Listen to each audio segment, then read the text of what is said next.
Yes, welcome to Runescape. Hope you're all doing good. So unfortunately, I've not leveled up at all in the past couple of weeks. Just kidding, I've leveled up 700 times.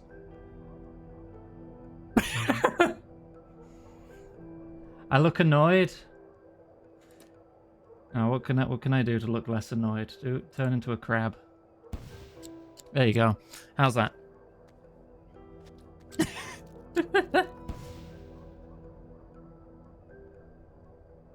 Yes.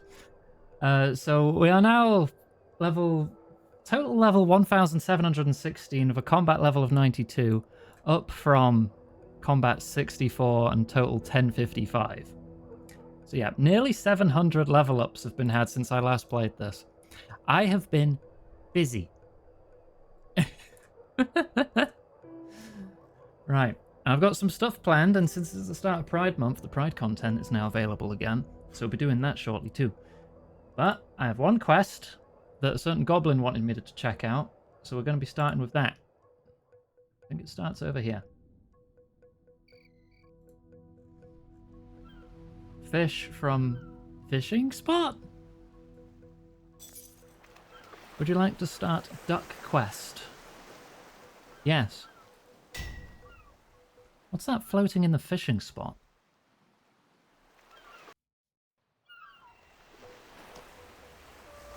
You fish in the spot only to find a broken nest with an egg in it.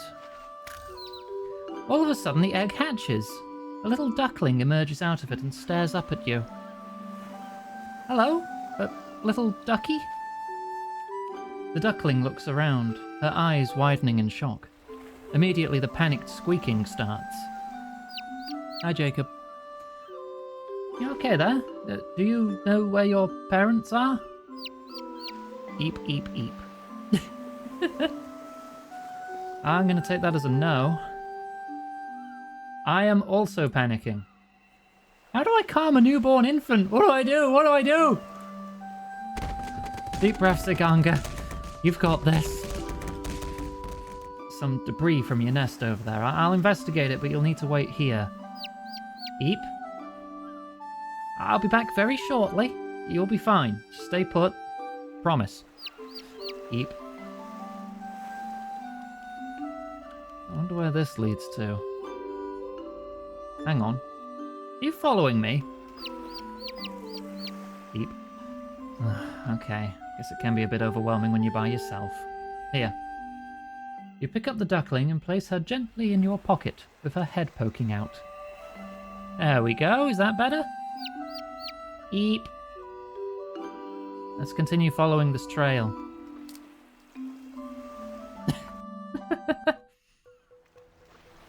This is how I met Gwen. Ah, there's one.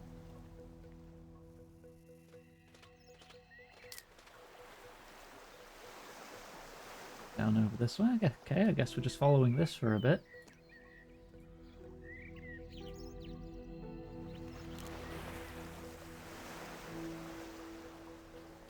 How far does this nest go? But yeah, I've achieved quite a lot in the couple of weeks I've been away from streaming this. I've gotten a few skills at 80. I unlocked Invention. Got that to 24. My minimum level for most things other than Necromancy and Invention is like at least 40 now. I got my cooking to 70 just today. The magic's at 65, that's gone up a lot. I got my attack to 70, got myself an Abyssal Whip, upgraded it, and then dismantled it. That's what got me most of my invention levels. The debris is further inland than I realised. Must have been a huge storm. Examine the debris, does it say anything? I wonder where this leads to.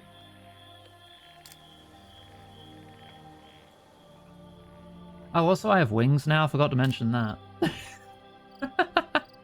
That's from Divination, which is also now at 80. There's this whole prestige system when you collect enough energy and little badges. Where's the next one? Oh, it's in the graveyard.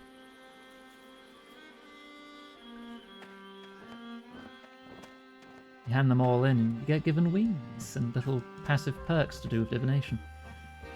The duckling looks a bit daunted by her new surroundings. Don't worry, we'll find your family soon. Oh yeah, we're going all the way up through Lumbridge now, okay.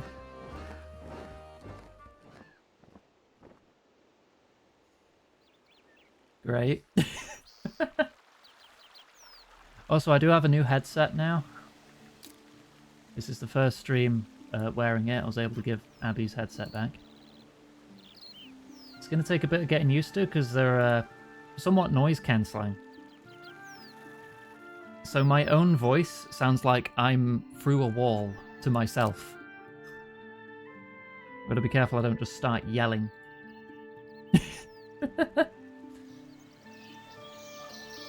What kind is it? Hang on, take it off again. It is the Bayer Dynamic headset is what I went with in the end.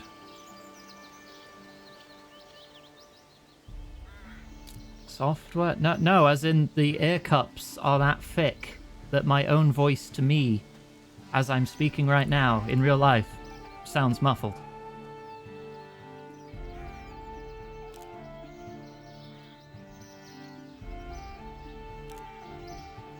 And it's a strange sensation. But yeah, I wanted to make sure I got a good set of headphones, because this is what I do. I stream nearly every day. I need something that'll last. So they were a little pricey.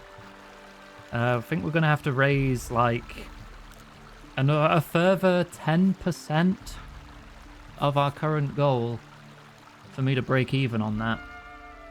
Okay, we've run all the way to bloody Varrock now, nearly.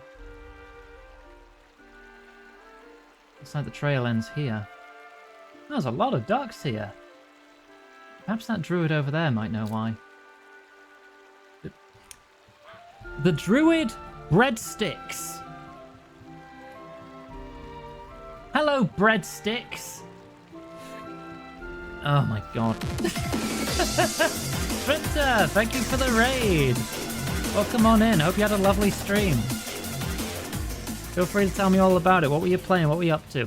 I welcome self-promotion here. You know this, so you can tell me all about it. And yourself, because maybe people in here don't know who you are yet, and you need to like introduce yourself. You're more than welcome to. But if you're new here, hi, I'm Iggy. I'm a big gay lizard. Happy Pride Month. Playing RuneScape. Checking out quests I've never seen before, because I've always been an OSRS player. That's old school RuneScape, if you weren't aware. We have a raid trailer, so you know what you're in for. So if you like the vibes, feel free to give a follow. I'll put social links in chat as well if you want to catch up in the future. This presentation was brought to you by Cheese. So what that means? Hey guys, I'm here to deal with you. Okay, dealt with. Stealth! What if I jump in the trash? Yay! You are smelly! I can swim up waterfalls! Whoa, Jesus! Ah! And he's dead. Cheese. Oh, because I'm so good at video games. Sorry, I'm just wiggling my rod in your face. Give it another shot. Come on. You got it. No, you don't. Oh. Okay, well, I've got a shotgun now. Here it comes, flashing.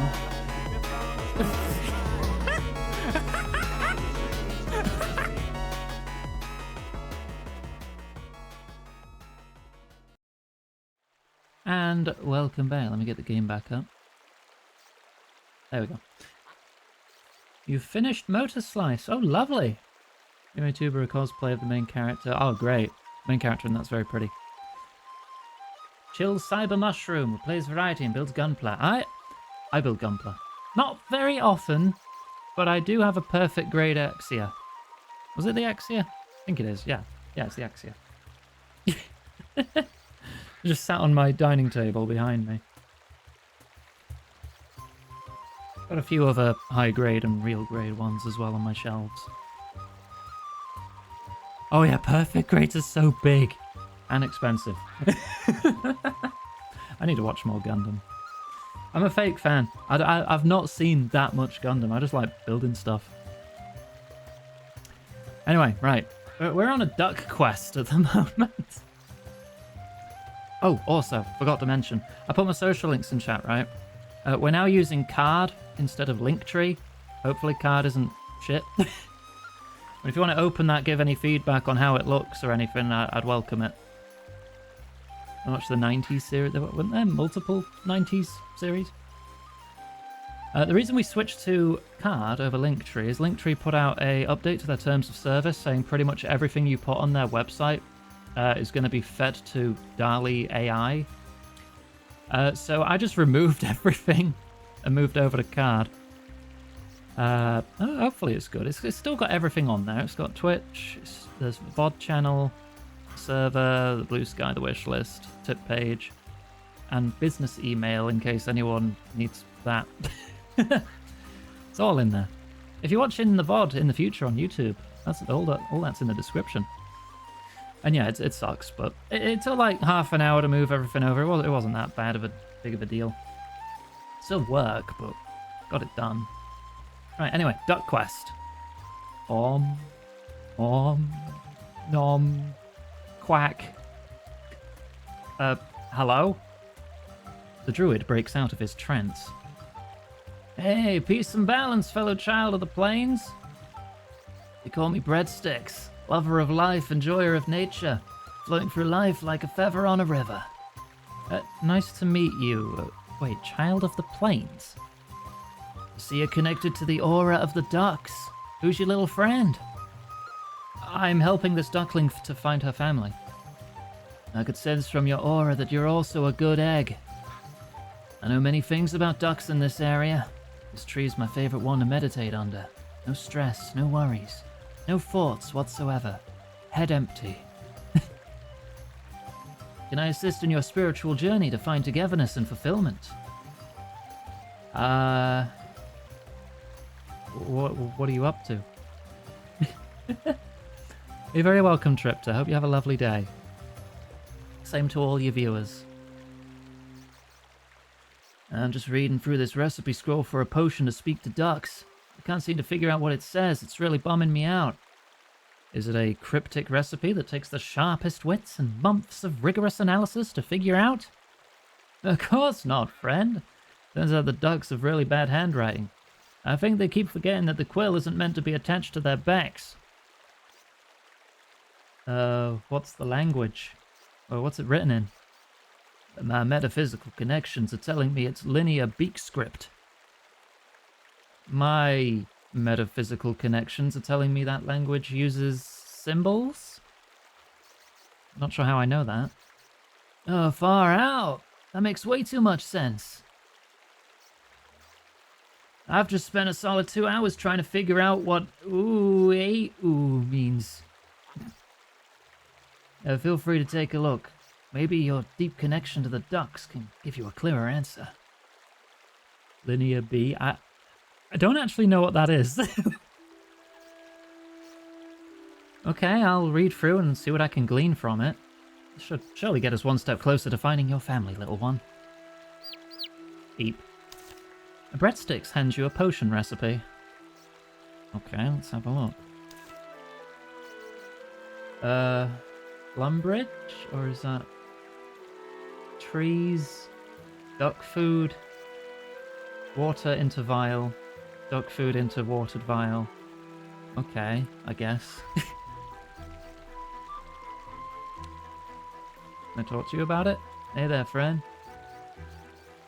No, maybe I've just got to figure it out by myself now. I need to get some, like, duck food from a tree or something. Hang on, let me check those. No, that's the Falador symbol, isn't it? Yeah, that's the Falador symbol. Okay, so a tree in Falador will give me duck food. Put that in a vial of water.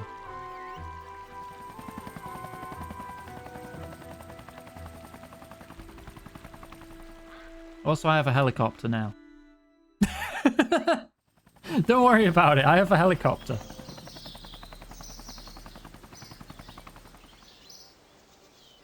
Ancient Greek script. Huh. Right, maybe one of these trees is unique or has something near it. Sack of duck food. Easy enough then. Take some duck food. Pretty sure I have many vials of water in my bank. That'll be under Herblore. Yeah, I've got over 1,000. Use duck food. I now have a duck speak potion. Alright. I guess I should head back to the ducks. Take me back to Varrock then.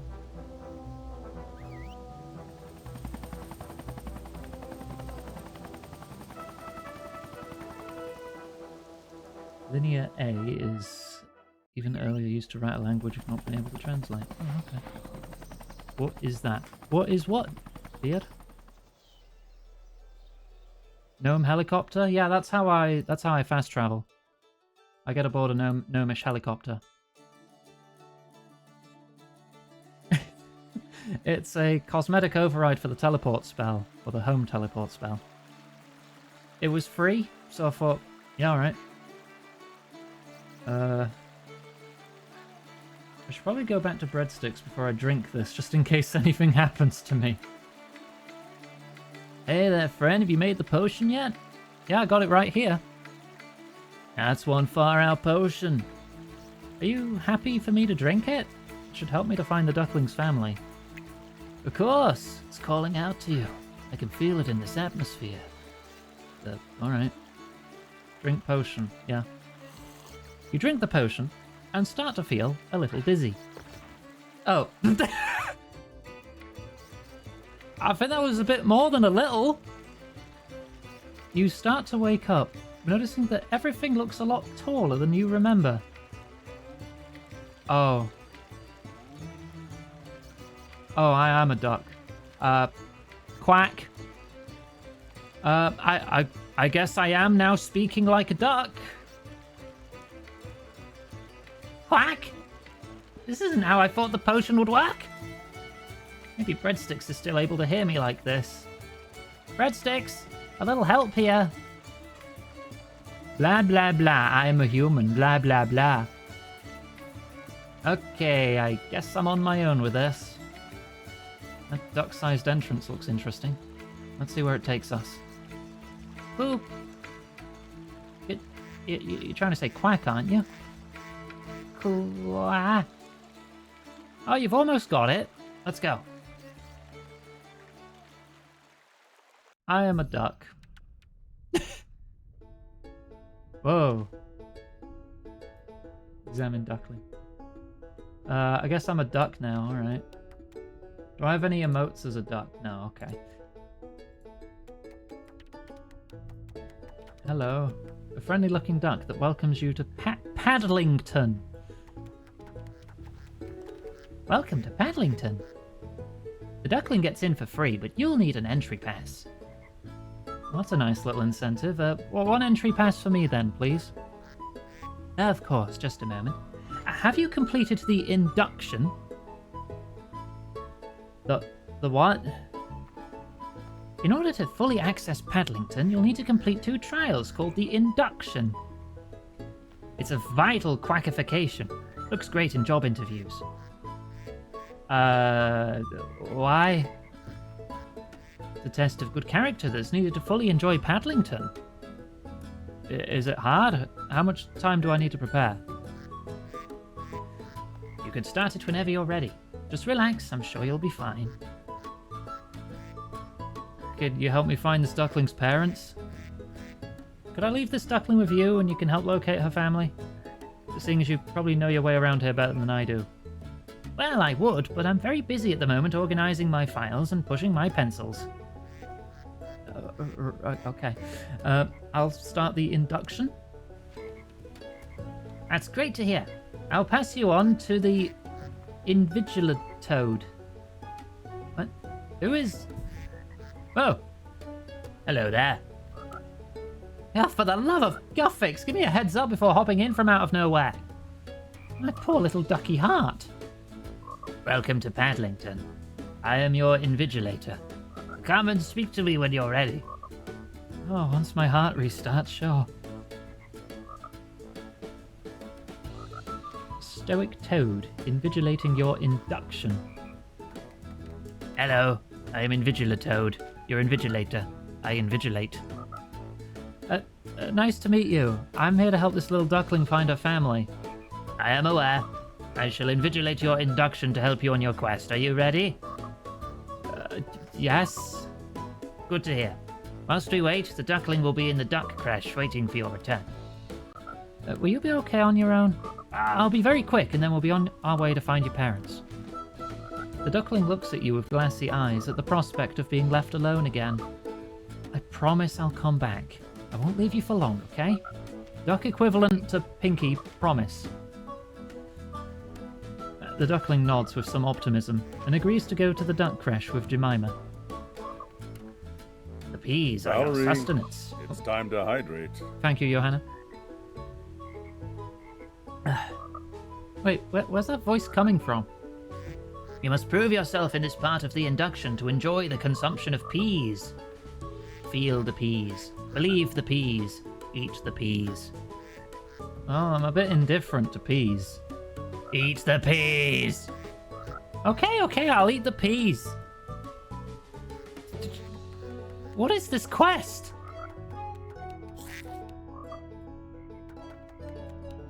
One out of 6. Okay, we gotta have a bit of a wander. Quack.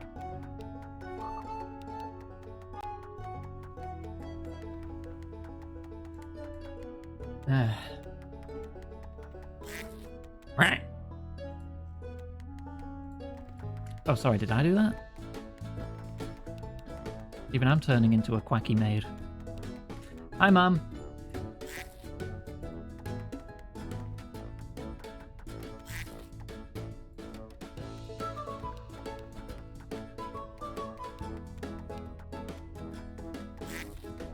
I should let the Invigilatoad know that I've eaten all the peas. Quote, add quack. Wonderful.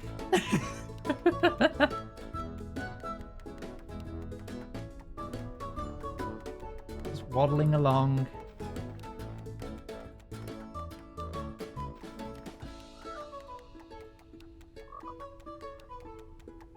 Alright, what's next? Congratulations. You ate many peas. I ate the peas. Yes, many peas. Potentially too many peas, one might say. You can never have too many peas. Now you have one trial left before you can enter Paddlington Sanctuary. Okay. Very well. Let's start. This is the most important part of all. Relax, as a duck should. How do you do that? Find a good spot and sit. Watch the world go by. Take it all in. Is that it? Are you expecting anything more? Well, considering my track record, I was expecting more peril this trial. Venturing across life-threatening landscapes, contending with giant monsters that want to kill me, finding ingredients for a cake. The usual. It sounds like this will be a little more difficult than anticipated. Where was that? Sit down at relaxing spot.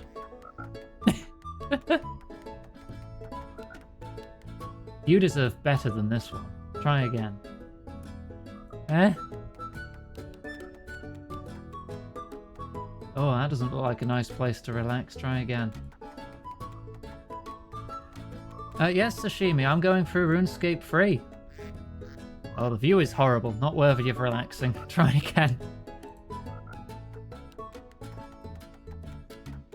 There's a lot of quests in this that just don't exist in Old School, and I'm very curious about them, even though this game is nowhere near as popular as Old School. Is this some kind of joke? Okay, not that one either?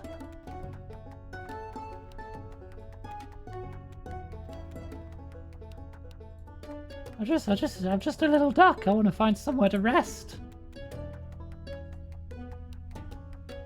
How about here? Oh, that one looks nice, right? An optimal choice. You do not have to do anything else. Just relax and listen. Okay. Take in your surroundings. Nothing but the bed below you and the scenery ahead of you. Clear your mind of any thoughts and worries. You have taken on many difficult, busy challenges during your adventures in life. Quieter moments in life are to be cherished. Everyone deserves to give themselves kindness in these moments. So do you. When you're ready, click the continue button to finish the trial. Oh, I thought it was going to give me an extra button after that, not just that. Congratulations! You've completed the induction. The duckling has reappeared, relieved that you stuck to your word. Quah! Told you I'd be back. Let's go into Paddlington, duckling. Okay, finally in Paddlington. Let's look around and try and find your parents. Maybe some of the locals can help us out. Oh, no, come down here. Wait, do I actually just start swim? I do. I start swimming.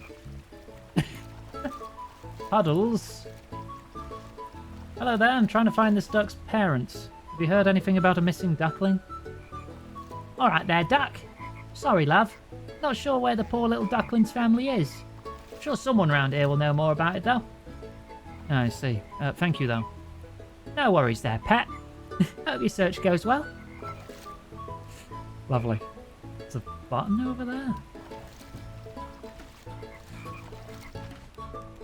I wonder if this is related to anything here in the sanctuary. Okay, maybe I can't do anything with that yet. You initially thought that this sapling was one of those cool duck drink dispensers. You were wrong. Now you have a beak full of soapy tree sap. There. Paddlington Badger. Let's go talk to the badger.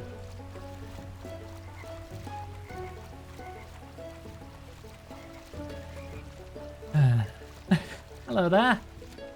Hello there, dear. You seem a bit lost. Is there anything I can do to help? I'm hoping to reunite this little duckling with her family. You don't happen to know anything about that, do you? Oh, the poor darling. I just so happened to have overheard two very worried ducks frantically trying to find their lost child, mentioning something about a nest. Well, that's promising. But do you know where they are now? Well, last I heard, they appear to be on the top level of Paddlington. I'm sure they'd be very happy to see their bundle of joy back home. Oh, thank you so much, sir. No worries, dear. Hope your search is successful. Top level?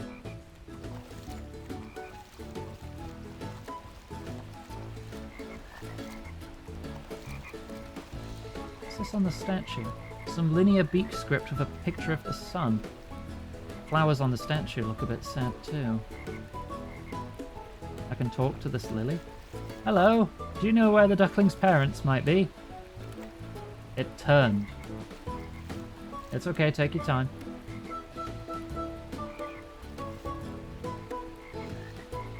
I'll ask someone else. Why can I talk to a flower?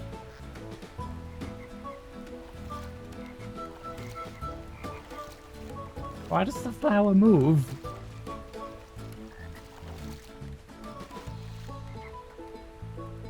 It's related to anything.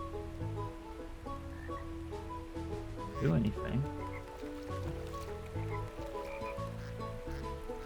You still have tree sap in your beak. Plenty of time afterwards to train for tree sap drinking contests. Are there any other buttons?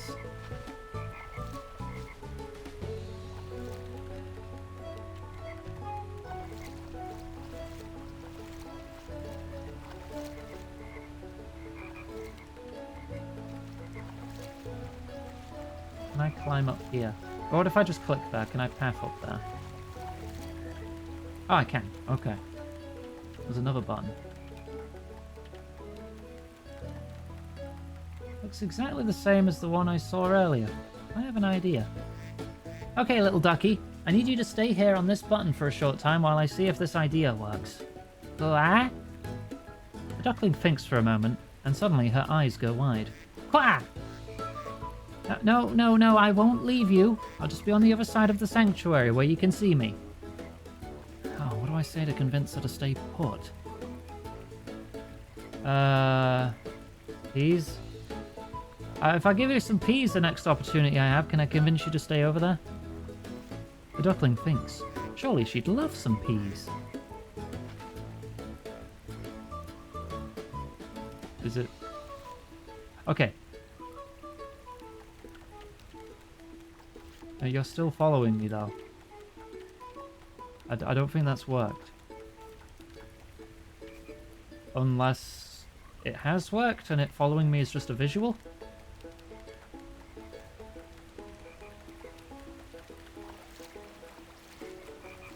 It says I should press the other button, so I guess I'll just press the other button. Is everything alright? How come you're not at the button? Slightly shaking with fear over the prospect of you leaving her. Perhaps they already offered her some peas in the duck crash. I mean, something might happen? Maybe something cool will happen when you stand on that button. The duckling's eyes light up and they agree to stand on it. Quack! Well, that was easy. But you're still following me. Ah! At the same time, you and the duckling step on to the buttons.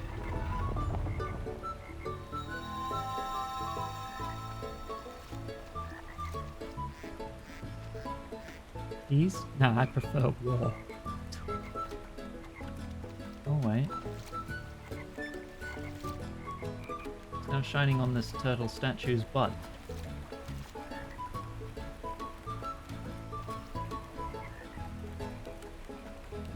Can't interact with this little guy, so I guess I'll interact with the big one.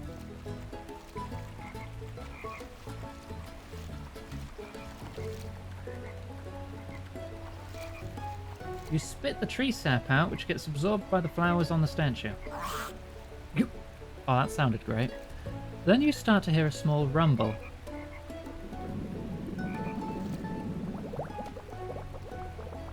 Oh. Okay.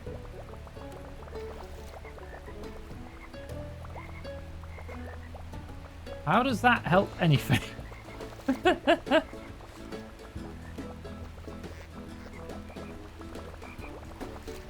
You and the duckling decide to jump into the bubbles. Oh, okay, sure.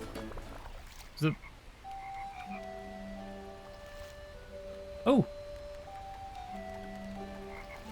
Duckling's dad! And mum!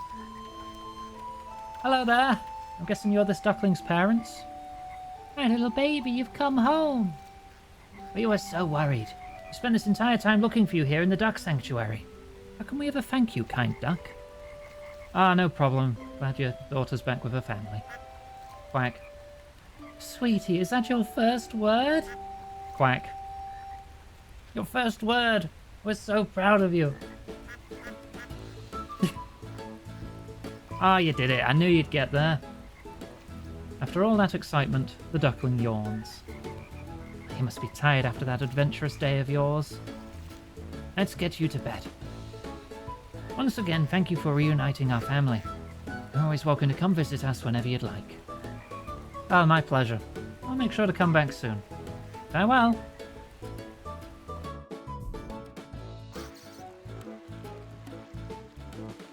You make your way through Paddlington and out the exit, and suddenly you start to feel dizzy again. Oh, you alright there, friend? Oh, how did I get back up here? I sense your inner strength and connection to the forces that bind us all together guided you back. I wager that the potion just wore off. Anyway, while you've been doing all that, we've been having an enlightened conversation about the meaning of our mortal existence. Haven't we, ducks? Wait, do you have any wisdom you can impart now you've learned to see the world through the lens of a duck? You can never have too many peas. You decide it's best to leave Breadsticks to try and unpack the meaning of that. Notice a couple items in the tree trunk leading to Paddlington. Are these parting gifts from the ducks?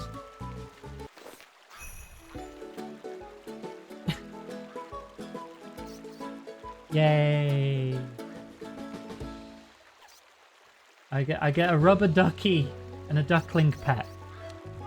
That's it. That's the quest. A rubber ducky that teleports me to the duck area. Some herblore XP. Okay. Hang on. Let me, pets. Duckling. Full duckling. There.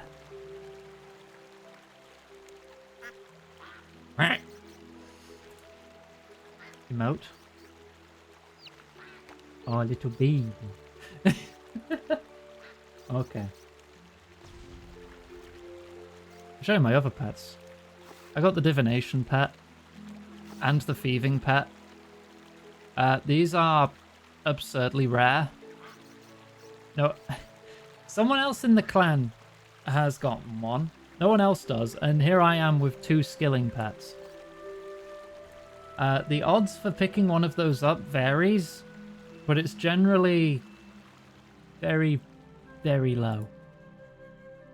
Like 1 in 50,000 or lower.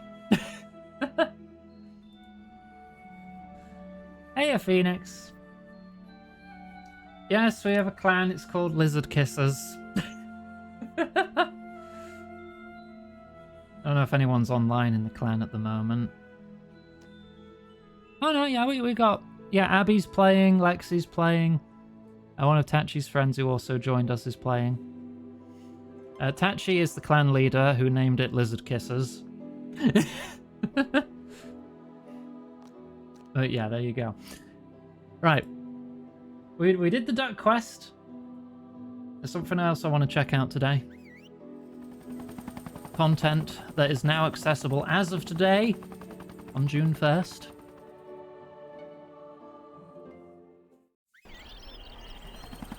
Should be a fella around here. Yeah. Nice banner you've got there, buddy. Hello. Ah, hello, Aganga. I wonder if I could trouble you for some assistance. What seems to be the problem? No, not really a problem, but a helping hand would be most welcome. As you know, I'm a collector of stories, snapshots of life, if you will. I'm always seeking to enrich my collection of tales. Are there no richer tales than those of people and of love?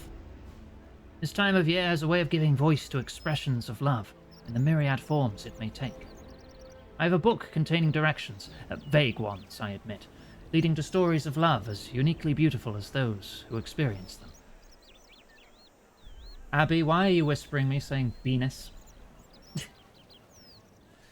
I'd be very grateful if you could explore the world and see if you can find all of these stories. It could be that there are journals that have been left lying around, or perhaps just snapshots of conversations, tiny moments of history that mean so much to those involved. If you can find them, I'd be very grateful. Would you be interested in helping me? Yeah, all right. Oh, marvelous! I'm eternally grateful. Here, let me give you this. The curator hands you a book. As you discover stories, this book will collect them. You'll be able to read any stories or hear any discovered conversations again just by reading it. It can also give you clues about any stories you might not have discovered yet. Okay, cool. Ace at Anthropology. Cold-blooded but not cold-hearted. In the land of giant lizards, the journal lies forgotten outside a volcanic lair. Land of giant lizards, dinosaurs, Anachronia. I'll have to go to Anachronia. I just want to check if I've got something first.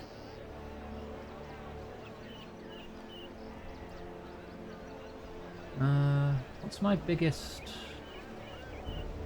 Do I have a big two-handed sword? I don't think I do. Hang on. I might have the materials to make one, but it'll take a minute. But it'll be worth it. You're just going to have to trust me on this.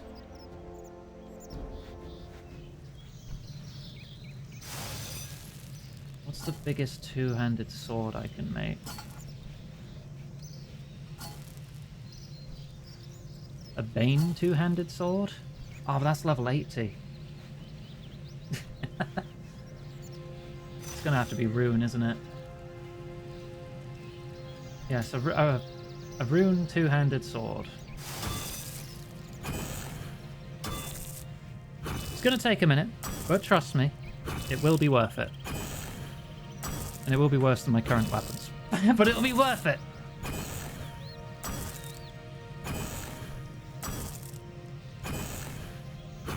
Any minute now. Look, the blue bar is my progress, the orange bar is the heat. I keep the heat up to keep the progress moving. It's going to take a couple minutes. Why do I have no prayer points? Because I am a godless heathen. Because I keep forgetting to replenish them.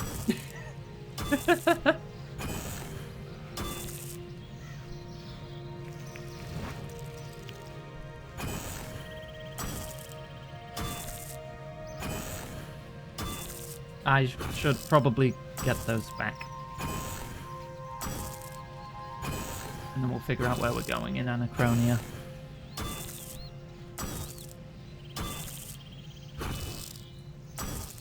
We're nearly halfway there already, it's fine. I just need a two-handed sword. For reasons that will become clear. Quote, oh, we got a quote request, if any subs or mods can add that. That looks like you've spelt it right. Thank you, Johanna. Oh.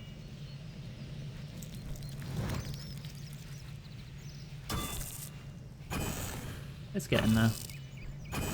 Level 80 smithing.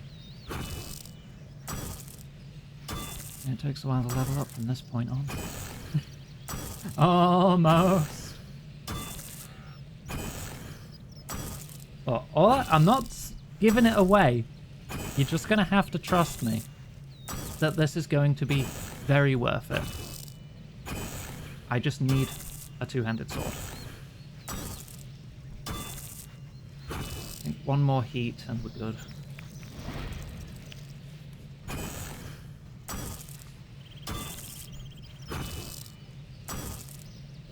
Come on. Nearly there. Oh, smithing just gets slower, Lexi. It gets slower and slower. Okay, cool. Right. Teleport me to... not Havenhive. Not been there yet. Anachronia.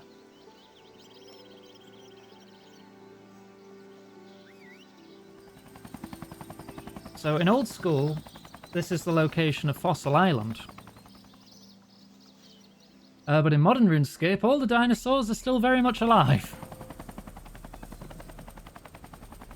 The workers have found resources. Oh, also it's like an outpost building thing, but it's very time-gated. I'm just going to see if I can upgrade anything, so I've not checked this in a long time. Manage camp. Sleeping quarters. Yes! Okay. Which gives us more workers. Now we need a tier 2 town hall. So we need wood, vines, and stone.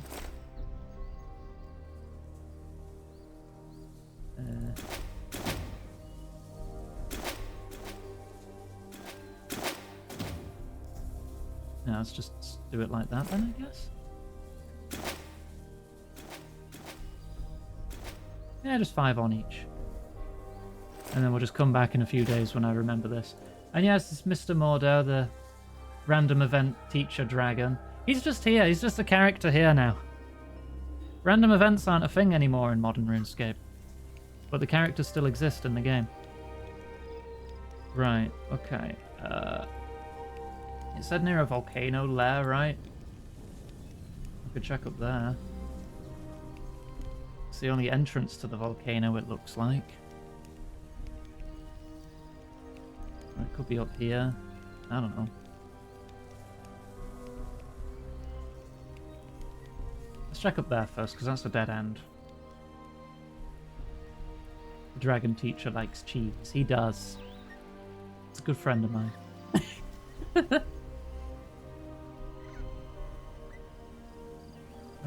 Can I get over here?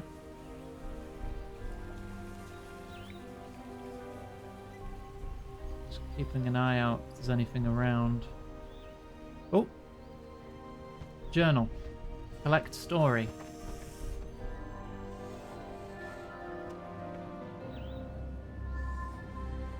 Dragonkin statues.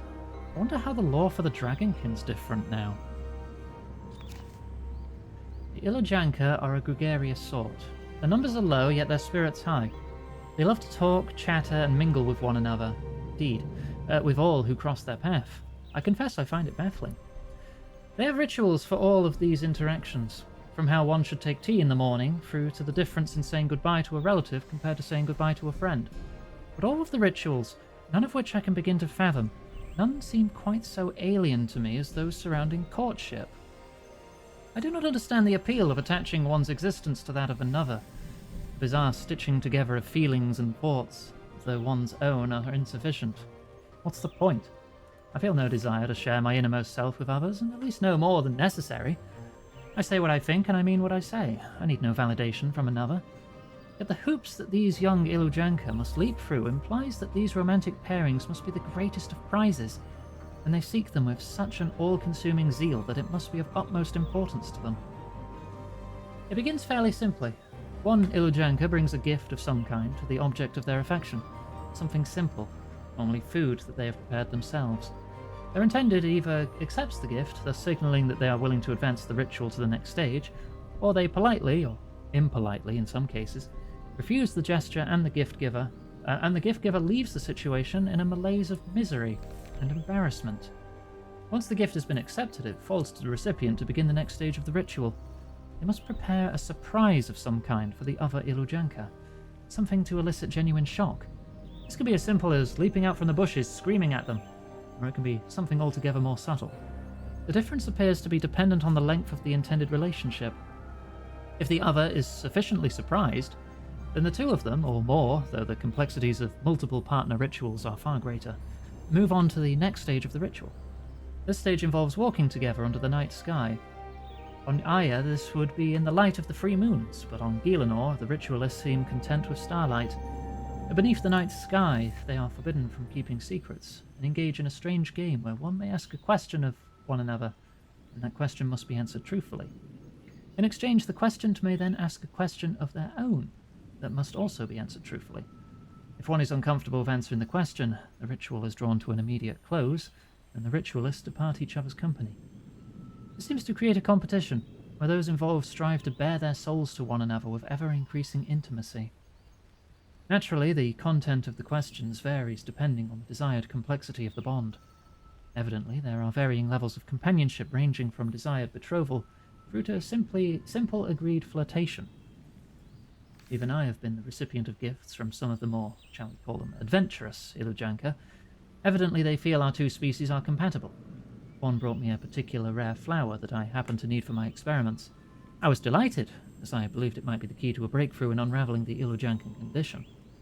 Evidently, this was considered the perfect gift by said adventurous Ilujanka. Alas, this did not occur to me at the time, and now I find myself in an awkward situation of having to turn them down after the fact. Why do they do this to themselves and to one another? Merely thinking about it brings me to exhaustion. In their defense, my studies into the mating rituals of the other races leave me feeling similarly fatigued. But perhaps Kerapak was right with his method of producing offspring. It's certainly simpler. Okay, where do we find the next one then? Ace at anthropology. Because he wasn't interested. That was it was a researcher who was asexual. Love letter. Love lingers long after a heart is broken by grief. At the lowest point rests the last words of a good man. The lowest point. I might need to look up where that one is. Hang on.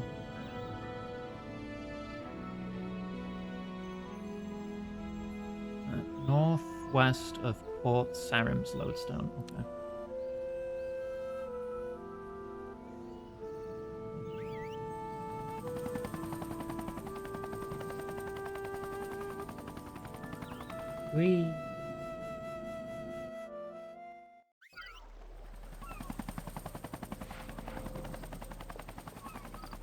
Northwest of here?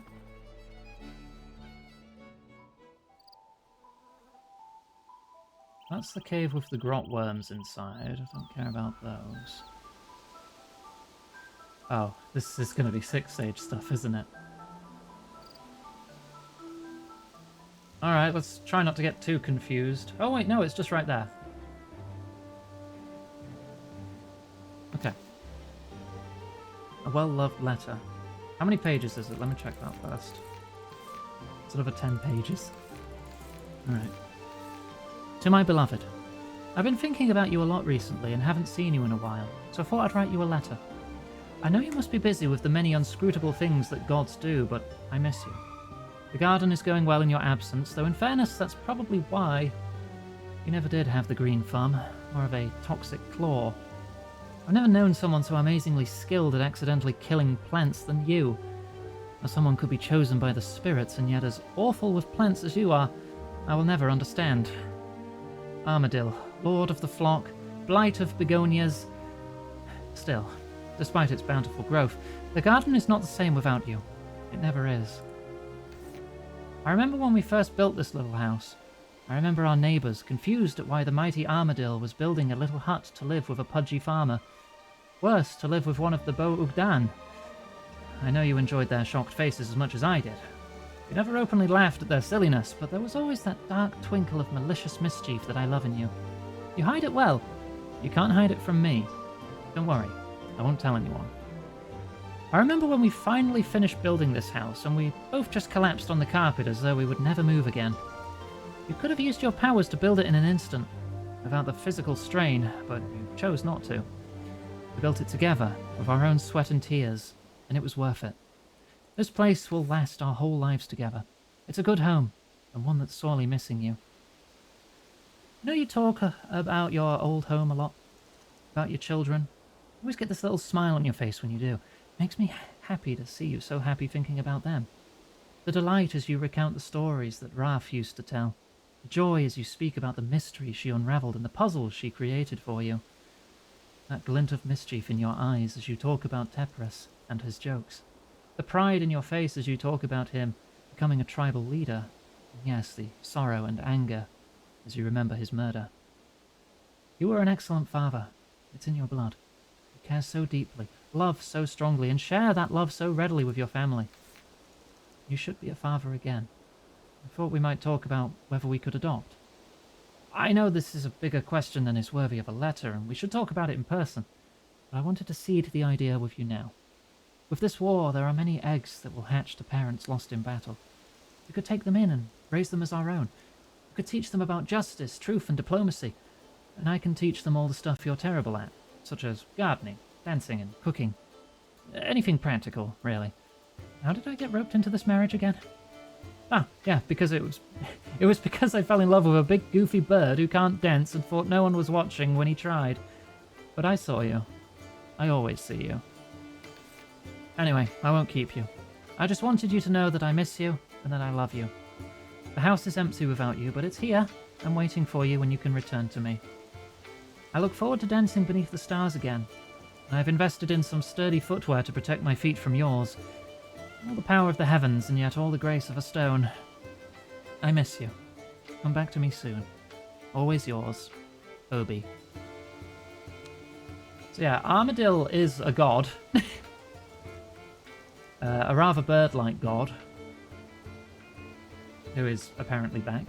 I still don't know the story behind that, but I guess we'll find out eventually. That is one of my later goals. Right, I don't know where I'm going next. Let's check the book. Family matters. This couple have stolen hearts, but even a thief's heart can ache. Stolen hearts. I was thinking it might be related to Ozan then, but I looked over to the guide and it says go to Edgeville. So never mind. We're going to Edgeville.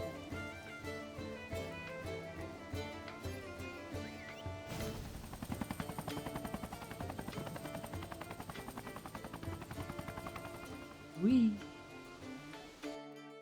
Lesbian thieves, let's go! Right, go to Edgeville and go upstairs of the house north of the bank. Alright.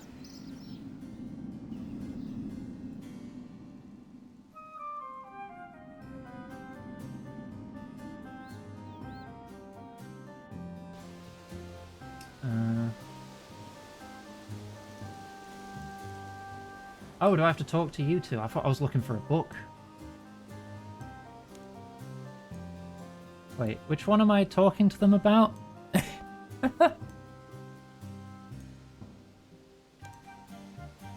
do you want to do, Annie? I'm not sure. Part of me wants to tear it up, throw it in the lum, and forget about this whole ordeal. Oh, an adventurer. Something we can help you with? Is everything alright? It's nothing, really. Nothing to worry about at all. It's just, it's fine, Kay. Don't mind telling them. We received a letter from my father today. He wants to visit us later this month. Presumably my mother will be there as well. She can bring herself to come. I've always been an embarrassment to her. You don't want to see them? It's complicated. You see, I'm the eldest child of a noble family in Varrock. To say my relationship with my parents was strained would be putting it very lightly. We never saw eye to eye. When my mother tried to pressure me into marrying Lord Clutterbuck, that was the final straw. Lord Clutterbuck?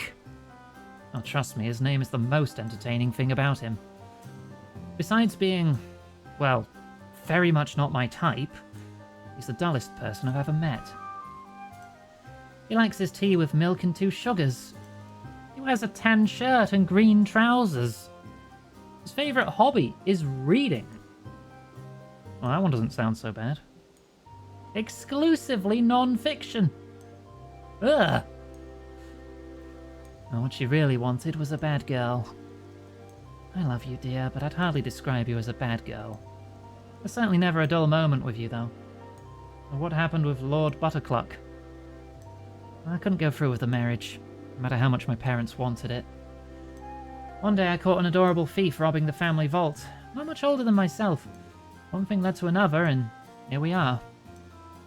I thought they must have been worrying about me all these years, but according to this letter, my father knows everything. He saw me run off with Kaelin, heard about our marriage, and now he wants to see me again. And he wants to meet her. Will you agree to see them? Well, the more I think about it, the more I want to give this a chance. I know my mother won't approve of our lifestyle choices. To be fair, we are wanted as thieves in Mistalin, Asgarnia, and the Tree Gnome Village. Oh, but it's my life! I'm a philanthropic thief now, an outlaw on the run with the woman I love. My mother doesn't have to like it, but perhaps she'll see that I'm finally happy. Maybe that'll be enough. I'll be there to support you, whatever happens. I hope it goes well. Thank you. There we go. One more story. The Lesbian Thieves of Edgeville. Right. Next. What's in a name? A visitor from another world waits near the gate she came through. Okay, well, through my experience with divination, I know there's a gate to another dimension over here, to Mazcab, and there's also a gate over here. I think it's just called the World Gate. Try that one first, it's near a lodestone.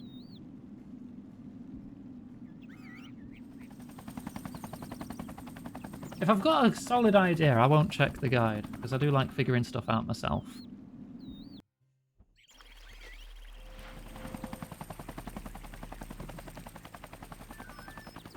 Alright.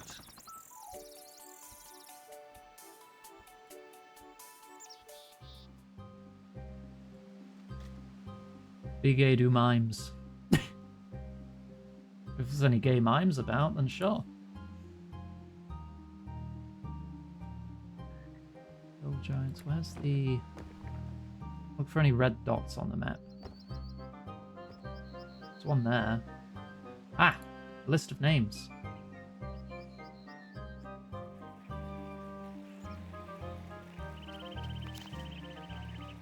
Garrus, marked off. Helid, marked off. Rian, marked off. Anwin, question mark. Adgoff, question mark. Angoff, underlined. You're Angoff. What's this list of names? Where'd you find that? I haven't seen it for, a long time. This brings back memories. I always liked the sound of Karis, but in the end it just wasn't me. Helid was far too ostentatious. Quite liked Anwin, though. What was the problem with Adgoff? I think it's pretty. That was Maldwin's suggestion. It means memory, because he said I was his happiest memory. Wait, what does Angoff mean then? Let's just say it's more appropriate. There's a list of names you were thinking of? Is this a trans character? And you were like thinking of new names for yourself? Because the last one that's underlined is now your name as an NPC. That's cool. That was the what's in a name one. Good dogs, by a manor enshrouded in permanent night. The journal rests in peace. Draenor Manor, then? Right? It's gotta be Draenor Manor. Go.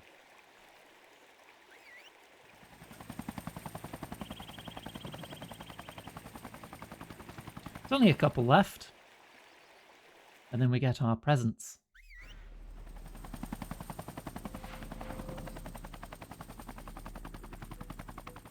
Alright, let's check out the manor. The giant castle of vampires. It's got to be somewhere reachable by most players. I don't think it's going to be in Castle Draken. Because that is locked behind so many quests. She is. Let's check the red things. The issue is there's a lot of items in Draenor Manor. Greg's journal. Hey, there we go.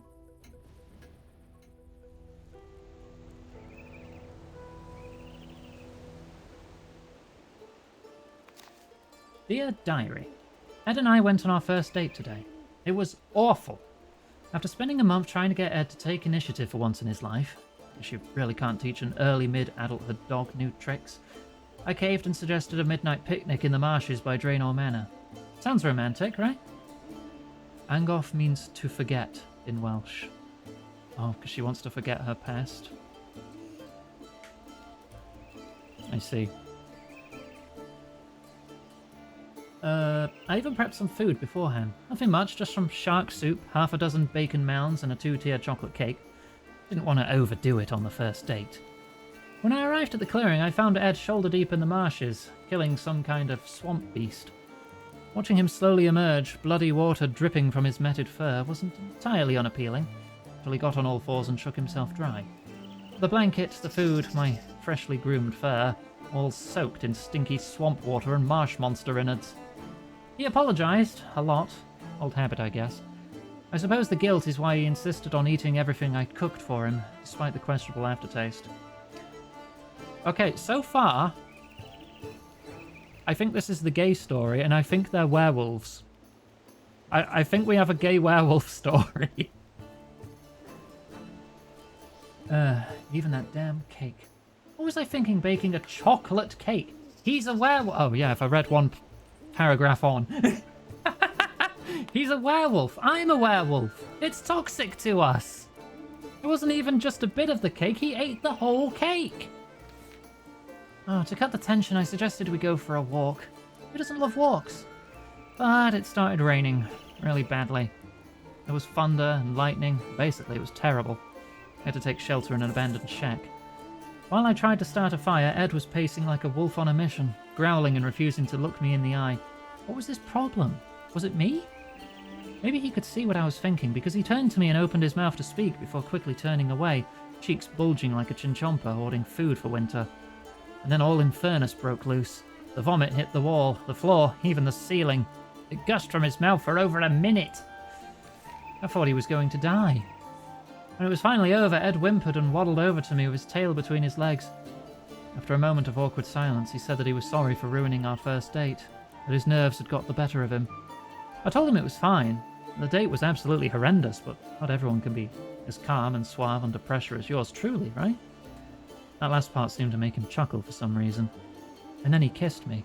He kissed me. He actually kissed me. I could have done without the taste of regurgitated cake it left in my mouth, but besides that, it was wonderful. As far as first dates go, I've been on worse. Yay, gay werewolves. Right, what's next? Butterflies. It's amazing what you can find in basements, particularly kitchen basements. Bumbridge?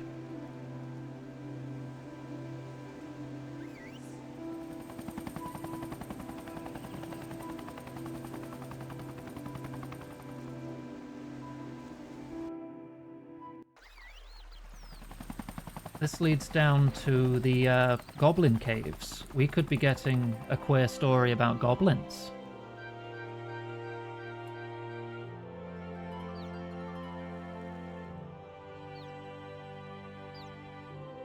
In caves. There could be some goblin kissing in the near future. It's Zanic's journal. The main character from the Goblin Quests. 34th of Pentember. Getting used to walking on the surface now. There are still a lot of rude surface dwellers and ham people, but most of the people I meet up here are actually nice. The cook keeps trying to send me out to get ingredients, and I finally did. Even let me try some of the cake he made. It was amazing. It was so sweet and soft and delicious. I want more. I need more.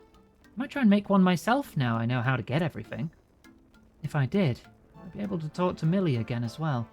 She was very nice and pretty. She taught me how to make flour by pulling these levers. I thought maybe the adventurer would be the only surface dweller I found attractive. Zanik fancies me? The goblin girl fancies me? Alright. There's just something about an adventurer. They do things, explore places, make peace. I want to do that. It can be hard to tell if you want to date someone or if you want to be them. Most of the time, I think it's both. Dorgan wasn't like that. He always wanted to play it safe, and only went adventuring with me because I was going no matter what. I did like him, though. I remember how my stomach was all nervous but excited when he gave me that necklace. Millie said the surface dwellers call it getting butterflies. I got the same butterflies with Millie, and with the adventurer. I don't think it's just the giddiness of being up here. There are just so many people, all fascinating, all beautiful, in so many different ways. In the same way, I'm beginning to feel part of both the caves and the surface. I feel like I belong equally in both worlds. Caves are home, dark, cozy, and safe. The surface is bright and scary, but exciting. There's so much to it. I love them for their differences. That got a bit deep. I'll try and make a cake. The cook said he might even teach me and let me be his assistant. And I'd like to see Millie again. The goblin fences you. That'd never happen. Shut up! Okay, so Zanik appears to be bisexual or possibly pan. That's cool.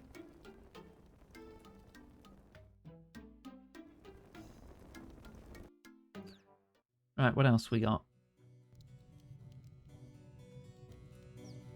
Last one, a thoughtful gift. These two spirits avoid wolf whistles by talking privately upstairs. Avoid wolf whistles. Wolf Whistle was the name of the summoning quest. Upstairs... somewhere upstairs in Tavaly?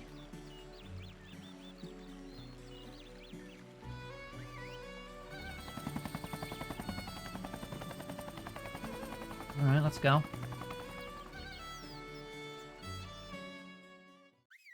If it's to do with Wolf Whistle, I guess I'll check upstairs in the summoning shop first.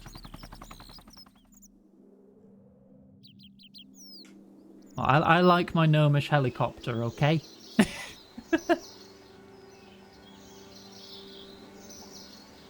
I think it's a much cooler teleport than the draw a circle on the ground and vanish. The default animation. Runestex Akitties? Is it you two? There's no items in here. Wait, hang on, who's over here? Oh, that's just upstairs in the pet shop. Is it you two? Oh, great. Guffix, what on Gillinor happened to you? Hi, I went to the mountains and, stumbled upon a cave of ice trolls. Got outnumbered. Oh no, you're hurt? Okay, Runestags, remember what they taught you. Did you say something? First we add some toad flex and then some... Oh gosh, I wish I paid more attention. Hello? Got it. Some crushed bird's nest. Here, drink some of this. It will help a little. Toad flax and crushed bird's nest. That's a Saradomin brew. That is a healing potion, but it does lower your stats. Wait, what are you... Ah! Now, where were those bandages? Here, please keep applying pressure. Doctor knows best, I guess. How did you get frostburn too? You need to be more careful. I don't know how I would feel if I lost you. Lost me? I didn't say anything. Nothing at all. What were you doing in such a dangerous place anyway? I got you this. Got me... Is that a troll vice? Mm-hmm. For you. I... Very pretty, yes, please. So that's a kind of flower from the mountains, right? If I remember my quests. You're adorable when you get all flustered. Incomprehensible flustered noises. Bottom text. Regardless, you shouldn't have gone there and got hurt. For me. How about next time we take a more scenic route together? Okay. It's a date. I think that's everything. I should speak to the curator.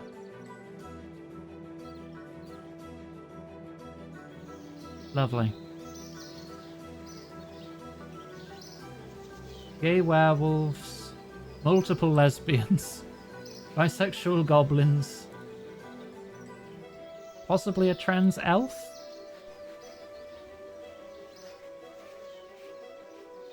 Oh, and an ace researcher. A lot of lovely stories. And that should be the Pride event complete. Ah, fabulous. You found all the stories currently on this world. Perhaps in future there will be more, but for now these stories will be a wonderful addition to my collection. The curator hands you a banner and some snazzy looking gaiters. He also rewards you with a shirt of pride, flower crown, and shark plushie overrides, as well as the proud title and a selection of overhead emotes.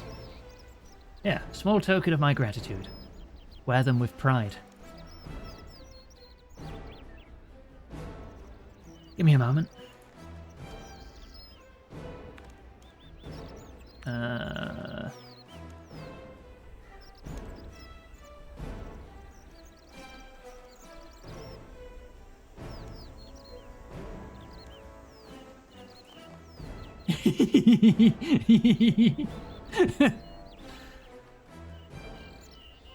I got my shark.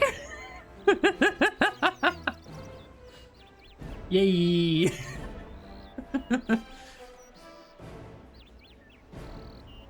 The banner of pride. Yeah, my rune two-handed sword is now taking the appearance of a shark plushie. Let's see the trans colours shark. Nice.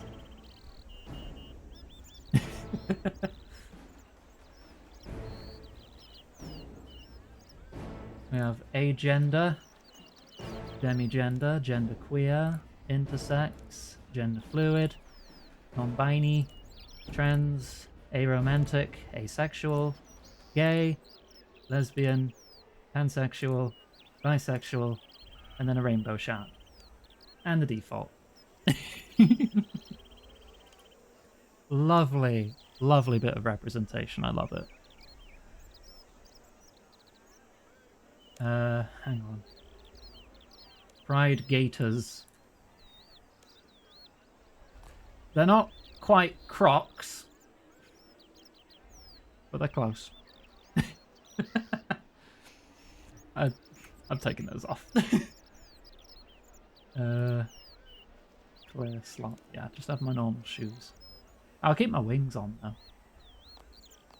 My wings and my shark. See me running around with my shark. Yay. Okay, wonderful. I'm very happy. Right, what did I have planned next? I wanted to do Fairy Tale 3. Alright. Go. Customize feet to bare feet.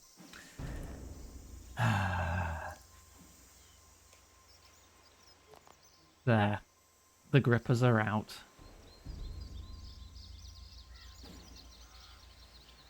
Right, okay, I want to start Fairy Tale 3. This is a quest sequel that doesn't exist in Old School, so I'm curious where this goes. It's one that I was very upset that it was left hanging for so long. I didn't realize it had actually had a sequel. It's just exclusive to this version of the game. We need Fairy Enough Certificate and the Draman Staff. Okay. And it's... we need to go to Fairy Resistance HQ. If there's combat, I will want to gear up for that.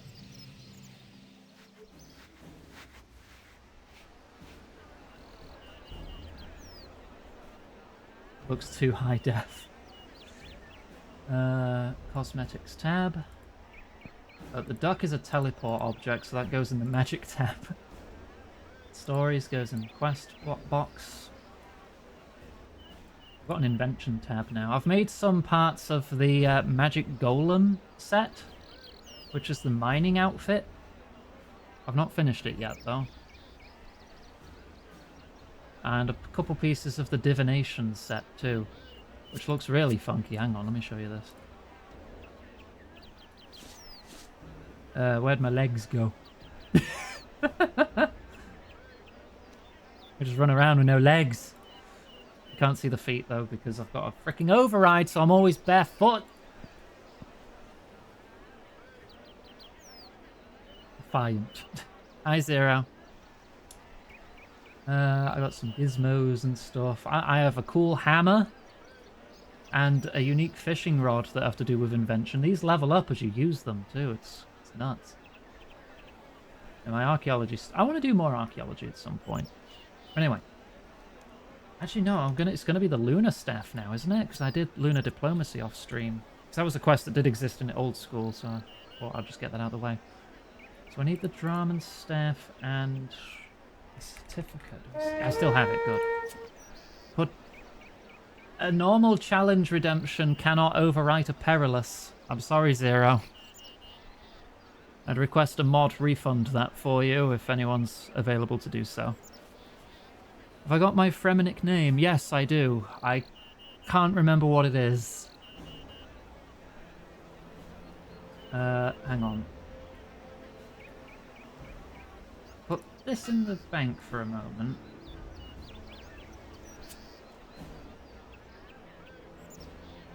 That can go up there with the rune items. Equip my melee set. There we go. Now, this set, I'm not going to use all of this. I've got the Dragon Defender. I got my parrying dagger back, and it's better now. When damaged, it has a chance to reduce the incoming damage by at least half and up to 95%, and then boost your accuracy by 20%. And it gives you a flat +3 to hit. There's nothing in the requests queue. That's peculiar. Did someone beat you to it?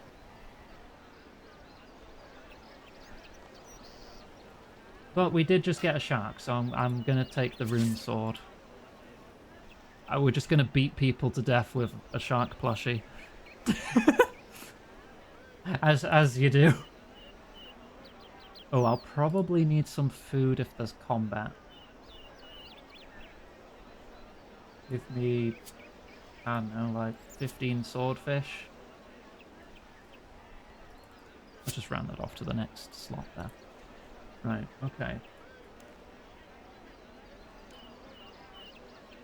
Alright, let me open the guide for that in case I get stuck.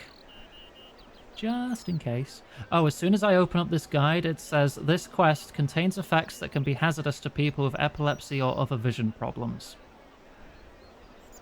So, fair warning, there may be some flashing lights in this quest at some point. Right, take me to Edgeville. Scotch... Whoa. Oh, you're just doing a bit. I thought you were actually telling me to, like, do something to upgrade the weapon.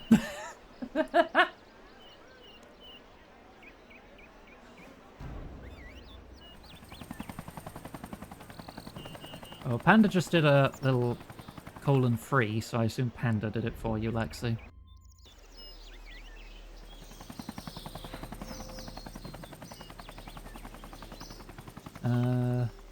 This way. Really doing a bit if you never stop. Yeah, it's just continuous bits. One very, very long bit. Who will? Right, I do need the staff to use the fairy ring. I'm excited what happens here.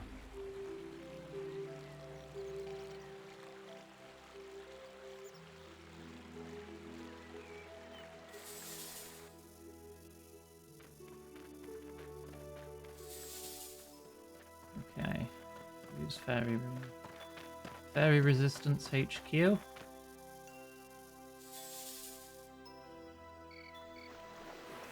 Oh, I have to do all the teleports in a row, don't I? Oh, I did it wrong.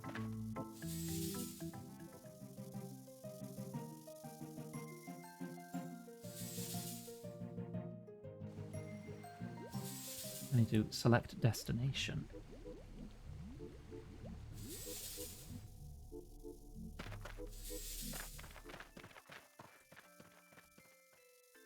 There we go. Okay. Talk to Fairy Very Wise. There you are. And we can start Fairy Tale 3. It's so curious what actually happens in this quest. Hello again, Iganga. The Fairy Queen is waiting to talk to you. Alright, where's the Fairy Queen? Oh, you're right there. Ah, hello, Your Majesty. Fairy Very Wise said you need my help. Glad you're here, Iganga. And yes, we have much to discuss. We want to take the fight to the Fairy Godfather. His strength is growing and we have to stop him now. Can we count on you? And what's involved? We've been doing a great deal of reconnaissance and have formulated a plan. Unfortunately, it's on a strictly need-to-know basis. You'll have to agree to help before I can tell you any more. I can say this. We're going to take the fight to the Godfather. Well, sounds good to me. Does this mean you'll help? Yes, I'll help. Start quest. Wonderful. I'd like to introduce you to my commander, the strategist behind our bold attack plan, the Tooth Fairy. Right, I'll get straight to the point. I'm not doing that voice for the Tooth Fairy.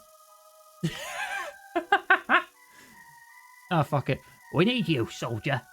And boy, do we have a tactical situation on our hands. Yes, I'm fine. Thanks for asking. Nice to meet you too.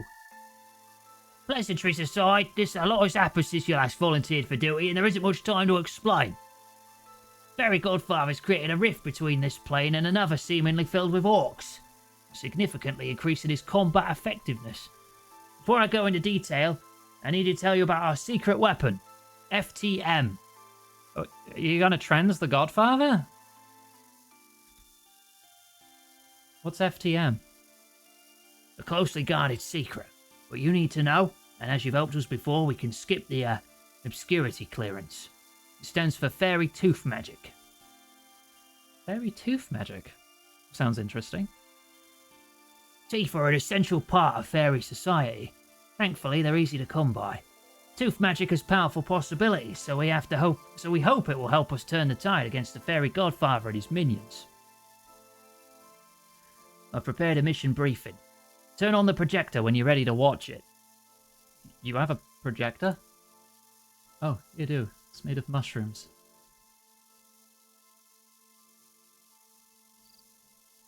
There we go. Oh, show a non-flickering briefing, please. Thank you. Just for the comfort of everyone.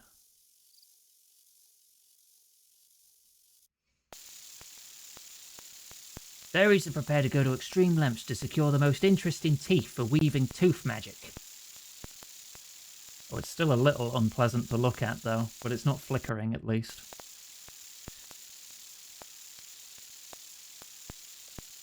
No matter the sacrifice, we continue to study tooth magic. It wasn't easy, but our experts kept trying. I cast teeth. Oh, tooth extraction from me magic. Okay. Finally, we made a breakthrough. By magically enchanting a farming patch, we could grow creatures that are identical to the tooth's original host. You're cloning via teeth through farming? Yeah, sure, okay. You made a tooth sheep. Oh, somewhat similar to the host. Still working out the finer details. In any case, tooth magic's very challenging. This one we called Gnarly. He's partial to compliments. Okay. Huh, interesting. So do you have any questions? What is fairy tooth magic? Oh, it's still in the research and development phase, but essentially we found a way to create tooth versions of whatever creature a tooth came from. Combines two disciplines with which fairies are intrinsically linked. Farming and magic. Okay. Did the fairy in the briefing survive? Oh, it takes a lot more than a terror dog to give fairies any trouble. Just a flesh wound. Made a full recovery, thanks. I'm back on active duty and fully combat ready. How does this relate to the strategy? Oh, good question, soldier. I can see basic training hasn't beaten the brain out of your head yet. This will make more sense later, but we hope to utilise this branch of magic to our strategic advantage against the fairy godfather in our final assault. Right, okay, I think I understand. What do you need me to do? That's what I like to see.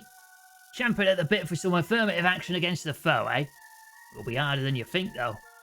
Oh, good, I was worried it might be too easy. Fairy Godfather has mobilised 3 Orc generals, Gromblod, Breaguth, and Shredflesh, to support his offensive efforts. He's also found an area in Zenaris where there's a weakness in the fabric between this plane and another that's full of Orcs. He's created a rift between the two. He's given Gromblod operational control and recruiting additional Orc grunts through the rift. This is a lot of information. I know, Iganga. As such, I prepared another briefing that should make it easier to understand. You must be up to speed with the full, The operation? Design? Plan? Yeah, the full operational design plan. That's what I was going to say. You must be up to speed with the full operational design plan if you're to assist our combined, joint Spec Ops mission. Else it'll end up a complete, boondoggle. Right. Are you ready for the briefing? Yeah, I'm ready. Jolly good. That puts our tooth to tail ratio at 1:1. Go and turn on the projector when you're prepped. Okay.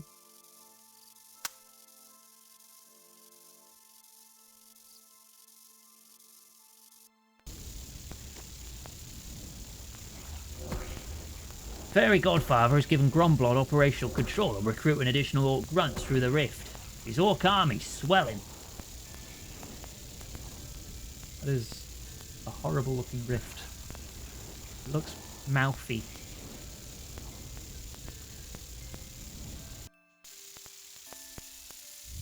That army embarked on a campaign of shock and orc. Shock and orc. Okay. Causing terrible fear and destruction throughout Zenaris. Many fairies were injured, so a special secret headquarters was set up within Zenaris. Fairy Godfather has created a protective shield around himself to bond to the rift and the orcs under his command.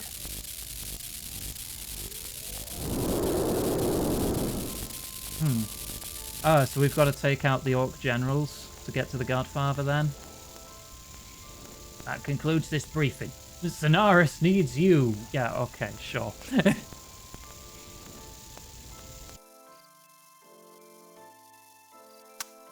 Okay, that all makes sense. What needs to happen now? Excellent, soldier. I like your protracted attitude. In accordance with regulations, I'm required to make sure that you have the savvy to execute the joint operational design with maximum effectiveness. And how will you do that? I have a top secret, priority 1, immediate delayed mission request. Immediate delayed? This special op will test your skills and make sure you're up to speed to take on the Fairy Godfather.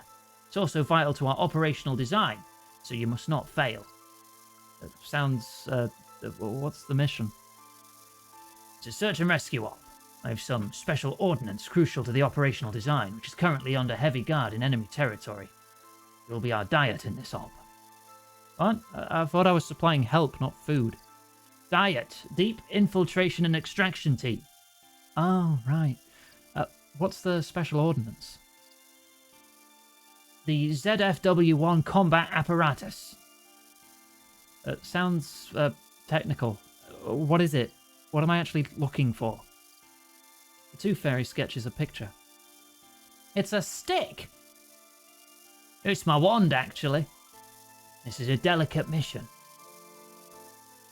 What's involved in collecting the wand? Cunning, speed, and military precision. This is no walk in the park. You'll need to appropriate some secateurs and convert them into a bite. This should allow you to gain covert access to my civilian lodgings. Sounds like breaking and entering to me. What's a bite? Basic improvised tooth extractor, of course. And converting secateurs into pliers? Tooth pliers? After gaining covert access to my civilian lodgings, you'll secure the wand and return it to me. Careful of Gnarly. He's a little sensitive. Alright, I'll go get your wand. Good. You'll need to make a bite to effect entry. Yeah, you already told me that. Using a hammer and some secateurs should do it. You can find some in the supply depot, west-northwest of here. Right, I guess I'll get some.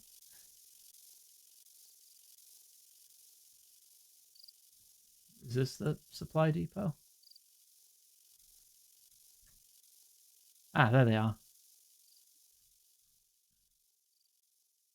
You said I needed a hammer too.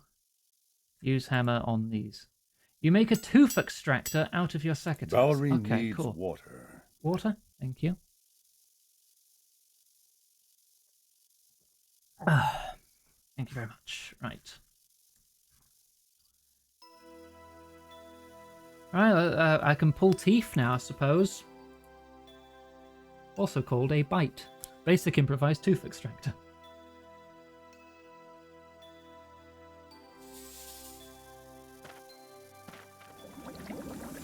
Oh, hot tub. Wow. Thank you for head pat.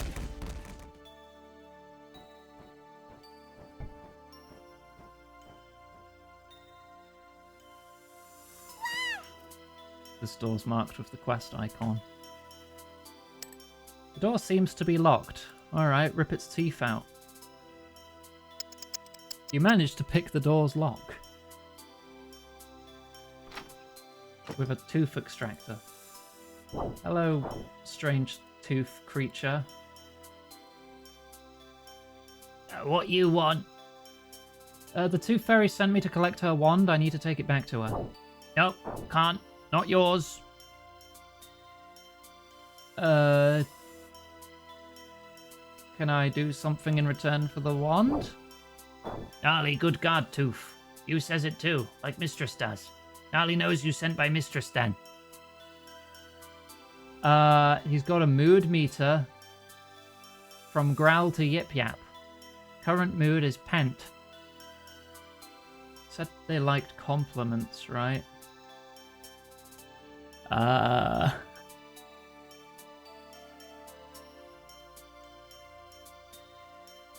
Yip yap. I can see by the luster of your tooth enamel that you brush regularly.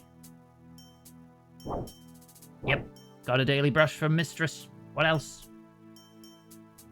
I probably want to avoid things that mention cavities or plaque. I've never seen such amazing, inspired, and dreamlike toofiness. Yep, Gnarly is dreamy. What else? Your enamel shimmers like a river of silver in the moonlight. Oh, thanks. I have some milk now. Gnarly needs milk. Okay, you want some milk? Yep, Gnarly likes milk. Gnarly needs milk. You want me to get you some milk? I'm pretty sure there's a dairy cow in here. Do I have a bucket? I should have some buckets. Yes. Might be that one. Huey, come here, I need to milk you. Milk dairy cow. There we go.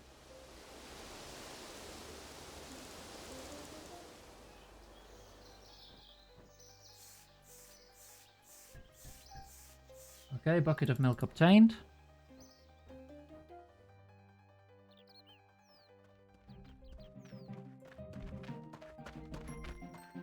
Can I put shoes on again yet? How long is the perilous intended to be?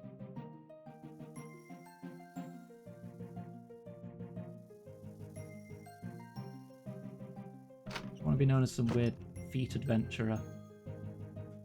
Use milk. Oh, it's definitely been more than 10 minutes. You pour the milk slowly into Gnarly's mouth. The milk bucket is soon empty. Slurp. Good milk. Thanks. Right, can I have the wand now, please? Nope. What? Kiddering. Use keeps teeth in. Gnarly gets stick. You close eyes first. Okay. Good.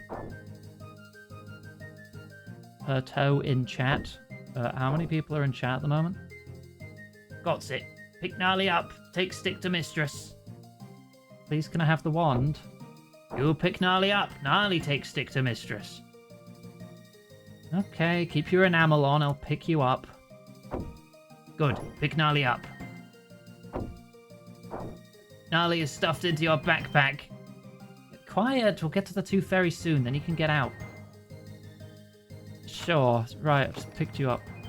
440 toes? That's longer than an entire stream.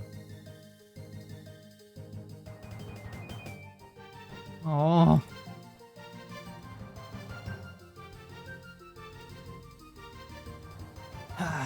Okay. Are we going back to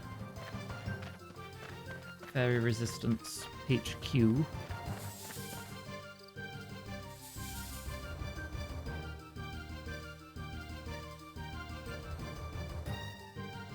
Alright, where's the tooth fairy? There you are.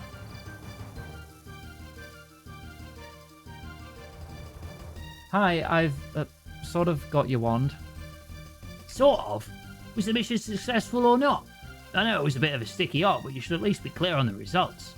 Oh yeah, I do have your wand, but it's a bit gnarly. That is, Gnarly has it. I'm just the stick man. Oh, I see. Oh, I see. Gnarly, you bad boy. Cracking job, Iganga. Hand it over. The wand, too. Well done, soldier. Mission accomplished. Successfully. You got a green light. You're cleared for active duty. Great. Can't wait to get involved. First, refresher training on the previous mission intelligence briefings.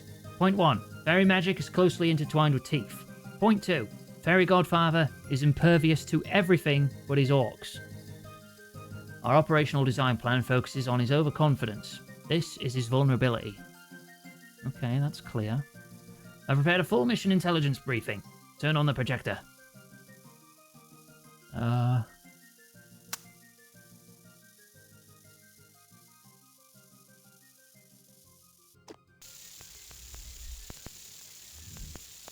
The Orc Generals have been located and tracked.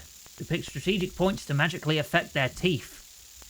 Fairy agents on covert missions made sure that our target Orc's teeth were ready. Your mission is to extract the rotten teeth from each Orc General. Fairy agents on... Wait, yeah, no, I already read that. I thought it changed. It did not.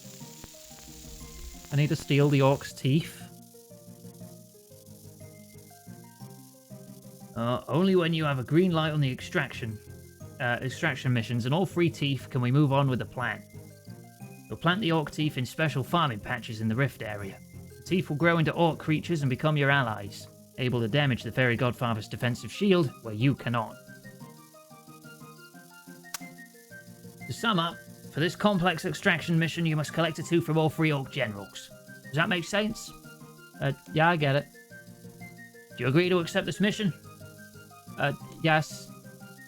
Excellent. We need to get you kitted out with a replacement magic tooth to enable you to access more fairy rings. Also, I need to provide you with a dossier containing top secret information. Replace one of my teeth? And give you a dossier, yes. Isn't that going to be painful? Oh, not especially. The dossier is quite safe. Fairy supply officers have checked it conforms to Fairy Protocol FFS1B for dossier safety. No, I meant about the tooth! Ah, that. The implantation procedure does tend to be a bit uncomfortable, but you're no sissy, are you? It's for the ultimate good cause. The defense of all fairy kind? Are you hero types usually just suck it up anyway? Unless you're scared of a teensy bit of pain. Bring it on, replace my tooth. Excellent, that's the ticket. Okay, we need to extract that tooth. This is a job for teeth. What's teeth? Relax, soldier. Remember your training. Teeth.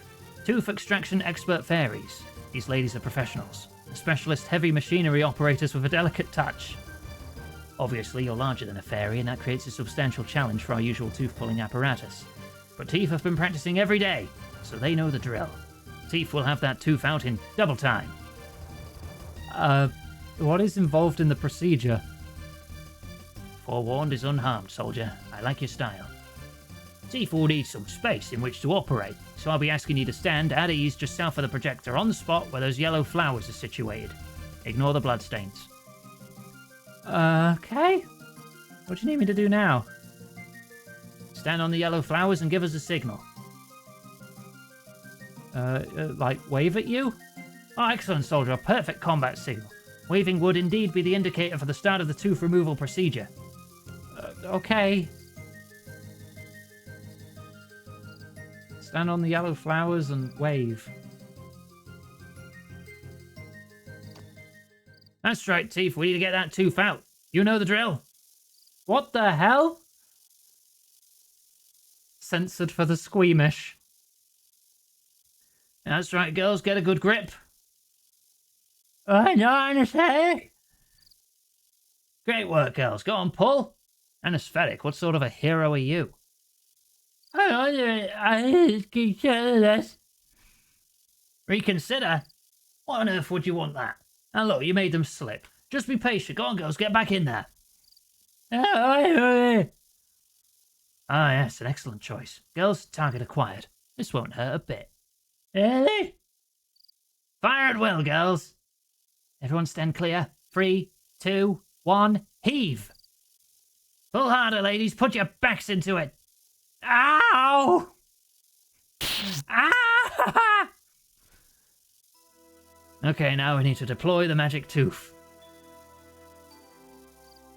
Good, that's it. Mission accomplished. The Tooth Fairy hands a dossier to you. Ah, it really hurts. That dossier contains information on the Orc generals. As discussed in the briefing, you need to collect a tooth from each of them and bring all 3 teeth to me. This very important extraction mission is vital to the operational plan. As for the dossier, really good. My teeth. Okay. I'm out. Bretagf. Aggressive female orc found patrolling Zenaris near the windmill. Intelligence leads us to believe that a recent fistfight with a subordinate left Bregeth with one less tooth in her head, and one subordinate permanently relocated somewhere else. Her bragging is well known throughout Zenaris, however she's important to Bad Daddy's plans. Without her, the orc warrior grunts would simply be fighting each other with their superiors. She keeps them in check. Suggest first talking to Bregeth. She's likely to recount the entire story to you if you ask. The trouble might be in getting away again afterwards. Gromblod. Mango mad orc found in the Enchanted Valley. His teeth are so rotten that he can only eat soft fruit, hence his preference for mangoes. According to reports, he's creating a bit of a nuisance of himself in the Enchanted Valley. Locals don't want to give him the secret to where the magic mango tree is. They're afraid he'll consume the entire harvest, and they're probably right. Shredflesh. A complete brute to look at, but suspect he's a real teddy bear inside. Last reports place him in the cavern of Gutenhof, in the Gutenhof region. Searching for herbs to control his excruciating toothache. He needs a dentist, so you may be able to convince him that it's the right thing to do. Fairy Ring Code ALP. Fairy Godfather. Code name Bad Daddy. The main villain. Needs to be stopped. Located in an isolated section of Zenaris, he's discovered a weakness in the interplanar fabric. This is really bad news for us. A Bad Daddy has used his magic and the magic of the Fairy Queen to make a rift between this plane and one seemingly filled with orcs. He's using the rift to transport orcs through to use as henchmen. Godfather is invulnerable to any standard attack. His magic is somehow linked to orcs, so we suspect some sort of weakness there. orc teeth, crude and brutal. These masticating marvels convey a feeling of basic primal energy. What they lack in quality, they more than make up for in their wonderfully coarse, brutal, and businesslike functionality. In the host's early years, the tooth comes to an excessively tantalizing point. As the host grazes most of the time, this quickly gets worn down. Opinion is divided, but many believe the more interesting teeth come from those orcs more accustomed to combat. A broken tooth sometimes creates a sublime organic structure, smooth and discoloured, but dense. Oh, great, I've learned a lot about orc teeth today.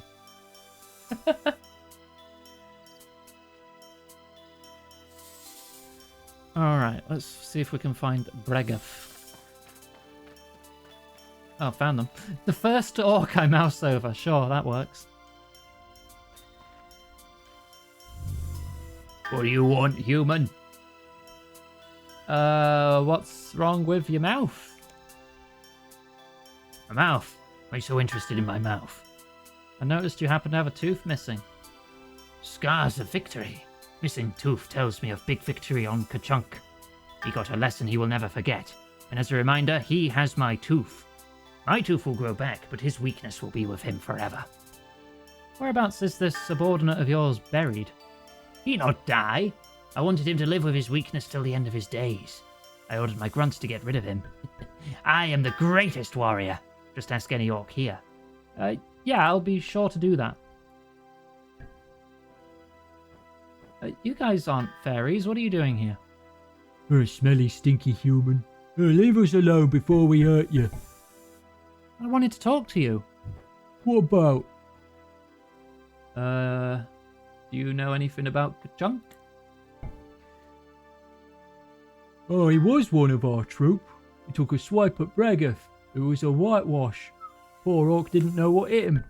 Mind you, he did land a lucky punch that took out Bregath's most rottenest tooth.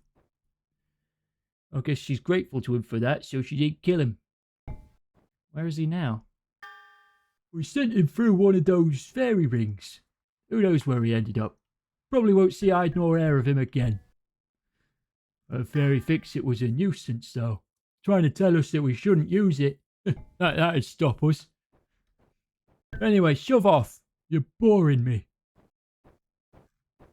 A good Neil? Who's Neil?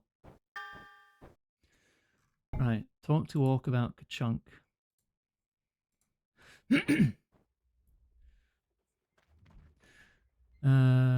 Yeah, so Fairy fix it.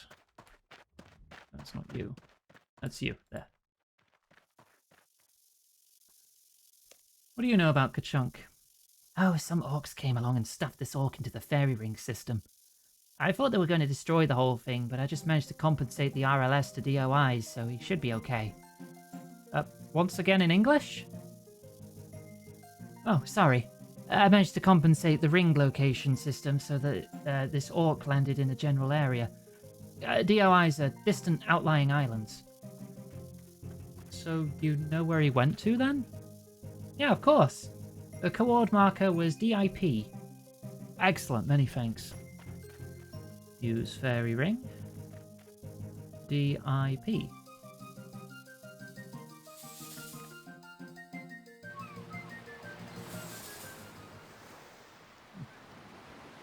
Spent campfire. Very amateurish. A broken bridge so he can't actually leave. Where is this? Oh, it's a fairy ring on the Isle of Mostly Harmless.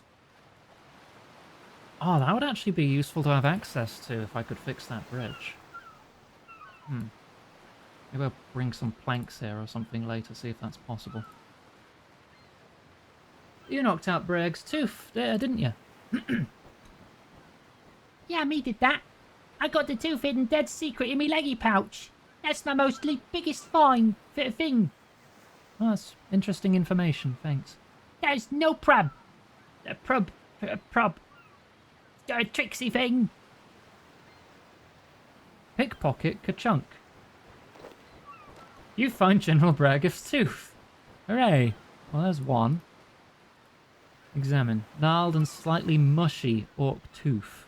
Ew. How could a tooth be mushy? Is it that rotten? Yeah.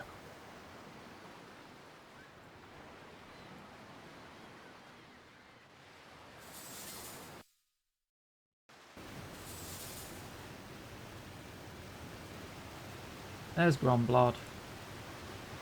Right in front of the ring.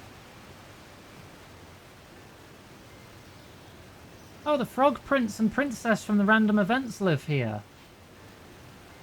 Oh, that's cool. What are you doing here? Out of my way, pesky human. You's not belong here. Suppose you do. Alright. Who else can I talk to here? Centaurs.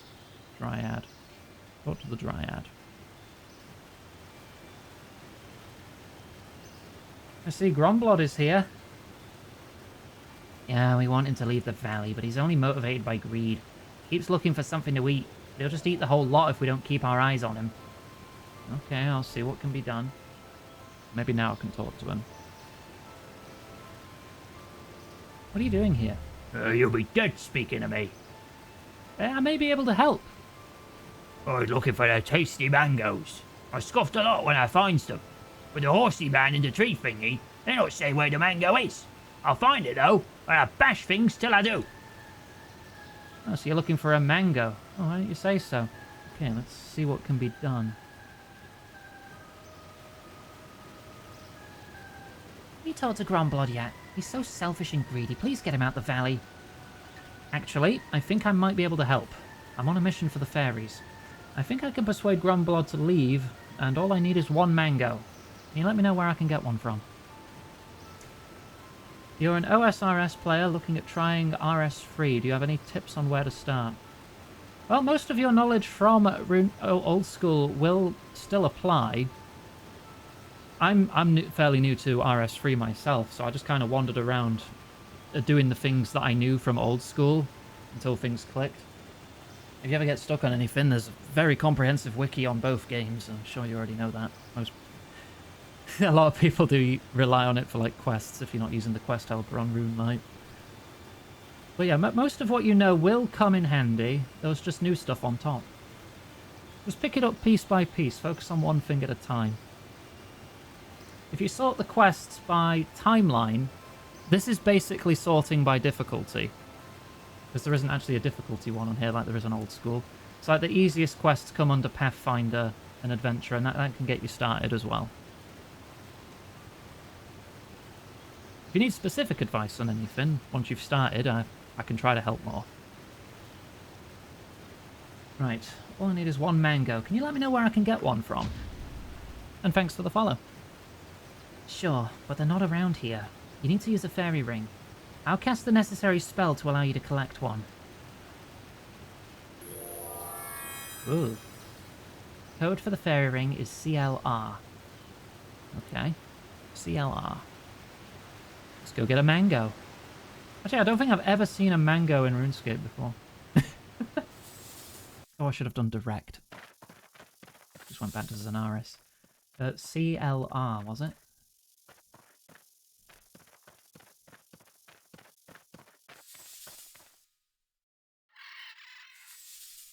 Oh, this is Monkey Island. It's just a mango tree on top of Ape Atoll. You pick a single perfect mango. I'll just go back. Wait, hang on, is there anything I can do here? Unblock log.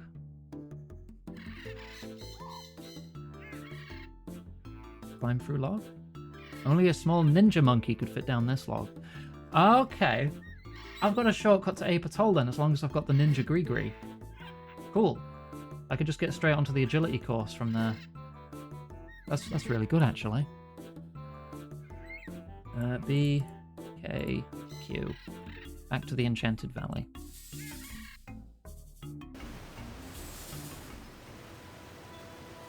I can't eat the mango myself. Use mango on the general. I have a mango for you. Will you leave if I give it to you? Yeah, gives it here. You hand the mango over to Gromblod. What did that say? He howls with pain? That kind of skipped itself there. I think he bit into it. Did his tooth come out? Pull the mango out of the ground. Extract tooth. You attempt to pull the tooth out of the mango, but you just can't seem to get enough purchase to extract it with your hands. Use tooth extractor on mango. There. You liberate the tooth from the mango. Right, we have 2 teeth now. Right, where's the third one? We need to go to ALP.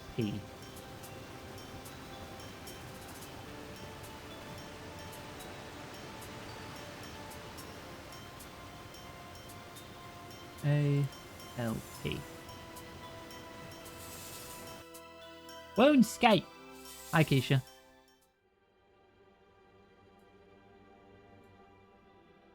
Huh. This is eerie. Can I help with something?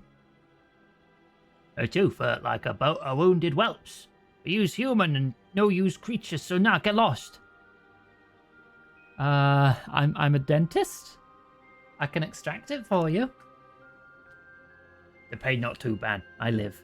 Leave shred flesh alone. Use no dentist. You say things that make pain nearly worse. Okay, that didn't work. Oh, it's probably like a little figure out what to say kind of situation. So your tooth is really hurting, is it? Like a jaggy blade in the head. Okay, well, that didn't go anywhere either.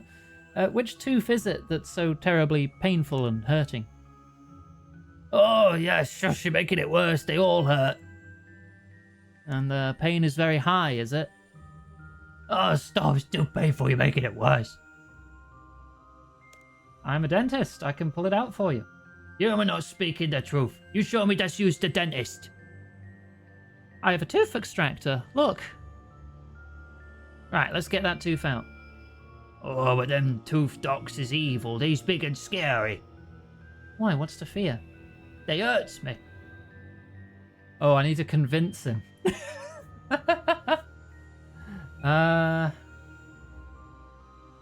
You don't need teeth. Just suck the eyeballs from your enemies.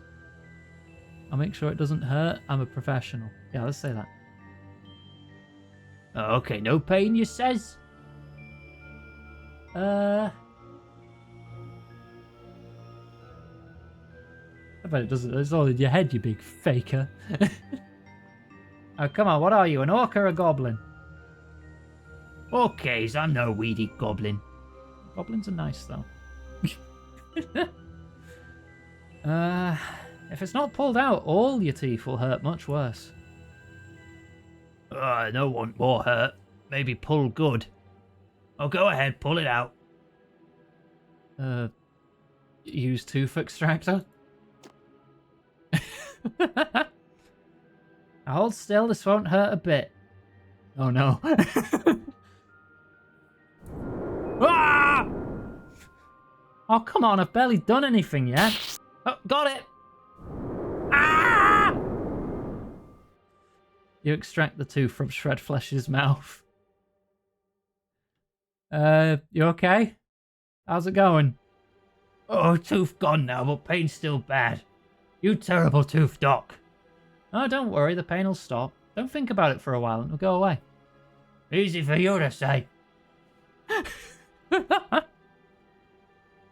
Clear rocks.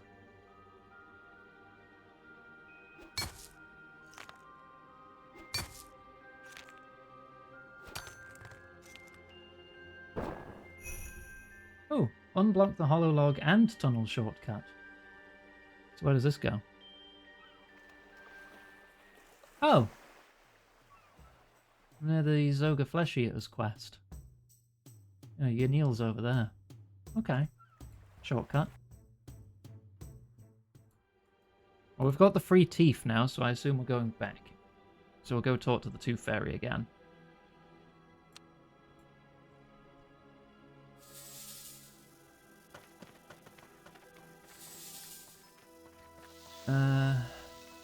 Oh wait, no, if I'm going to the Tooth Fairy, I need to go to Fairy Resistance. There we go.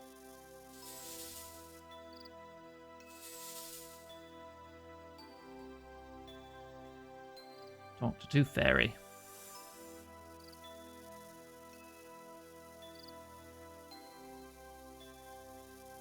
I've returned with all 3 teeth. Affirmative, soldier. Top drawer operation. With these Orc General's teeth, you'll be able to test Fairy Tooth magic live in the field. This is an exciting moment. What should I do now? Soldier, prepare for an incursion into enemy territory. You're cleared to engage the Fairy Godfather with considerable prejudice. Considerable? Don't you mean extreme prejudice? I know what I mean, soldier. Extreme prejudice doesn't fit into a fairy ethos. You won't find a fairy raging with anger. We have been known to fly off in a huff when extremely provoked. Not really a race of warriors, are you? Soldier, you have a real fight on your hands if you keep on with that attitude. Anyway, I've prepared another intelligence briefing. Turn on the projector. You really like this projector, don't you?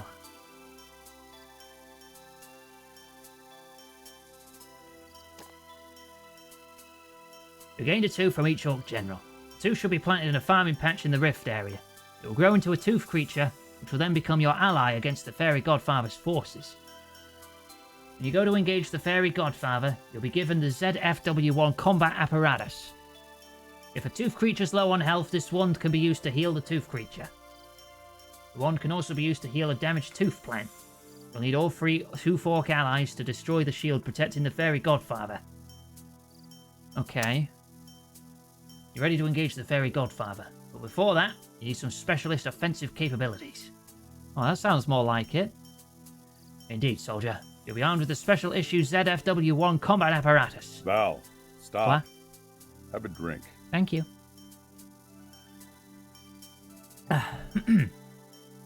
This apparatus facilitates rapid combat resuscitation of any injured dental Avengers and our allies while in the theatre of war. Dental what? I mean, it heals the tooth creatures if they get injured. The Tooth Fairy hands you a wand. Affirmative, soldier. Dental Avengers is their code name. Snappy, innit? You need to make your way to the rendezvous coordinates, which I've added to your dossier. You're targeting the Fairy Godfather, so you'll need to prepare battle rations and armaments accordingly. You'll receive your final briefing when you arrive at the coordinates. The Tooth Fairy updates your dossier with information. Iganga, you're dismissed. Okay, thanks. Is there like a page on the end now? You said you updated my... Oh! Oh, it goes off the edge. This information has cost us dearly. Fairy ring coordinates BIR, DIP, CLR, ALP. Okay.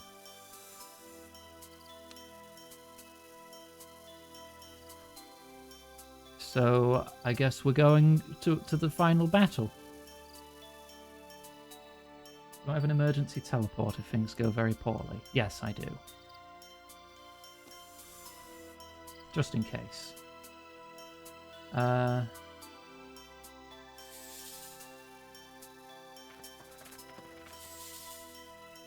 Abby says in a Runescape whisper, get ready to wave your wand around in public. Thank you, Abby. Right, so... BIR...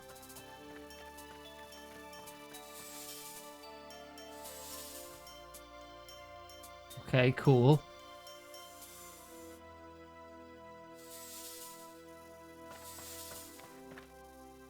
BIP...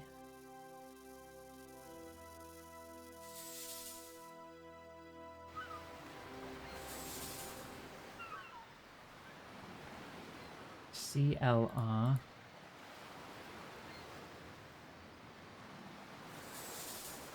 ALP.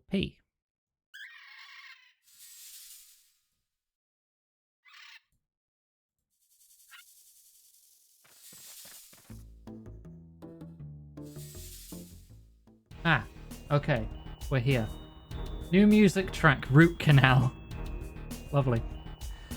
Right, let's equip our shark. Actually, we probably need to equip the fairy wand, don't we?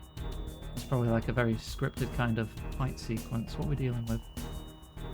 3 farming patches, that's where we plant the teeth. And then we need to look after them until the teeth golems have grown. And then they will fight.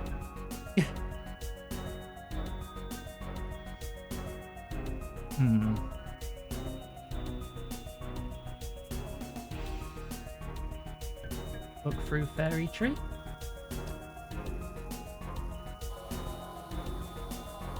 Aha, the queen bee stand a no chance now. I am the untouchable. I have grabbed all of the queen bee's power. And the more of the recruits come through every minute. I will own all the scenarios before the day is out. God. But boss, what about the very resistance to that pesky human of theirs? Resistance? What resistance? They have no chance against us. Violin case. I have my wand. Let them come.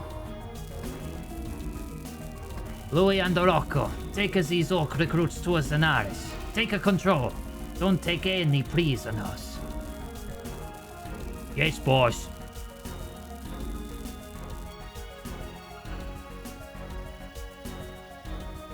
Squeeze past. Are we ready?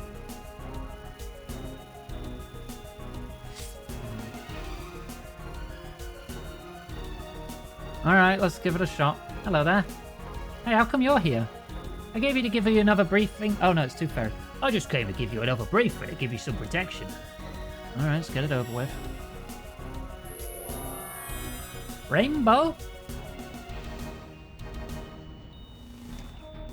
You need to plant the orc teeth in the farming patches so they grow into tooth creature allies. If a tooth creature dies, it will regrow in the same patch. Defeat the orc generals and grunts first. All 3 orc generals need to be killed before your tooth creature allies can fully take out the Godfather's shield. Once the orc generals have been killed and your tooth creature allies have destroyed the shield, they'll no longer be impervious to attack. Take the battle to him, and don't let him escape.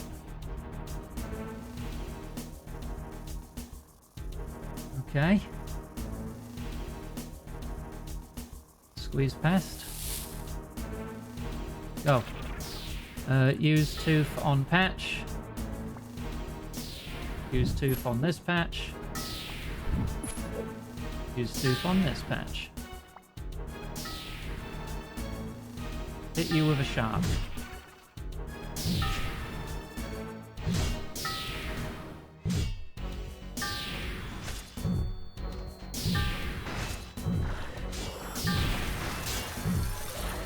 Okay, they're not able to hurt me very much. Oh,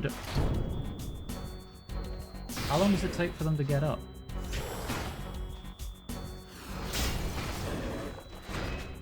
Oh, they're starting to blossom. Okay, I might end up killing these guys before... before these guys even get up.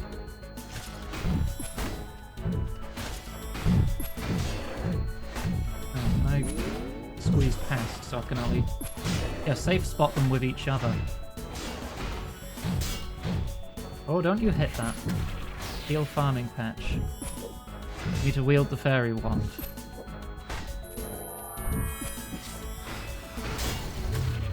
There we go, we're good. Don't you hit that.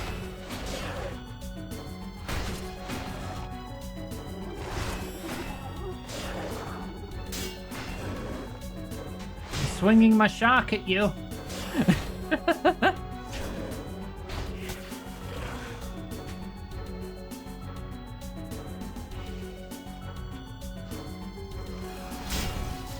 How long does it take these things to grow?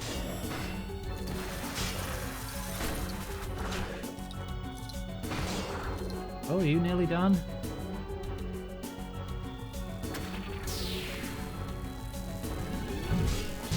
Shark power! There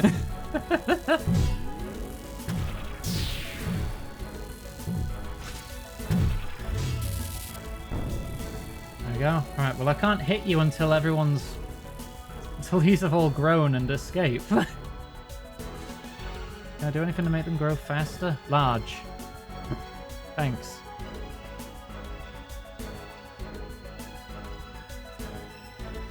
I guess I'm good. Oh, there's one. There's two. Fight.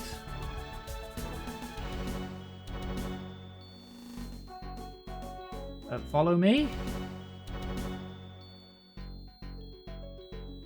I still need the third one now. Oh, wait, no. Oh, shit. I mean, I'll be able to heal them while that one wakes up.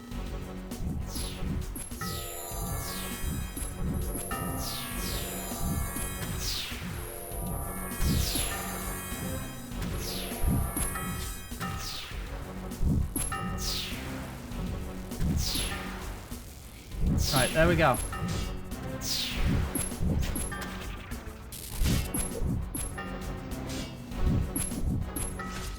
They're all attacking him, so his shield's down. Just need a few good hits. He seems actually fairly weak up close. Okay, there seems to be some sort of misunderstanding here. Let's parlay.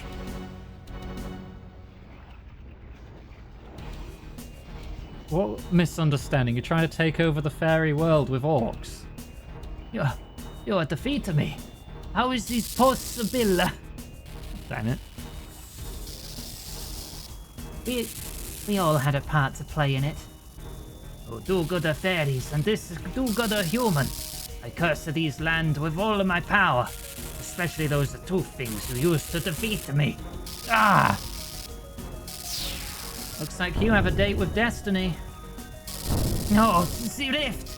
The rift! Ah! I guess you live with the orcs now? Right, stitching crew. Let's get this rift all sewn up.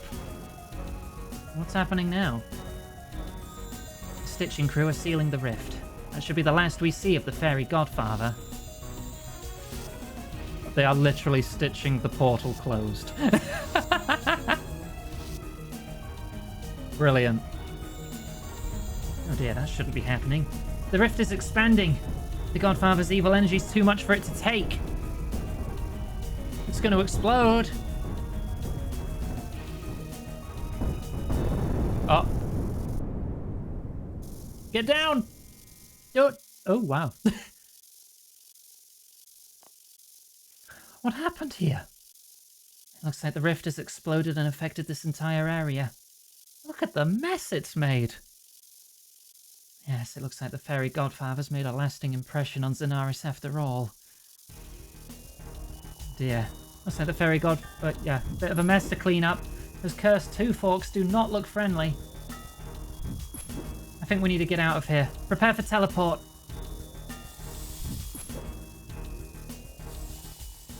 Oh, glad we got out of there in time. That should be the last we see of the fairy godfather. We need to discuss a suitable reward for you, but first we need to increase your fairy ring clearance level, so you needn't have to carry a staff. Oh, so I don't need to use a Draymond or Luna staff anymore? Exactly right. You'll be able to use the fairy rings to get to Ape Atoll, Ka-Chunk's Island, and the cavern near Gutanov. I make the magic in your tooth permanent. Prepare for the enchantment. Great, thanks. Right, now I'd like to reward you for your brave efforts.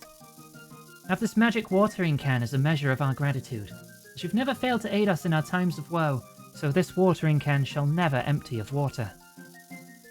Yo, sick. That'll actually come in real handy for farming.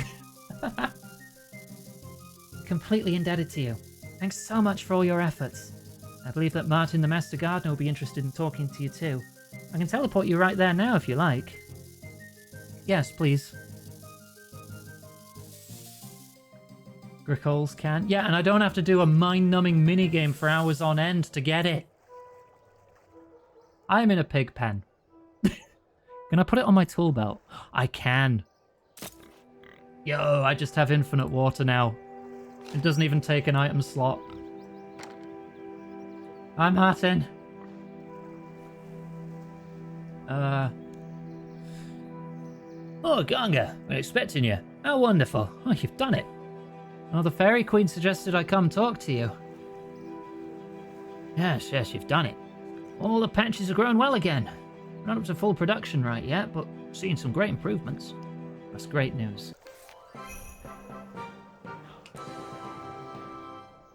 Finally concluded this quest line. But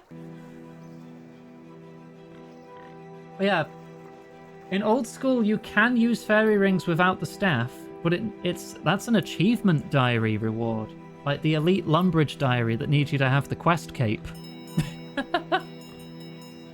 And the magic watering can is from the farming minigame in Corrend, near Hosidius. One of the worst minigames in OSRS, in my opinion. Magic level 66. I can go in the Magic Guild now. Nice. I've got all the levels I need for Swan Song. Cool, that's something I can do off stream because that's an OSRS quest. Tomes of the Warlock is not a name I recognize. So that's probably a newer quest. Cool. Right, what next? My notes say Jack of Spades next.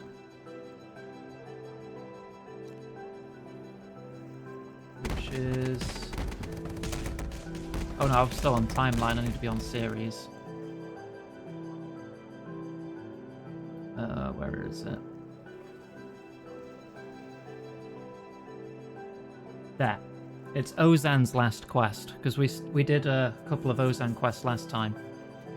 So this is a fairly newer quest, because Ozan, his quests have been voiced so far. This one doesn't say it is. So let me get that open and ready to go.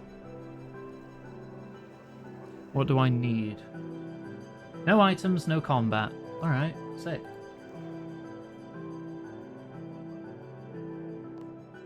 Shouldn't be too big of a deal then, right?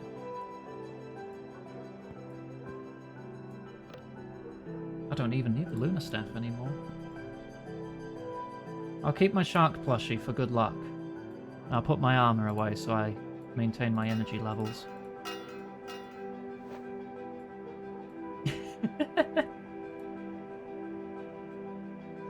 Right, where does it start? Alcarid Palace, let's go.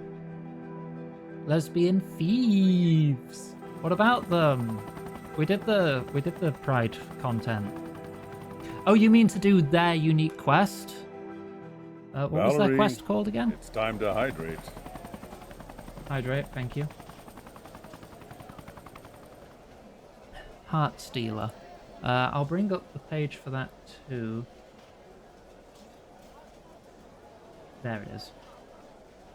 2021. Oh, it's a 6 Sage quest. Takes place after the gods come back, where you are the World Guardian. Yeah, I'm not the World Guardian yet, though. It is a short quest, though.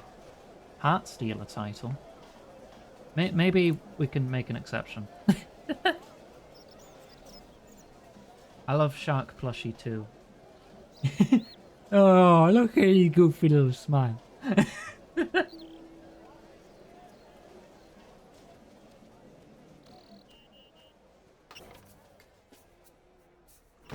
Alright, Prince Ali, who is now the Emir. Welcome. It is good to see you again. How can I be of service, friend of Al-Khalid? Jack of Spades. Okay, no longer voiced. Yeah, only his introduction was voiced.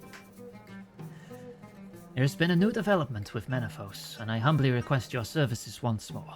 Will you accept? Yay. What's the development, and how can I help?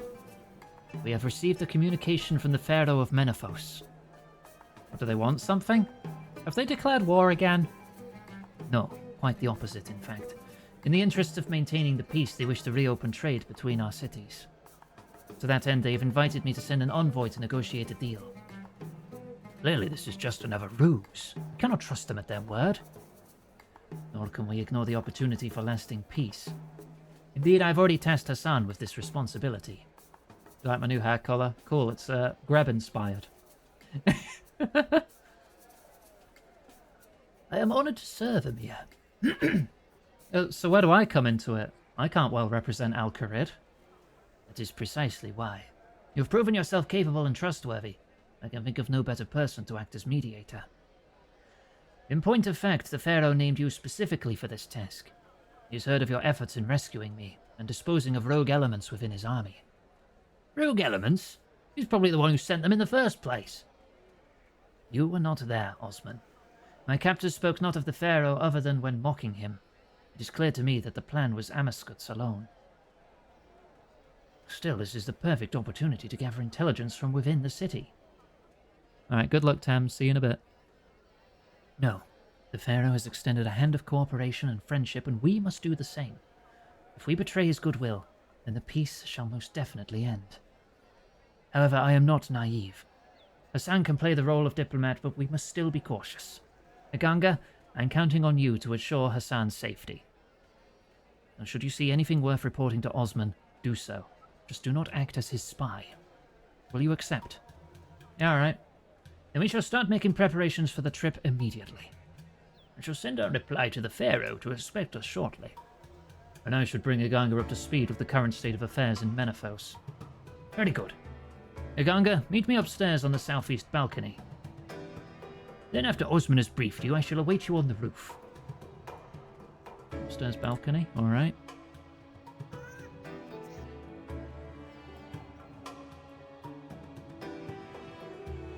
So you're gonna ask me to spy for you, aren't you? Even though the Emir just asked me not to? I admit having an agent in Menethos, free to come and go as they please, would be valuable. But no. The Emir said you are not to spy, so you are not to spy. Besides, I already have agents in place. But Maisa got out of Menethos, remember? You think she was the only asset in Menethos? Huh, alright. Wasn't expecting that. That being said, be aware of your surroundings and situation. You never know when you might see or hear something noteworthy that is worth reporting back to me. Just don't take any risks. Peace between Al-Qarid and Menethos is paramount. To that end, do you have any questions? Can you tell me about Menethos? It's the largest settlement in the Caridian Desert. Historically, it was the site Tumekan and Elidonis chose to rule from. However, the city itself has only existed since after Tumekan's sacrifice, starting out as a refugee camp. More and more people flocked there to get as far away from the front lines of a long-ago war. Over time, people made it their home. Originally, Sophanum and Menethos were one city, but at some point in history it was decided to separate the two. Sophanum came into being as the city of the dead, where the religious folk resided. Death is something of an industry there. Menethos, in contrast, became a vibrant city full of life. Its wealth grew off the back of trade, particularly with the Wushanko Islands to the east. Over the years, many pharaohs used this connection to import exotic flora and fauna, cheap labor to build ever more opulent buildings, and larger pyramids. Cool. What else should I know? Menethos is a militaristic city. Its walls are well defended, as is the Grand Palace. Be careful not to get on the wrong side of any guards while you're there. No doubt they'll be watching you like hawks from the moment you arrive. Every action you take will be under their scrutiny. Do not dare to undertake any of our more covert activities within the walls of Menethos. Doing so could put everything at jeopardy. The people at Menethos revere Tumekan and Elidonis above all other desert gods. That being said, you will still find some who follow the teachings of the lesser gods among its citizens. The pharaoh, however, has become increasingly secular over the years. My reports are to be believed. Also, should you get the opportunity to visit the Grand Library, there's something I would like you to look for. It's nothing that should get you into trouble. Just any books you find tracing the succession of the city's pharaohs. I'll keep an eye out. Oh, no, I meant to say no more questions. Finger slipped on the wrong key. No more questions. Good. Then go and talk to Hassan on the roof and prepare for your trip. Okay. How do I get to the roof from here? Ah.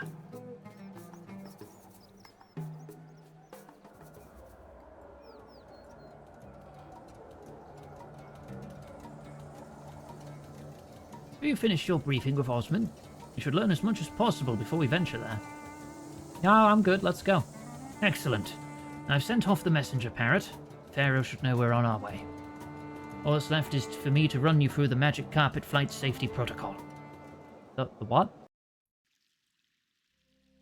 Meanwhile, in Menethos' throne room. We have received their reply, Pharaoh. The delegation from Al-Qarid shall be arriving shortly. Prepare to accept them. Ensure they are treated well. Of course. It is vital that the next step of my lady's plan runs smoothly. Has your benefactor made any progress? If the treasures do not keep arriving, then I may have to rethink this little arrangement of ours. Worry not, Pharaoh. There is no end of trinkets buried beneath our fair city. Good. They shall all be mine. They're of no use to the dead. That being said, my benefactor's goal still eludes her. It is why we have stipulated that you invite Aganga within our gates. She has something of a reputation for getting the job done, as it were. Taking a big risk inviting outsiders into Menethos. This had better be worth it. The city is rife with problems. The civil unrest, that accursed Jack of Spades, usurpers everywhere. I shall not have it. I'm confident you can subdue just 2 more citizens, Pharaoh, and you are being well compensated. Nevertheless, I shall have them both watched from the moment they set foot through my gate. If they stir up any more unrest, I shall have to take measures. And he'll be damned. No one shall defy my rule. No one. Of course, Pharaoh. I shall leave you to your rule, and prepare to greet our new guests.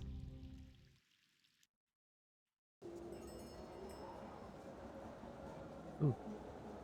So, you ready to set off, Iganga? We should be travelling in style, as befits a royal envoy.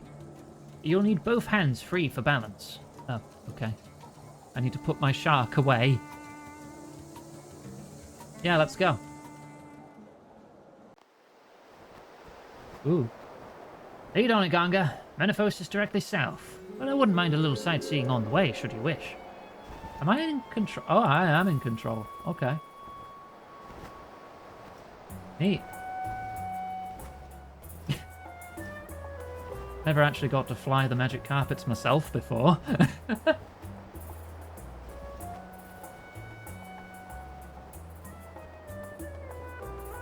I'm assuming I don't need heat protection then from the desert while in this mode.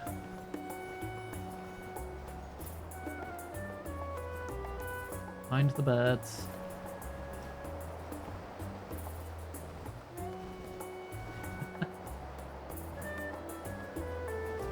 Is that it there? Oh no, that's the ancient magic temple. It's past there.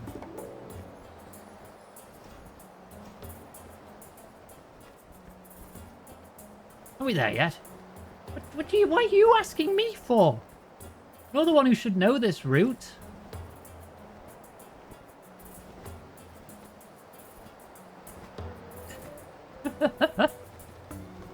Oh, is that it?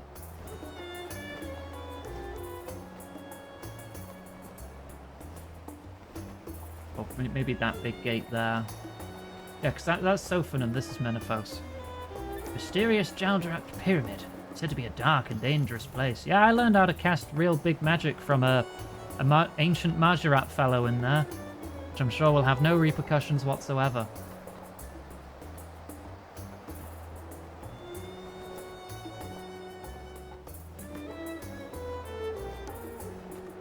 This looks like a good place to set down. Thank you for the sub, no. Ooga booga booga, gimme all your sour cream Pringles. Unfortunately, I do not possess any sour cream Pringles, but if I did, you would have them. Well, that was an interesting journey, and we've arrived safe and sound. I'm sure the real dangers will be found inside Menefos. Don't be such a pessimist. I'm sure the Pharaoh's intentions are good. You'll see. Oh, sounds like the gates are being opened.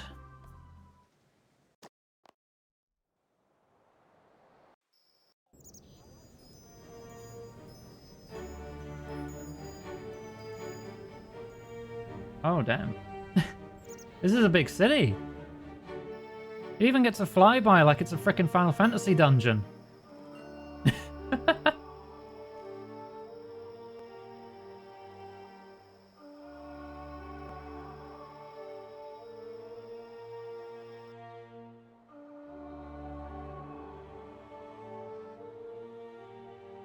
Yeah, this is cool. I really wanted to unlock this place, and I saw this was a 5th age quest still, so I'm safe to do this. Menefos. Hard.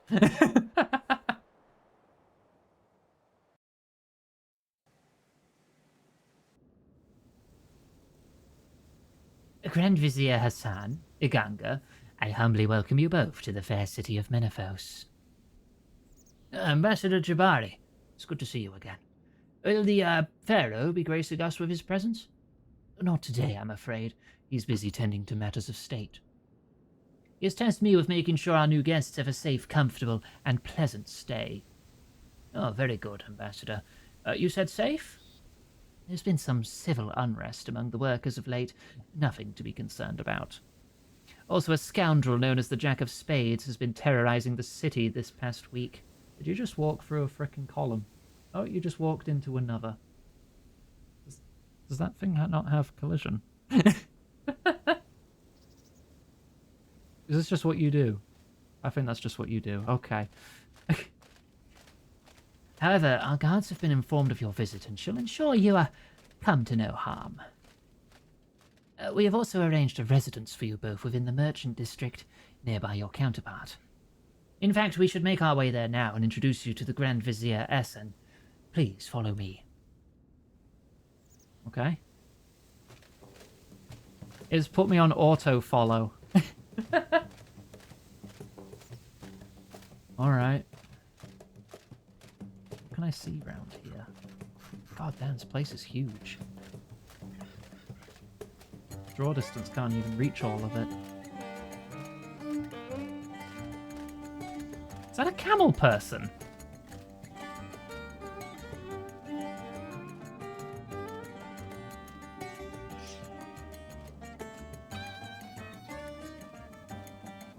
Oh, I am in control now. Okay.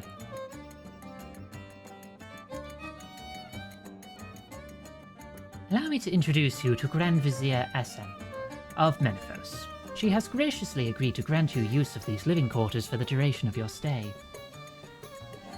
It is very good to finally meet you both. I look forward to working towards a mutually beneficial agreement. And us, you. We thank you for your hospitality. Essen shall keep me apprised of all developments, which I shall relay to the Pharaoh. Do feel free to send your own communications back to the Emir Ali. The guards have also been informed to allow you free passage in and out of the city, albeit not via Sophanum. Their plague requires they be isolated from us. Now I shall take my leave.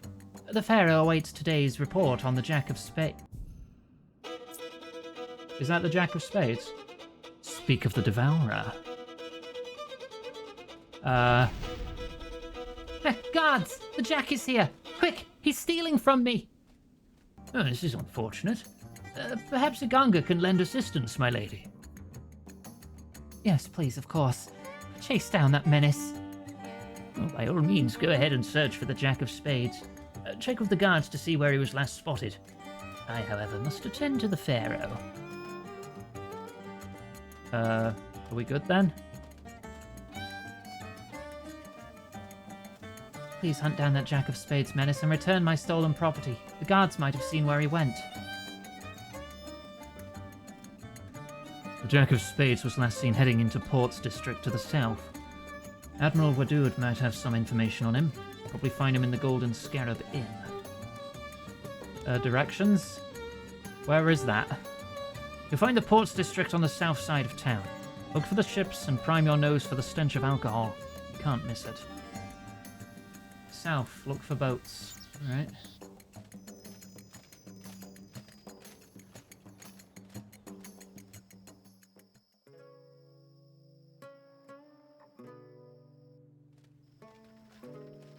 This is probably the biggest frickin' city in the game, isn't it?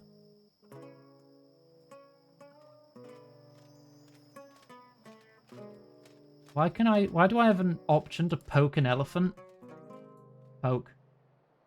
I wouldn't poke a mammoth in this heat if I were you. Poke. You completely insane?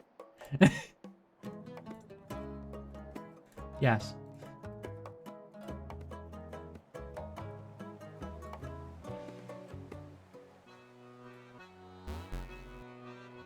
I've been playing for a while. Yes, I have. I'm streaming. Right, where's... If this is the Ports District, let's look for a tavern. Oh, it's highlighted. Cool.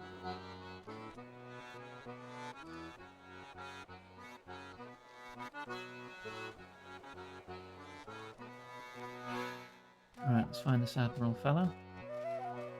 Pub musician, bartender. There you are. I wondered when you might pay me a visit, Ganga. I'm sorry, do I know you?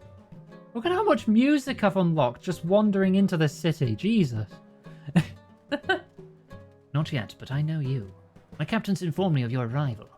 What an eventful time you're already having here.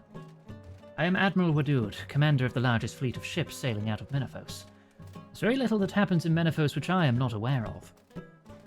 Well, that's good. I'm hunting for someone known as the Jack of Spades. He stole something from Grand Vizier Essen. Do you know who or where he is? The true identity of the Jack, that much I don't know. But I know a thing or two else. What's this information worth to you? Oh. Probably about as much as this is worth to you, Admiral. Well, stop him! He's stealing my prized trinket. It's one of a kind. The so-called Jack of Spades steals Admiral Wadood's prized trinket and darts away before anyone could react. The trinket, I must have it back. If you can return it to me, I'll just owe you one, okay? Can you give me any hint of where I might find this Jack of Spades character? Look, the guards barely lift a finger without order from the Pharaoh.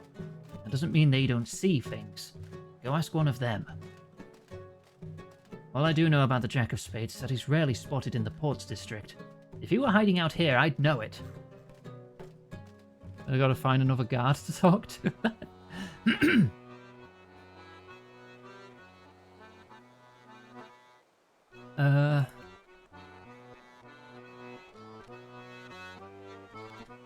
Oh, there's a housing portal. You can live here?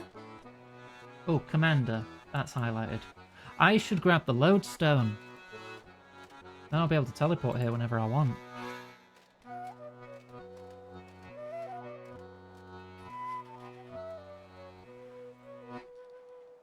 Let's go grab that.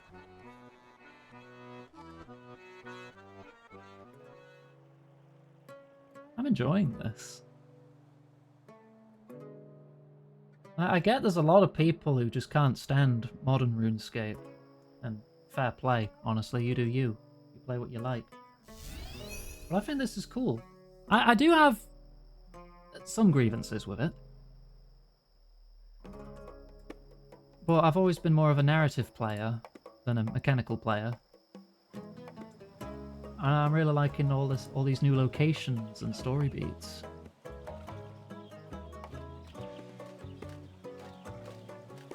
Commander?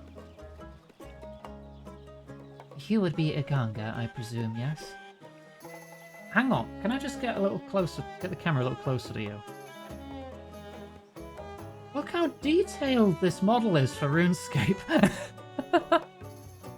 Compared to me! You look like you're from a different game!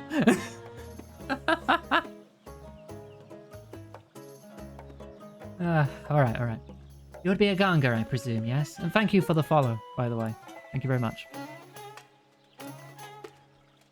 Does everyone here know who I am?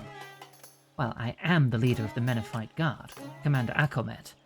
I was informed about your arrival and ordered to have my guards keep an eye on you. For your own safety, of course. Oh, of course. In fact, your guards have been sort of helping me track down the Jack of Spades. Can you help? You certainly don't waste time meddling, do you? My report on you is no exaggeration. Catching that troublemaker is my job, not yours. Well, that seems a little unfair. I'm only trying to help. He's already stolen things from Grand Vizier Essen and Admiral Wadood. He was last seen heading this way. Well, we haven't seen him recently, so you're out of luck. What do you bet in like one or two dialogue choices that fiddle's going to come in and he's just going to pop in behind her? Yep, there you go. As are you, my dear Akomet. Called it. Guards, he's here. Arrest him. The so-called Jack of Spades swipes Commander Akomet's ceremonial dagger and runs off before anyone can blink. You incompetent idiots! I will not be made a fool of like this. Perhaps an outsider can succeed where your guards have failed? Commander, I mean, with your blessing, of course. Fine. That dagger means a lot to me. If you can return it, perhaps there are other duties you could aid me in. Is there anything you can tell me to track him down? Only that the Imperial District is crawling with guards and is regularly searched. His hideout won't be here. All reports so far suggest he has a base of operations in the Worker District. We've so far been unable to discover it. We should talk to Batal. He's lived there longer than anyone. Just don't expect a warm welcome. Batal in the Workers District. Ah. This district. Okay. What's in your mind? Clay and sandstone. Okay. You've got a furnace, you've got an anvil. Water source. Pottery wheel as well. Where's the nearest bank to there? Oh, is that all the way down here? Might not be the best then. Let's head up there. You ruin 3 degrees and escape away! God damn it, Scoops. Wait, can I even get into there from here? I don't think I can. Cactus patch. I need to help someone build it? I think I need to go out and around to get in here. If I just click there, will my character be able to pass that much distance?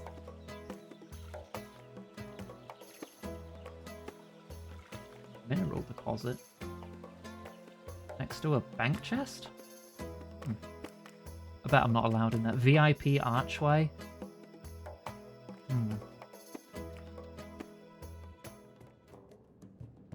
I'm loving the aesthetic of this city.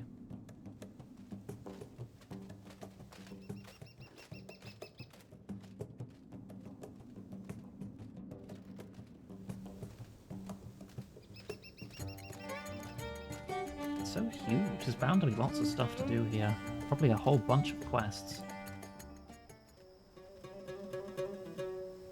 Here's the workers' district. There's Batal. That's who I'm looking for. Excuse me, but are you Batal? What of it, outsider? How do you know I'm an outsider? Really? Does everyone in this city know who I am? You're in a very Egyptian-themed, like, fantasy city.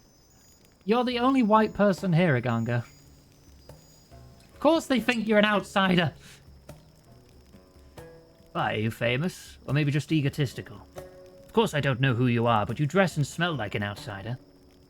You certainly haven't done a day's work in your life. Real work, that is, like we're made to do. Excuse me, I have level 80 mining? If you think that, then you really don't know me. Look, I think we got off on the wrong foot. I'm chasing after the Jack of Spades. Have you seen him? You'll be in this district somewhere. Thinks he's a man of the people, always dishing out his loot to us workers. Ah, so he's not all bad then. Oh, sure, he's great. It's not like that gives the guards even more excuses to oppress us, raid our district, and take even more of what little we don't have. They certainly don't drag us off to interrogate us about where he's holed up. If I knew, I'd tell Akomet, and then good riddance to him.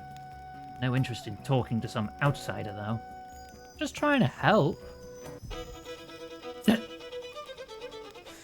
As am I, Batal. Did you just rob from the poor? Dude.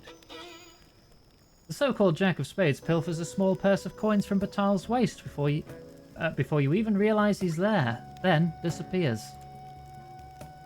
How does stealing from me help you, vulture? Wow, okay. Maybe he is all bad. Oh, fine, go on then. Track him down, bring my meager fortune back. It's not like I can lend much of a hand.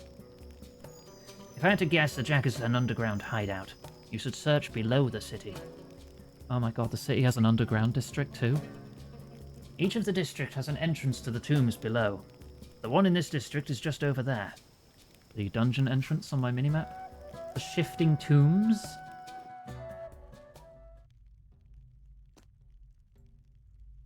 Hang on, let me get my shark ready, just in case. Because he's just here. Look at my shark. There you are, Jack. I've got you cornered. Are you coming peacefully? You won't be turning me in. Okay, so violence it is. I gave you a chance. Is that any way to speak to a friend? You're no friend of mine. You've been stealing from almost everyone I've met in Menaphos so far. You're nothing but a common thief. Well, now you're just hurting my feelings. There's nothing common about me at all. I'm one of a kind. Ozan! Hey, buddy. How'd you going for a while there, huh? What are you doing here? How did you get into the city? Why did you steal from all those people? Oh, one question at a time. Okay, how'd you get into Menaphos? Come on, who do you think you're talking to here? I have my ways. I've only been able to get in by invitation. Those walls and gates seem otherwise impenetrable. Well, not for me. Hey, look, it's a long story involving bribery, a wig and pink skirt, and a snake charmer's flute. What? The wig and pink skirt reminds me of like the Prince Ali Rescue original quest from OSRS. Snake charmer's flute? Was that used in the Feud quest? Also in the desert? I didn't know you were musical. Sure, let's pretend I played it and not something else far more embarrassing. You didn't put it up your butt, did you? What are you doing here? I felt bad ever since our run-in with Amaskut. I've been on the trail of the Karadib ever since. I've tracked it as far as Menaphos. Apep and Heru weren't just thugs for hire, unlike Noon's skulls. They were Menaphites, and high-ranking ones at that. Now, since arriving here, I've been gathering all the information I can about it. I think Amaskut is here, somewhere. Amaskut's here in the city? Not exactly. There's been a lot of activity below it since well before I arrived. Groups of workers and guards disappearing beneath the Grand Pyramid and not being seen again. I've set up this little hideout just out of the way. But I've been down there. They're digging up old tombs, searching for I don't know what. But it's definitely her behind it. Most of the people I've seen are in thralls. She's controlling them. What's down here? I'll leave you to find that out for yourself. Maybe we can discover whatever it is Amaskut's looking for before she does. Or perhaps there'll be an opportunity for one of us to steal back the Karadib, return it to Prince Ali. Well, he's the Emir now. Oh, right, of course. I forgot. Why did you steal from everyone? Oh, that was for your benefit. I knew it would get your attention and lead you here so we could chat in private. It was also to introduce you to the worst that Menaphos has to offer. There's a deep corruption at work here, and an unnatural one at that. Grand Vizier Essen.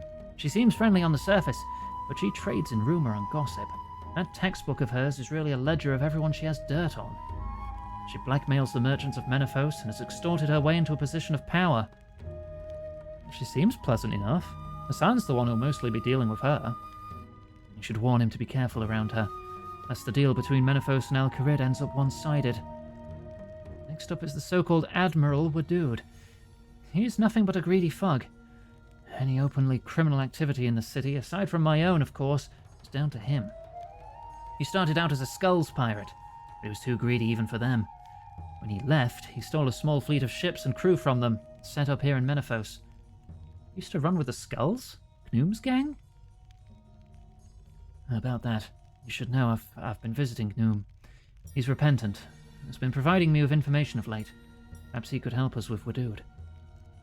Then there's Commander Akomet. By all accounts, she used to be a great leader of the Guard, but when the war started, she became nothing but a yes-woman. She's become weak-willed, hiding behind the Pharaoh's ever-unreasonable orders, bullying her soldiers. Okay, but surely that worker isn't a villain? Batal? He's the one that makes me saddest. He used to be a hero among the workers here, fighting for workers' rights, helping the sick and infirm. A couple years ago, he led a protest against workers being sent to work here beneath the Grand Pyramid. In response, the Pharaoh had his hands taken as an example to the others. Ever since, he's been a broken man. More of a collaborator than a friend to his fellow workers. If only he could be built back up again. Damn, jeez. Okay, so now what? I can't well turn you in, unless... Can I? I'd rather you didn't, friend. My work here is far from done. We need to work together again. Yeah, take the items I stole and return them. If I'm right, it should go to some way to gaining favor with these people. Why would I want to gain favor with them? You're an outsider. And worse than that, you're considered an ally of Al-Kharid. The people I stole from wield great influence and power in Menaphos. If you can get them on your side, even a little, it can only help our cause. Pharaoh's become a cruel and oppressive leader. People don't want him around anymore, but none of them are willing to do anything about it. You should know I'm under orders from Emir Ali and Osman not to act as a spy here. Really? Even Osman said that? Well, look, I'm not saying you should spy. Just do what comes naturally to you. Help them out, gain their friendship and trust. Just keep your moral compass. Don't do anything I wouldn't do. Actually, scratch that. Don't do the things I would do, either. Here's everything I took that you have yet to return. Once you're done returning these, talk to Hassan, then come back and visit me here. Tax ledger, price trinket, dagger, and coin purse. Alright. I'm not spying, I'm a curious fucker. Right. Is he really missing both his hands? Yeah, he's got a hook on that hand, and nothing on that hand. I didn't even notice. Fatal, I've recovered your stolen purse. Jack of Spades got away, though. I guess I do get to eat tonight after all. What did I... Did I just get, like, a reputation gain? Hang on. Oh, hang on. I can fast travel. Fast travel back to merchants?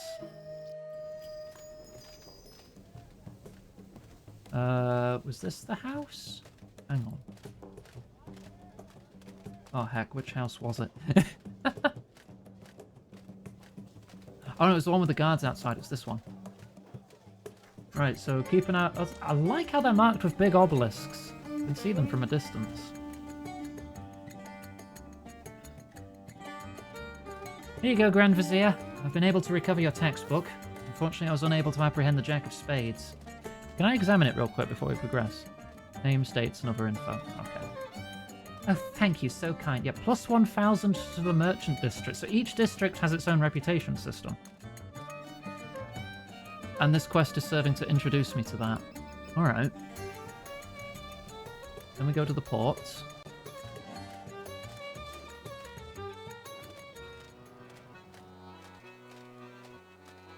And everyone's conveniently near the fast travel point. RS3 Corrend favor? I don't know enough to say whether it is or isn't. Here's your stolen artifact. Jack of Spades got away.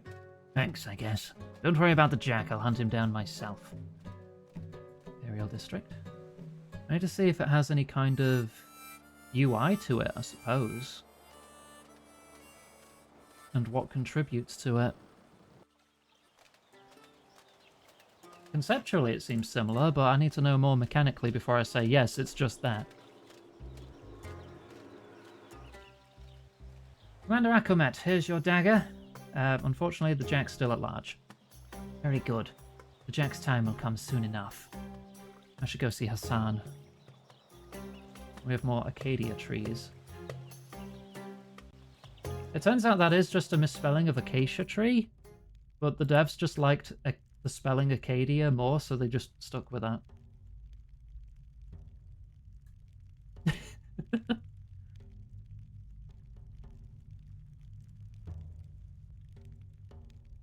I'll have to look into this reputation system at some point for sure, though. It's probably going to be a bit of a grind, I would imagine. But it might have worthwhile rewards.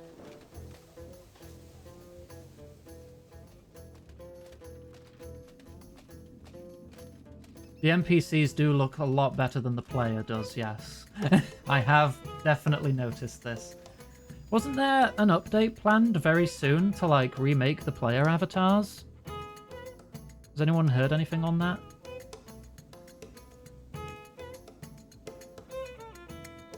I returned all the items the Jack of Spades stole. That's wonderful news, Aganga. You're already making a name for yourself here in Menethos. You should continue to help them out as much as possible. Oh, don't forget why we're here, though. Don't you worry, my little bird. I'll take good care of your Hassan here. Oh, not to worry, Ganga. This is my forte. Hassan and I shall start negotiations on the new trade deal. I'll let you know if I ever need your assistance. Pinned by Tachi. I'm not spying, I'm a curious fucker. Okay. You'll explore our wonderful city. Make yourself at home. Ah, there it is. Valerie, Each it's time to district, hydrate. and then the core city itself. It's in tiers. Let me open this. Let me have a look. Getting reputation from various faction leaders. Rewards can be earned. Having the unexpected diplomacy relic power. Oh, that's an archaeology thing. Ignore that. Yeah, maximum reputation will allow you to be called Sandy. So I could be Sandy Aganga. it goes up to 10 tiers of rep. After completing this quest, all skilling activities within the walls earn rep. Skilling using any of the methods released along with Menaphos earns a higher amount of rep. So chopping acacia trees, mining mineral deposits, fishing for desert sole, catfish and beltfish, thieving in the market, catching plover birds, and fighting corrupted and devourer creatures in the Slayer dungeon. This place has its own Slayer dungeon? Sick. Change via the reputation interface to decide which... Oh, so I have to pledge to a faction. Okay. Can I do that like this? Ooh, okay. Increase the standing within any of the 4 factions to unlock city rewards. All faction rep contributes to your overall city ranking and gives you additional content. There's a grand exchange here? Bloody hell, this is a capital city. I thought Varrock was the only one. Right, so I have that. I have the access to the banks and a grand exchange section here. A banner, cosmetics. Cooldown between city quests is reduced. Familiar rep. Surface skilling buff and city quest cooldown reduction. Discover an impling or Guffix butterfly while surface skilling. Toggle what implings you see by talking to the impling collector. I don't even know what these implings are. Wait, no, like the young implings? Like the hunter implings that you catch? Probably. Number of golden feathers earned from the tombs. More cosmetics. More cooldown reduction. Chance to save a feather during Slayer. I'm sure that's important. Final tier of cosmetics. Desert Pantheon Aura Fragments. No cooldown on quests at all. Revered. Extra XP in the form of magic carpet dust during any skills, even outside the city. You get global bonuses too, that's cool. And working for the Imperials, you get access to a bank deposit box. A faction head? Is that like a helmet? It looks like a helmet. Cosmetics. Create Imperial District, Shifting Tombs, and Sophanum Slayer Dungeon teleport tablets. More cosmetics, a bank chest, so not just a deposit box. More cosmetics, skilling boost. Permanently improve woodcutting success rate within the district. Of the Imperial District title, Magic Carpet Pet. If we work in the ports, okay, it's similar stuff. Teleports, cosmetics, bank stuff. Permanently improve your fishing success rate. Okay, so the ports is mostly for fishing. Imperials mostly for woodcutting. Merchants for thieving. Of course. And then workers for mining. I mean, I'm pretty good at mining, so... Permanently improve mining damage. Hints? All methods of skilling will earn rep after the quest. Methods existing prior to the update, you only get a smaller amount. So yeah, you want to focus on the stuff that's unique to this area. New skilling options give more stuff. Tells you all the things. So when the highest rates of rep, you're going to want to descend into the shifting pools. Okay. That's interesting. I'll probably get a start on that in my own time, because that seems like it's going to be quite involved, and I want to be focusing quests on stream. There is one quest I wanted to do today as well, while we still have time, because I think this unlocks a time-gated thing, and I want to see what it is. We're going to unlock Fort Farinfree. It is 6th Age, so there could be some bits of lore which are confusing. But it seems to be like a whole area of the game that you can build up yourself, like a fortress. And it gives a lot of bonuses and such. So I want to see what that's all about. I feel like unlocking it sooner is going to be better than later. As much as I want to wait before I start really diving into the 6th Age lore. Ozan's just hanging out there. Ganga Castle? Maybe. It also strikes me as rather weird because it's the only quest I've encountered so far that's just a quest marker start location rather than an NPC. As you approach the throne room, you hear voices. This may possibly reference things that I've not experienced. Is there no way that you'll reconsider? Sorry, my lord, not worth the risk. That place. Here we go. It's cursed. Borderline 7th age? What? 7th? Oh no. Hopefully not too many spoilers then. I just want to have a fortress. We're wasting time and gold on these cowards. Cowards? Wait a moment now. Silence. One more word and you'll be picking your teeth up off the floor. We talked about this, Ella. This is useless. We should just send an army. I'll lead them myself if I have to. Can't send troops away from the cities, you know this. There is a game called Gravity Circuit free on Steam. Okay, this Circuit? Is it a racing game? Might not really be up my alley, but I'll have a look. It's, oh no, it's not a racing game at all. It is a pixel-style action platformer. Kinda reminds me of Shovel Knight. But robots. It's a Mega Man. I mean, alright, I mean, it's free. I'll add it to my library. I don't know if I'll ever get round to it anytime soon. Thank you.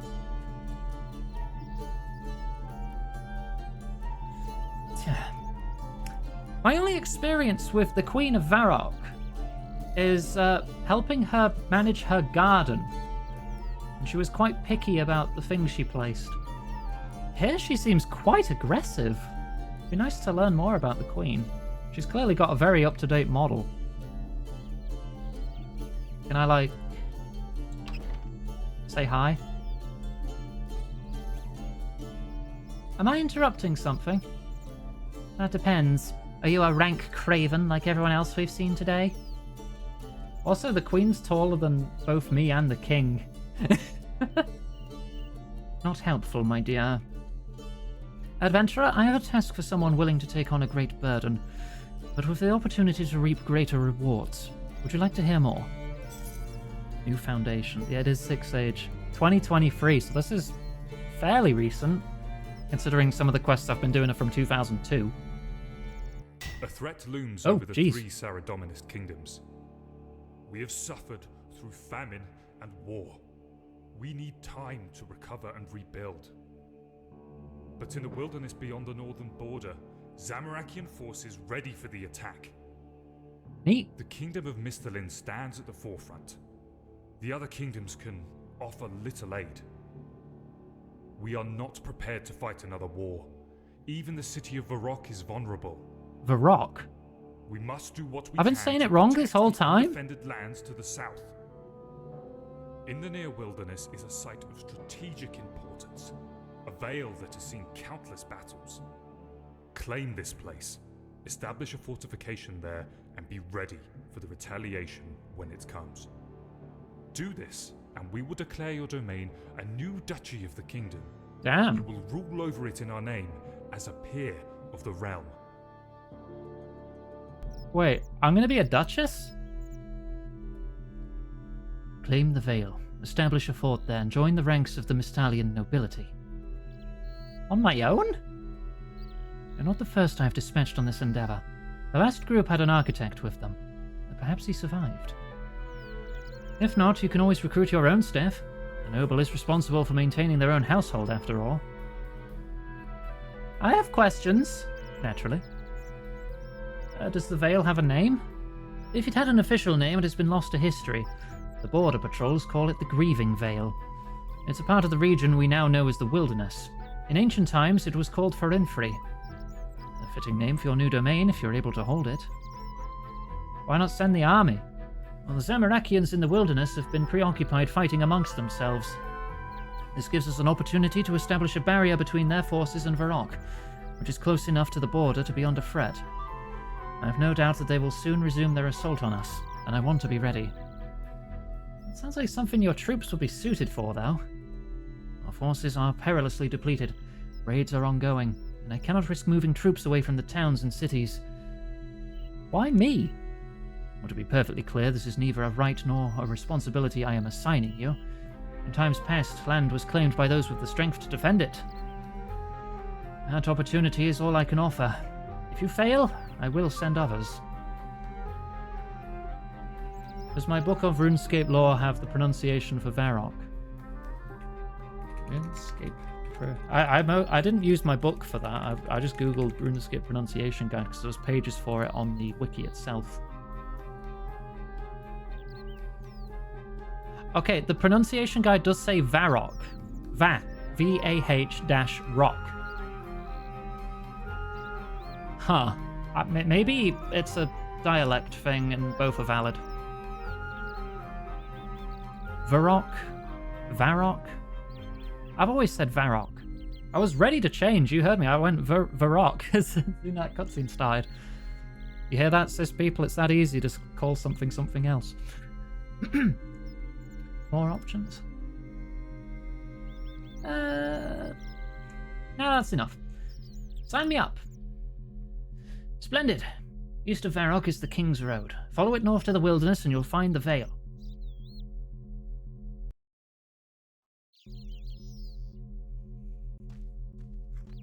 Alright, let's head up.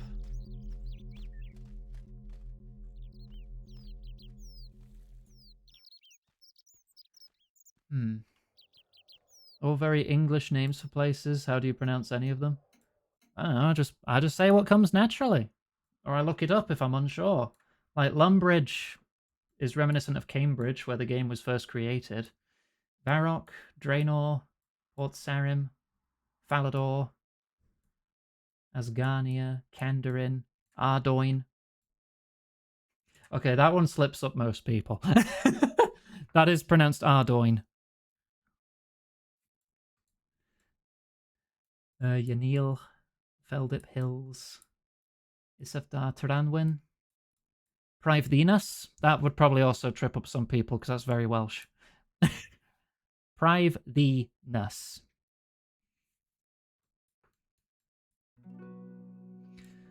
You'll find RuneScape streamers who just shorten these and don't actually know how to say them. Like, people who play this game a lot will just say Prif. That's Prif. This is Ardy.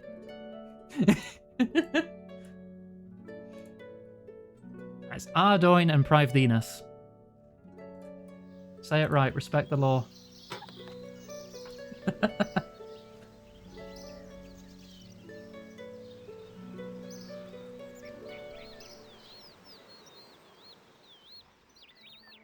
Oh, it's just... Yeah, it's just a continue quest marker. No other quests in the game have ever worked like this before. The area looks to be overrun with zombies, and also there's a penguin hiding in a bush wandering around. If this place is crawling with zombies, I should probably suit up for combat.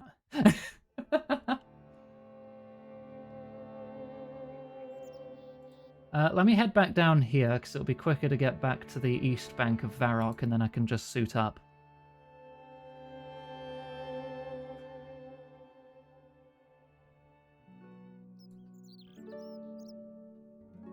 I mean, I should have expected as much. The place is in the wilderness. The bush penguin is unfazed by the zombies. We're not going to have time for it tonight. I will be continuing the penguin quest line tomorrow, because that is another thing I'm very excited about continuing.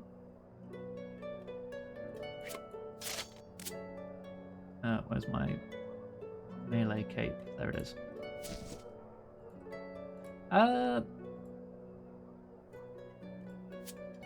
And food. That'll do. And before I forget again, so I'm just going to run north through here anyway, I should restore my prayer points for once. As we're playing the 007 game. Valerie needs water. Oh, water, thank you.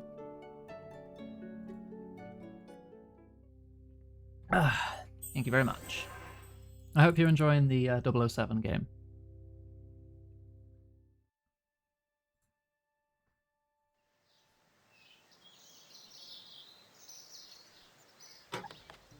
Right, back out we go. I may still appear to be barefoot, but that's due to a challenge, okay? It's not my choice. I am wearing shoes, you can see them. It's just transmogged into feet. Oh, that's a player. Sorry. Overrun with zombies. Continue, yes. The context for that message, I was told not to spy on the desert city. Just do what comes naturally instead. I'm not a spy, I'm just curious. Oh, they're only level 21.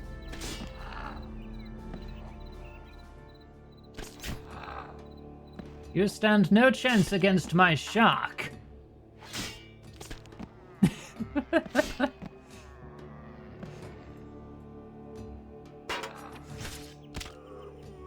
Fight them.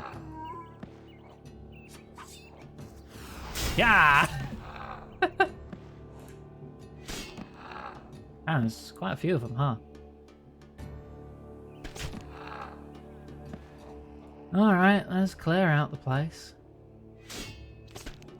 Oh, there's a survivor in there. Hello, Bill.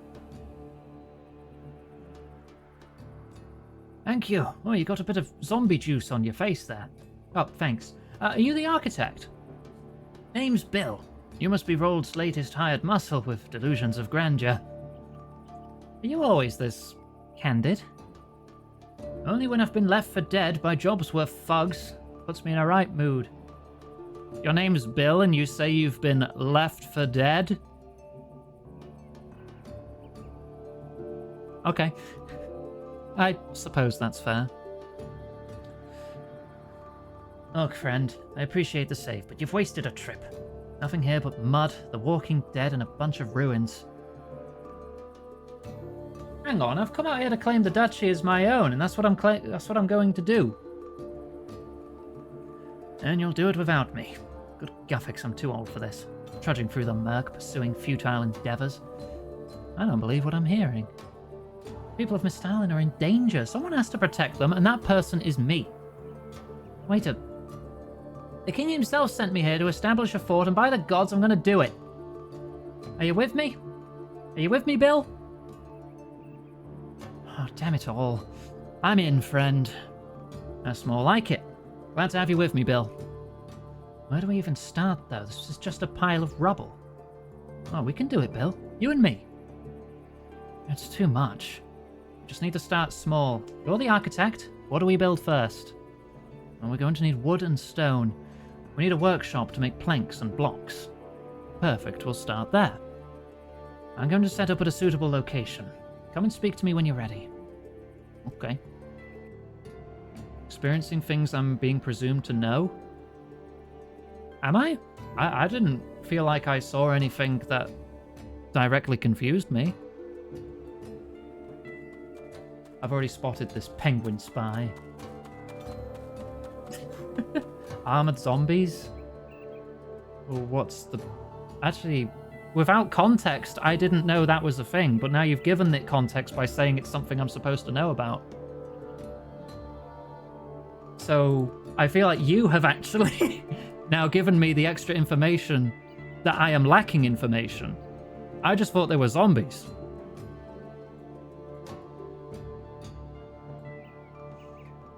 Oh, there you are, Bill.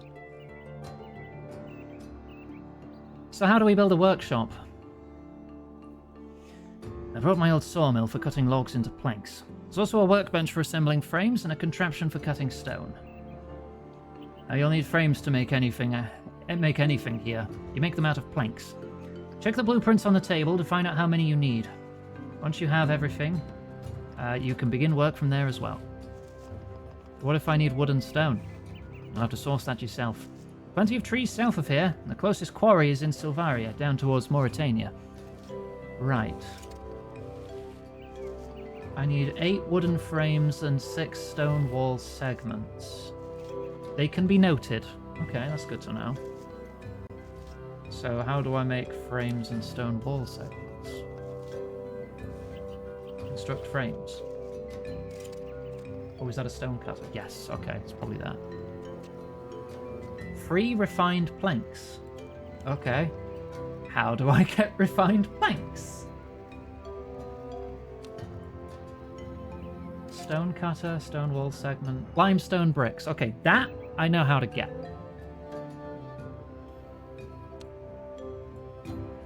Added recently? I don't know.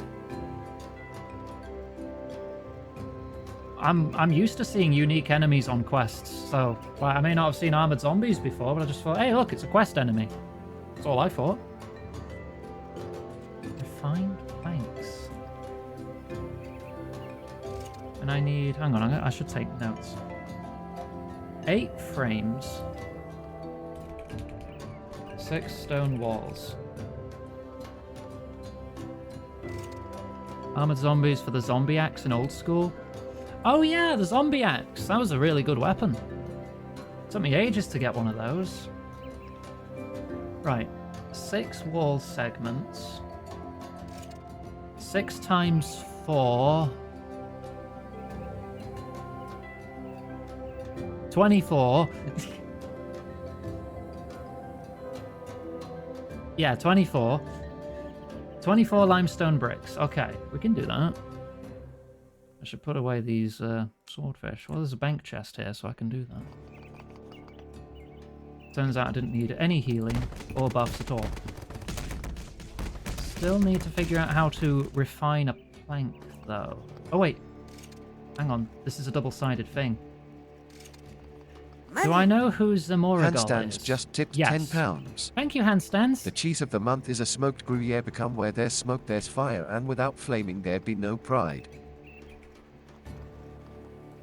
Zamoragal is the Majorat aligned with Zamorak, right? He was in the Defender of Varrock quest in Old School RuneScape. I have the quest cape in Old School, so if it happens in Old School, I know of it.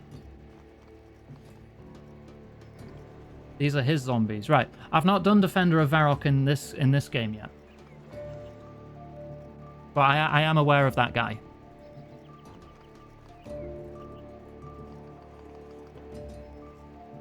And the Majorat are like these ancient skeleton people super wizards. Right, so I can make planks. Refined planks. 4 planks per refined plank. Right. And I need 8 frames, which need 3 planks.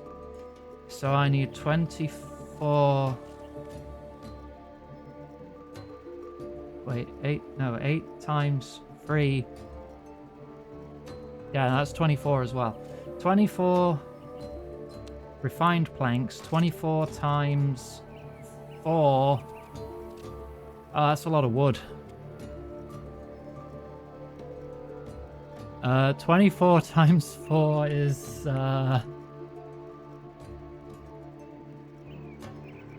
96, thank you. I need 96 planks, right. 96 planks. 24 limestone. Right, that's gonna take a minute. I could just buy the planks, or buy the logs. But I can go and at least get the limestone myself. That's not too far from here.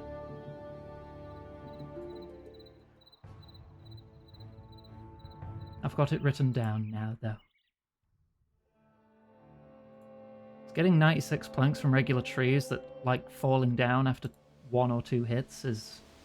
I'll save time. I'll go buy them. Alright, this is the limestone mine.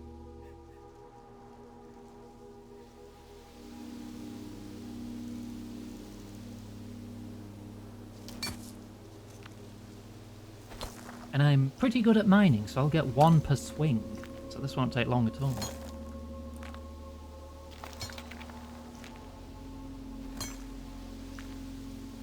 Also, I'm still getting gemstone fragments, and I can actually use those now! So maybe I should do some more mining at some point in my own time. It just said wooden frames, it didn't say oak frames, so I'm assuming it needs to be regular. And then maybe later on I'll need the higher ranking ones.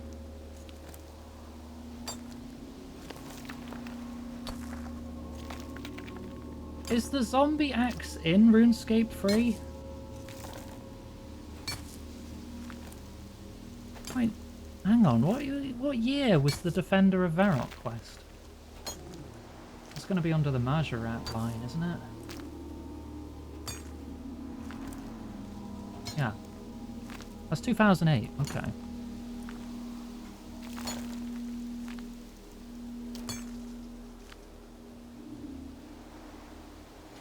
Right. Turn them all into bricks. Chisel them.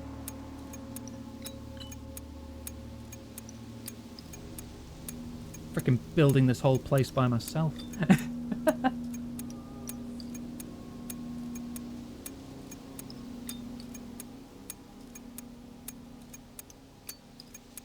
think I've got my emotional support shark with me.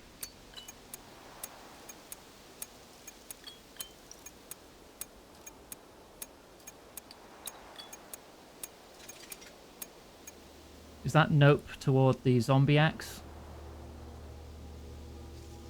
Just confirming because stream delay.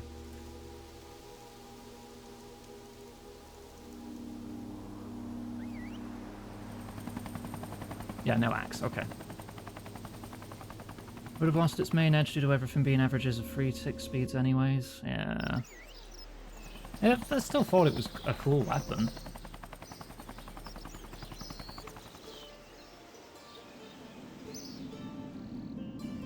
That thing carried me through the perilous moons many a time. Oh, well, against the one that was weak to slash.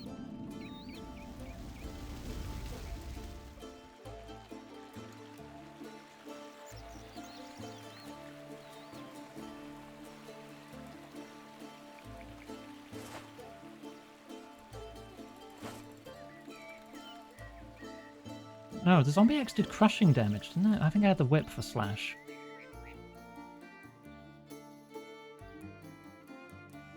Right, there's a bank chest over at the place, so I could just put these away. I would like to buy log. Regular log. Logs. Ah! That's expensive. Probably because of the nonsense needed around regular trees, huh? Anyway, how much do you charge for just planks?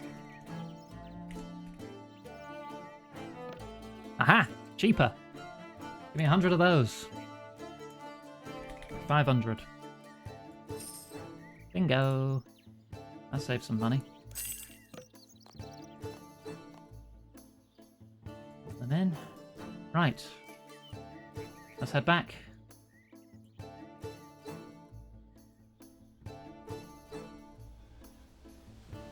I mean, I have about 14 million sitting in my bank under high alchable dragon hide. So I'm not too worried about spending too much. I just need a bit of patience to, you know, turn it all into money.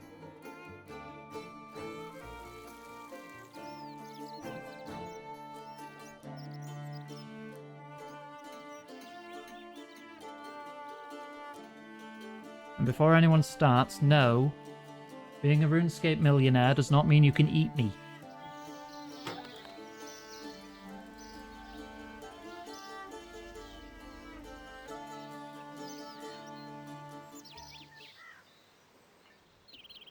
I'm barely 1,000 air due to rent.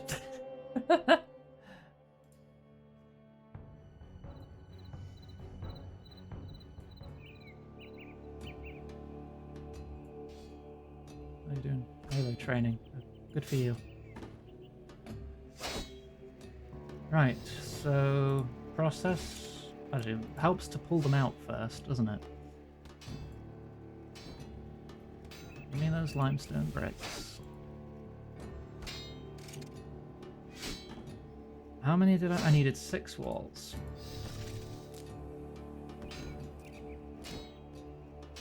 But I just gently stroke the stone cutter and get a segment of stone wall.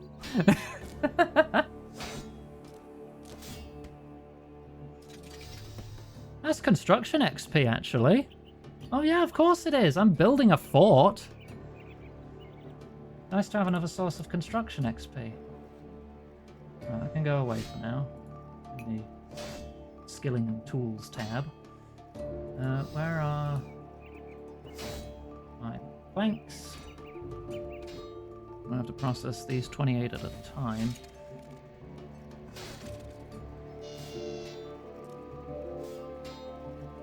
I feel like I'm pushing it through in the wrong direction, but it's working, so who's to argue? This is why I need to level my construction more. I clearly don't know what I'm doing. I'm pushing my entire hand straight through that blade.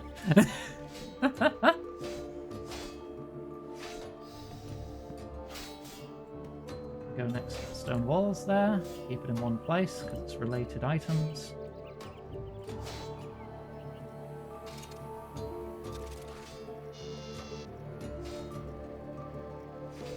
How close am I to a level? 200 XP. I'll probably get it from building the frames then. What level would that be? 53 construction. I've seen things about having an aquarium in your house that lets you get like a new currency with fishing. That's something I want to look into. Because I think I need that to get the shark outfit. Because I would like to be shark.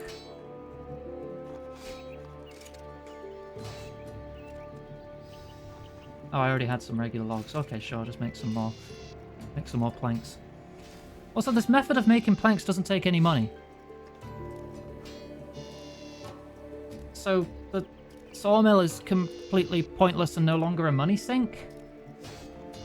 Because you could just do it yourself now.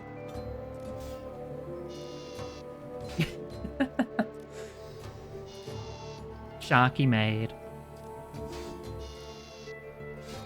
I will need to get at least another 15 fishing levels to be able to get the shark outfit. But it does turn me into a walking shark. Oh wait, no, that's planks. I need to refine them.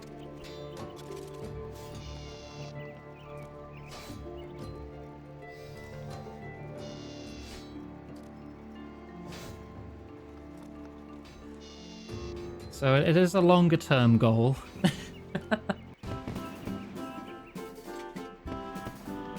Yay! I can now make a mahogany 4-poster bed.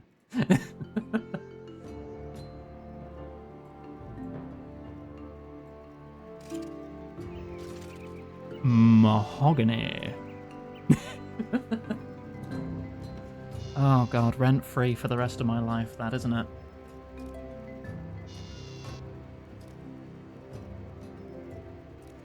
Six more levels in the dungeons and I can get a passive buff to herb law? Do you mean the herbicide?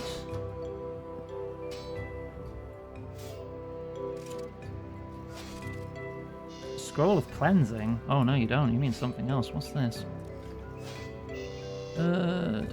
Wasteless herb law trait. Chance of making potions faster. Chance that the secondary ingredient is saved. Okay, like the alchemist goggles in OSRS. Anything else? Is that it? Okay, cool. Yeah, I should definitely get my hands on that. I gotta do a lot more dungeoneering. I'd invite you along, Lexi, but I'm scared you might be completely sick of it by now.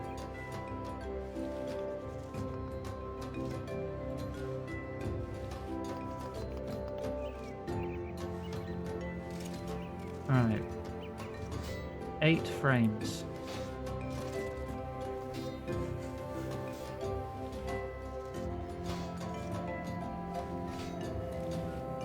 Oh, this is gonna take a minute.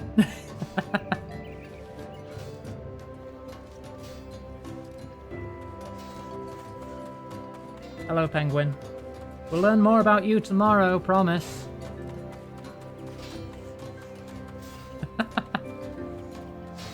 You'd like to try dungeoning? We can bring the goblin with us.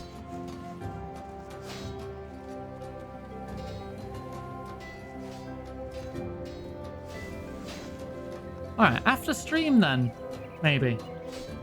If you're both available, we can do some free person dungeons.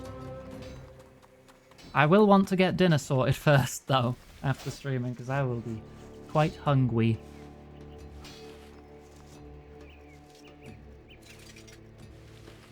Right, there's 8 of those. 6 of those. Construct workshop. Ooh. Great, you've assembled the materials for the workshop, but you need to actually build the thing. Interact with the hotspots. The optimal hotspot sparkles, and you'll get more XP. Okay. Smack the sparklies.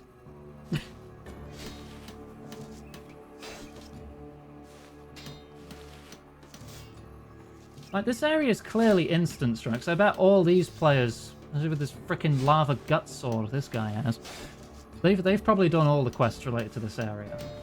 So theirs probably looks all built up already.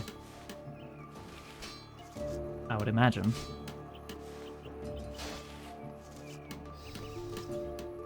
Like, I can't even tell what this guy's hitting. It's just not there for me.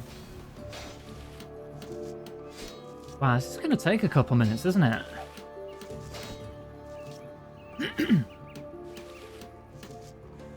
Alright, might as well have a drink. Stretch my legs a bit. Just pull back my chair a bit. Big stretch. Oh. You're tempted to resub? I mean, up to you if you think you'd have fun. I'm discovering new things for this every time I stream it. And while I do have... Oh, hang on. Sparkle's changed. They're over there now. I do have quite loud disagreements with the leadership of Jagex. I still enjoy the game.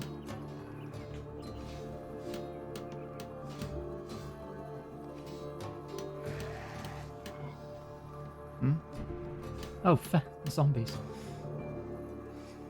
Any wishes for not E3 week? Oh, right, yeah, that's happening. Any wishes? I am very curious about seeing Insomniac's Wolverine game. Then again, I've still yet to play through their Spider-Man 2. But I'll probably get to it. Oh yeah, we have a Sony State of Play tomorrow? Summer Game Fest on the 5th. An Xbox Game Showcase on the 7th, and the PC Gaming Show shortly after that. So there could be a lot of things announced. Could also be a lot of nothing. Could also just be a lot of weird crap. You know, it's a Jeff Keighley show at the Summer Game Fest, so what celebrities is he going to be mooching up to this time? And we're going to continue ignoring the rancid state of the gaming industry and how volatile pretty much anyone working there, regardless of your, like, star power or games you've made before, you'll still get fired.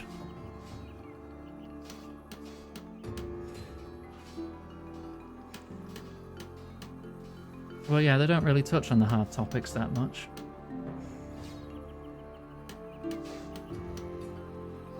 I've got nearly a quarter of a level just from idling around smacking this. This is probably going to be really good construction XP here, isn't it? I mean, even if it's not, having a bank chest right next to 3 planks, that's going to be huge for construction training. Especially if I can get the lodestone here working at any point.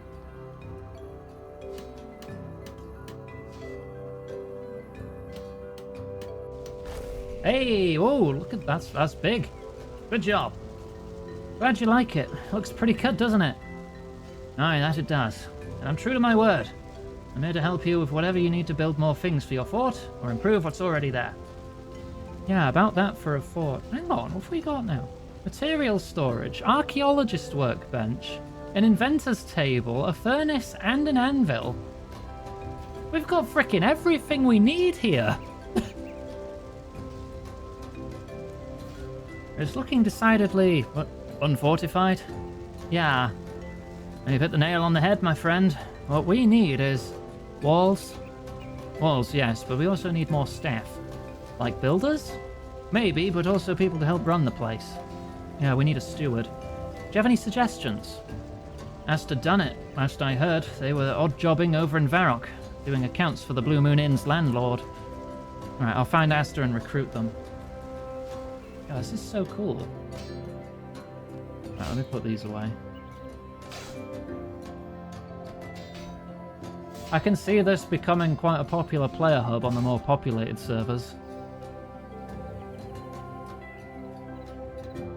Actually, it would be quicker for me to teleport to the south side of Varrock if I'm going to the Blue Moon. A fletching table? Ooh. Cool.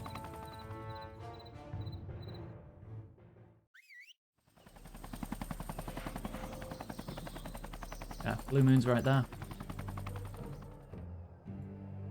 The dog's following me. Pet the dog, pet the dog, pet the dog. Always pet the dog. Right, looking for someone called Asta?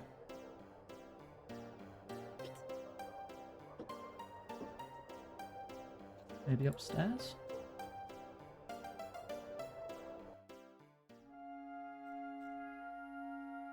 No? Oh wait, he's outside. Yeah, he's marked on the bloody minimap, you dork.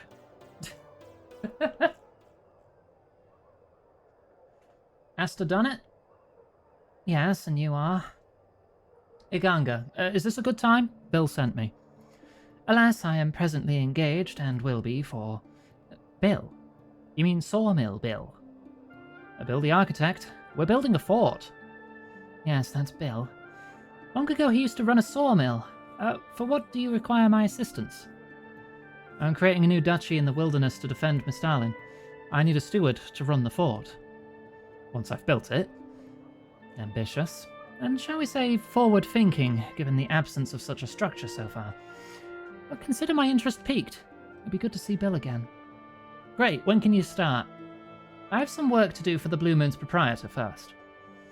I should look for more people in the meantime. In your professional opinion, what are the key roles we need to fill? My first recommendation will be to recruit somebody to oversee communications and logistics. An overseer. Wouldn't that be your job? As steward, I would manage everything that occurs within the keep. The overseer would manage everything that happens outside. Sourcing resources, managing remote business interests, that sort of thing. Sounds important. Someone you have in mind? Look for a Fremennik woman named Civ. I hear she's currently in Gunnarsgren on business. Her family are known on the Fremennik Isles for their acumen and resourcefulness. She's just the sort to rise to a challenge like this. Right, I'll speak to Civ in Gunnarsgren. I will join you as soon as I finish my work here. And that is the actual name for the barbarian village. Usually it was just called Barbarian Village. Even the map still calls it that.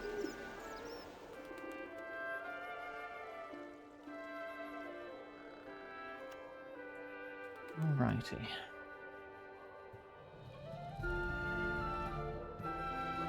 I'm kind of torn on weapon usage now. Because I have to use a two-handed weapon to have it look like a shark. But my main loadout before this was always a one-handed weapon and an offhand parrying dagger. The game is making me choose between sharks and parrying. This seems cruel.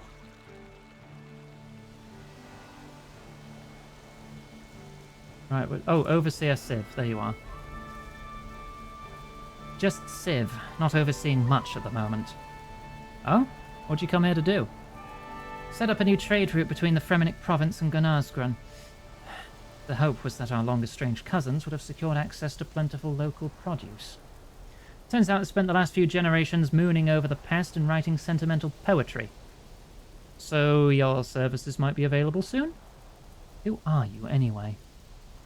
I did watch that video, Lexi, yes. I did agree with pretty much all of his points.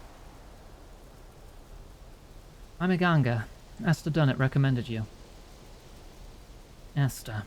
There's a name I haven't heard in a while. What do you need me to do? Run logistics for my fort? Where is this fort? In the wilderness, just north of Mistalin. Well, it does sound like a challenge. But I've been along that border many times and there's no fort there. Well, there will be when I've built it. When you've... is that good laughing? Sorry. It's just been a while since I heard something so fatally ambitious, yet genuinely fascinating. Thanks. I like you, kid. I'm in. I'll pack up here and meet you at the fort as soon as I can. Right, so I have people for construction, administration, and logistics. That covers everything. Well, it's pretty grim up there and crawling with undead. Morale might be a problem. Sounds like you need a priest. Know any good priests? Good priests? No. Priests? I think so. Father Flint was a soldier before he turned to the cloth. He's in Draenor village, last I heard. He's a character. Probably preaching in the market. Peacetime isn't suiting him well. Right, I'll speak to Flint in Draenor village market. Let me just call in my helicopter.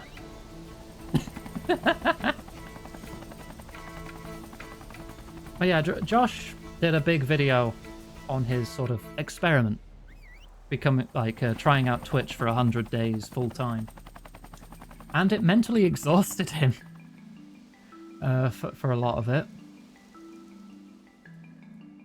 But he raised some good points on what people come to streams for. He had 6 points. Let me see if I remember them all. The first one was like excellent gameplay, like competitive, like tournament level play or speed runs, that kind of thing. That kind of play attracts its own audience. Second was being entertaining or sexy. being and pleasing to the eyes or to the ears, I suppose. Or both. What were his other points? You've got both. Thank you. One was doing giveaways. I'm probably not doing these in order now. But I find if you attract people via doing giveaways on your streams, yes, you may attract a lot of people, because people do tag search for giveaways and raffles and such on Twitch all the time, because a lot of people just want free shit. But as soon as you stop doing giveaways, all of those people are gone. I don't think you can build any kind of community by doing that. Not unless you plan on doing it permanently, which can be very expensive for you. There was political streaming, attracting people who are more like being a yes man, ma'am, etc. to your audience. I think that one tied into the political side. So like if you regularly share your views, whatever views they are, you will attract people who want those views validated and confirmed. That kind of thing. I mean, I'm very outspoken about my views. Like, pretty much everyone here is as heavily left-leaning as I am, generally. That's 4 things. There were 2 more. Right? He had 6. I'm pretty sure he had 6. I'm forgetting a couple. I'd have to bring up the video. Now's not really the time. But he did raise some good points. It was like nearly an hour-long video going over his experience as trying out streaming full-time. I'm kind of glad he's done, because I do like his pre-recorded content. I'm never able to catch streams because of how often I'm streaming. Time zones and such. It never really lines up. It's hard for me to find someone I can watch regularly who is a streamer. So as a streamer, I prefer pre-recorded content. But as a streamer, I'm looking for people who want live content. What was I doing again? Oh, right, the market. Why am I in the bank? I need the priest. Avaunt ye, shadows, beleaguer the eyes of these lost souls no more, and let the light shine upon them. Hi there, I'm... Villagers, cast off your shackles. Languish no more beneath the yoke of darkness. Oh, that's it. Thank you, Lexi. Yeah, if you have early access to a game, like you've got a review build or something like that, or you've just got a sponsor where they like, hey, you could play this game a couple days early and show it off to everyone. I mean, there's usually rules behind that, like don't go past this bit, don't show this bit. I've not had much like that. Usually when I get offered games, because I'm still not a massive, huge streamer, not a household name streamer. I think I'm medium size, which is weird to say because to be in like the top 5% of Twitch, you only need like 5 viewers. There's so many empty channels here. So it's like, size is relative. Well, if you get early access because people want to see new things, but again, I don't think that's a viable, that's the word I'm looking for, a viable way of building up a community because they're not there for you, they're there for the game. I want people to be here for me, but also be interested in the games I choose to play. Because one of the big reasons I got into streaming was to show people things. Like, show experiences and stories and things you might never have seen otherwise. Which is why I played through Lost Odyssey. That's why I read through all the 30-odd thousand years of dreams. It's why I went for a quest cape in old school Runescape, reading aloud all the quest dialogue. Because I feel Runescape has a reputation. It's either baby's first MMO, or it's the sit in a field for 3 months killing cows game. And it was an early player to the MMO scene, true. And its graphics aren't photorealistic by any stretch of the imagination. But what goes unrecognized a lot of the time is this game's writing. And I think the quest writing and... Okay, not all the quests. So some of them have been a bit of a letdown, I will be honest. But a lot of the quests have stellar writing. And it's something I want to show to people who might never otherwise see this stuff. So I used to daydream when I was little about raising a family, and that sounds hilarious at this point, right? So no interest in that. It's like, oh, when I have a kid, I'll show them these games that mean so much to me. I'll walk them through it. It's like, just be a streamer, mate. You don't need that kind of responsibility on top. But it's something I've always wanted. I just didn't know in what form. And I think I've discovered that form now via streaming. I want to be able to share experiences and stories with people. You know, have a good time doing it too. Make some friends. Be challenged to show my feet all the bloody time. Family in a way. Don't get too parasocial. Okay, I say that jokingly. But honestly, my stream is still at the size where I can have a meaningful relationship with nearly everyone here. And we can chat on like a personal level quite often. But if you go to a streamer who's got like 1,000+ viewers and that chat is going like a mile a second where no one can really read anything, this is something Josh brought up as well in the video, that chat doesn't really become about individuals anymore, and it's more of a mass gathering, like a singular entity that is just the chat. Like you're not addressing people anymore, you're addressing chat, which is really impersonal. An individual versus collective conscious. Yeah, kinda. Like when the chat's going that fast, you can only really pick out things that are being said a lot. Like if there's like a repeated message, or you can get a vibe of the mood of people in the chat, but you can't really get to know anyone at that point, can you? You can try. Well, it's going to take a lot of your attention away from the game. Like, I'm talking to you all now. I'm not playing the game, am I? Because a streamer has to split their attention, and that level of split changes, like, drastically from minute to minute. Like, right now, all my focus is on you, because I'm not touching anything here, am I? Sometimes I'm aiming for, like, a sort of 50-50 split, but then it's like my attention's split between trying to be good at the game, trying to progress the game, reading out all the dialogue, seeing if Abby's whispered Venus to me in the game chat sometimes, checking this chat, the Twitch chat. But sometimes it's nice to just stop and chat sometimes. I mean, there may be some people who are like, please get back to the game already. But like, I like chatting to you too. That's why I'm streaming. Your streaming ain't really your bag. What can you do? Yeah, I mean, it's not for everyone. A lot more work goes into it than most expect or think. For those outside of streaming circles. I put a lot of work and effort into my streams. A lot of people outside will think, oh, you just play games for a living, that's easy. No. I have to set everything up. I need to do like techie stuff all the time. I need to balance audio levels. I need to make sure everything's visible and working good. I need to make sure I'm entertaining enough. I need to make sure I'm doing okay at the game as well, like putting on a decent show of skill, I guess, for some games. I mean, I do play a fair few Souls-like at times.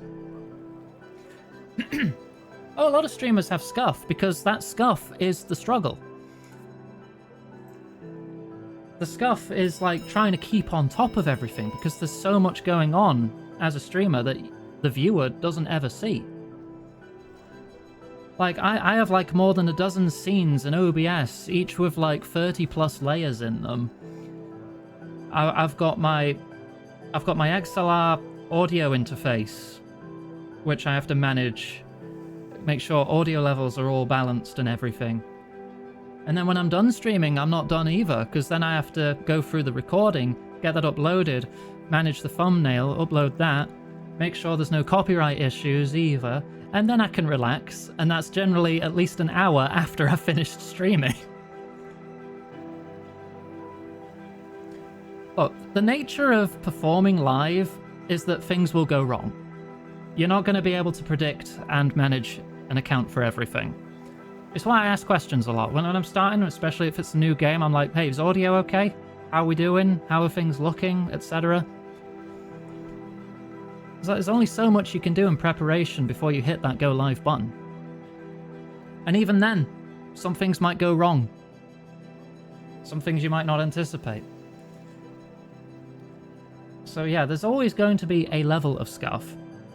But I'm also a massive perfectionist, so I don't like talking about my scuff.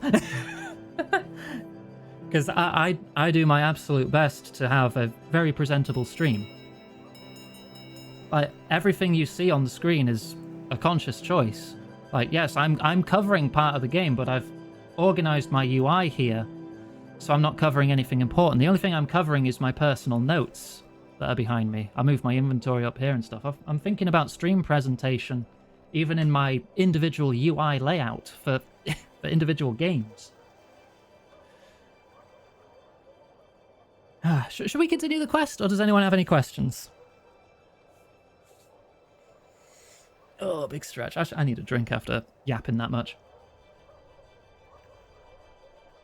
Make sure you're not disturbed. Yeah, and that's sometimes that's just outside of people's controls, because some people live with family, or what do you think about some juice? Have things happen outside.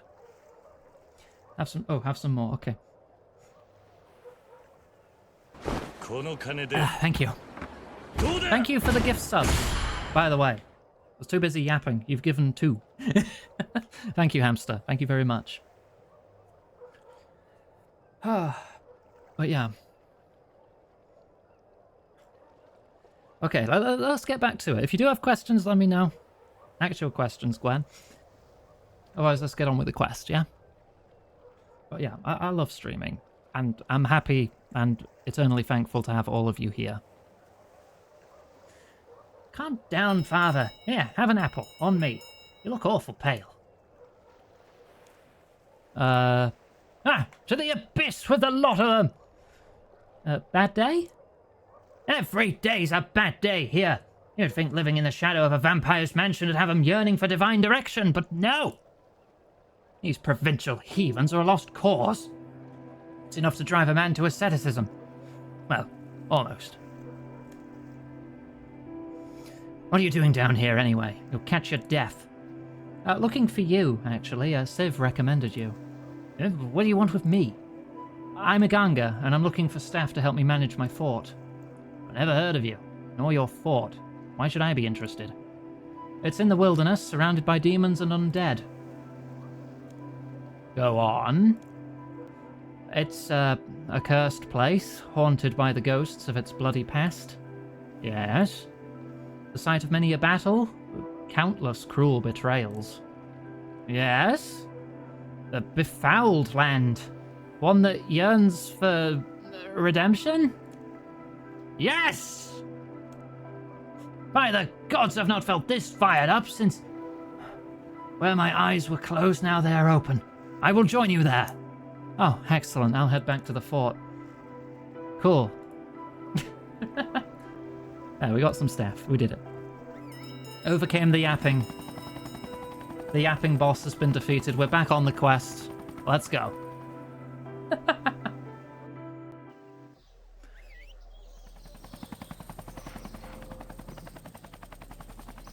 Oh no, let's just go round. Yeah, I didn't even mention the sixth reason. Being famous outside of streams. So like, when an actor or politician takes up streaming for a bit or something, people will watch just because they're famous. Like that time when, I don't know if he still does it, that time when Jack Black said he'd get into streaming, and then just immediate huge following.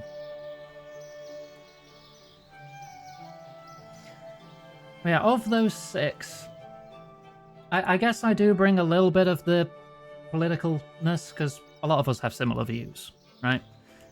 I feel that itself is unavoidable. I wouldn't describe myself as a political streamer, because I don't cover political events, really. It's not like I'm doing like some streamers who do like talk shows or podcast style things, where they go over the news and events and all that discourse that comes with it. I do have my views, and I'm loud about them.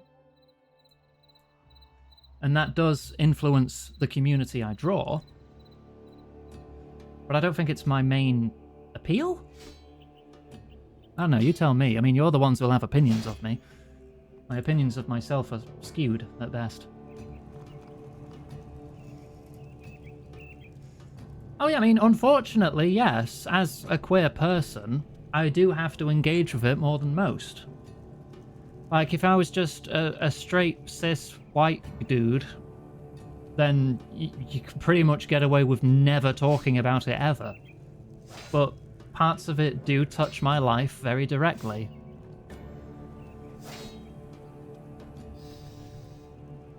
So it does come up in conversation more than some other streamers. Did you find anyone to help? Yeah, I've recruited a steward, an overseer, and a priest. They're making their way here. Right. In the meantime, we better get on with these walls. A good plan. You can plan out the walls the same way you planned the workshop. If you build each section as you go, we'll at least look like we're making some progress. Check the blueprint table for materials. Alright, I'm gonna need to... Oh, wow, that's a lot. Excuse me. Front gate, rear gate, west wall, northwest wall, Iggy. north wall section. Okay, most of it is stone. Let's go mine more limestone. I guess when I'm mining we can chat more. A steward, an overseer, and a priest walk into a bar.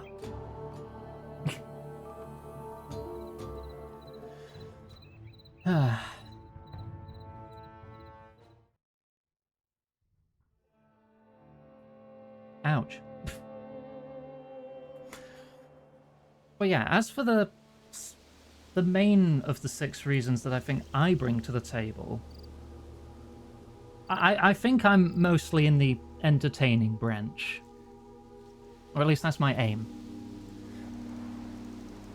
I'm mostly here for entertainment, maybe a little bit of sex appeal. I do have the rockin' honkers after all. But that sex appeal is itself in a niche because of my nature as a trans person. So that's not going to just attract everyone. Like, I find myself in a niche of a niche at times. I like to think I got decent gameplay. But I'm by no means tournament level on anything I play. Or like, I did speedrun Metal Gear Rising once, but still. I had to stop because I felt like I would ruin that game for myself if I kept at it. And I love that game, and I didn't want that to happen. I just decided, nah, it's not for me. What was it? I came like 5th or 6th in my category. I was like, yeah, that'll do. Never do it again.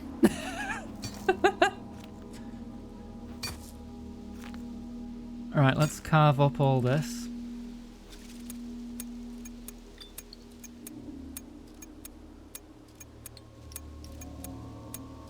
And we can head back and see how many walls we can build.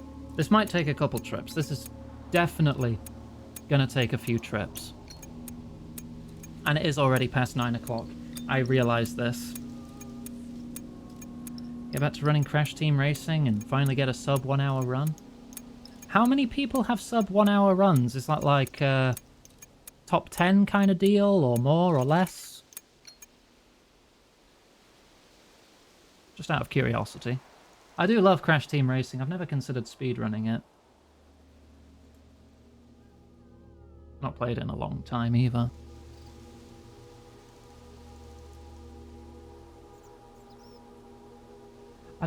If I ever were to choose something to speedrun at this point in my life, I don't know what it would be. Top 200 or so? Okay.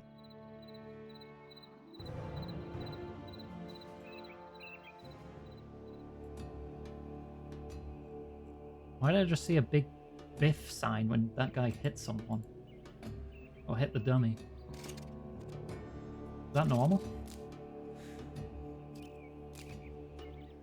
But yeah, I'd still find it impressive.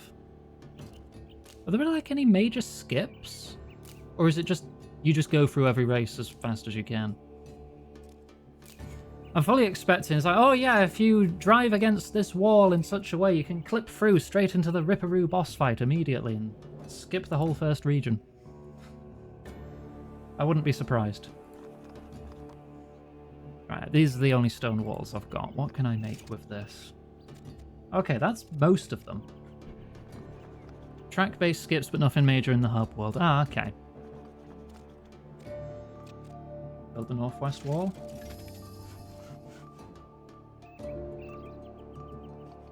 This will start coming together as we get more of this.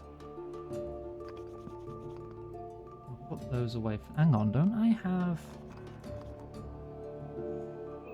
When equipped, will transport up to 20 received items to the bank before depleting.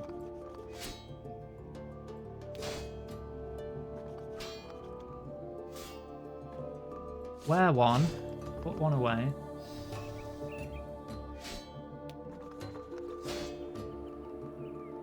Yeah, let's take some of these. A lot less running back and forth then. I've never used these before.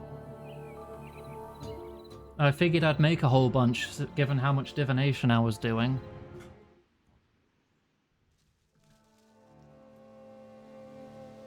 So I'm wondering if this is something I have to activate, or if it'll just happen whenever I pick something up. I guess we're about to find out, won't we? We'll see if the limestone appears in my inventory or not. If it does go straight to the bank as the full brick, I'm gonna have to chisel them all at the bank. Yeah, okay. Goes straight to the bank from here. I am wearing it. I just have several backups.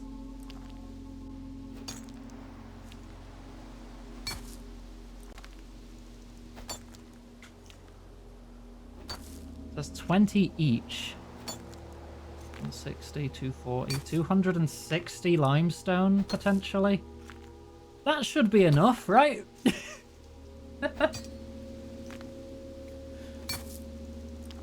And then as soon as I see one appear in my inventory, I just put the next one on, because I assume it's going to turn into dust as soon as I get 20. Yeah, now we can just chill. This is just a chill, just chatting stream now.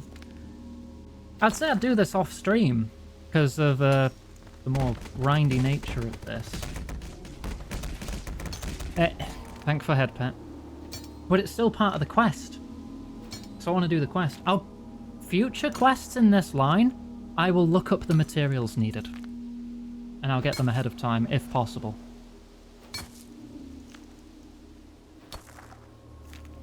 And from powering invention devices. Yeah, I've made some charges for my charge pack that I got from invention as well. With the removal of divine gathering locations, it feels like that's just the main use of divination now, is easing quality of life stuff by taking stuff to the bank for you or buffing invention. 59.59 would put you at 230th place. Current best is about 370th. That's a very popular speedrunning game then, huh? Because, like, I remember with Metal Gear Rising, there was, like, 20 people total. Which is why I usually gloss over that fact and just say, oh yeah, I'm, like, 5th globally in my category, Metal Gear Rising. A little humble brag. Never mind the fact that there's not nearly as many people speedrunning that as many other games.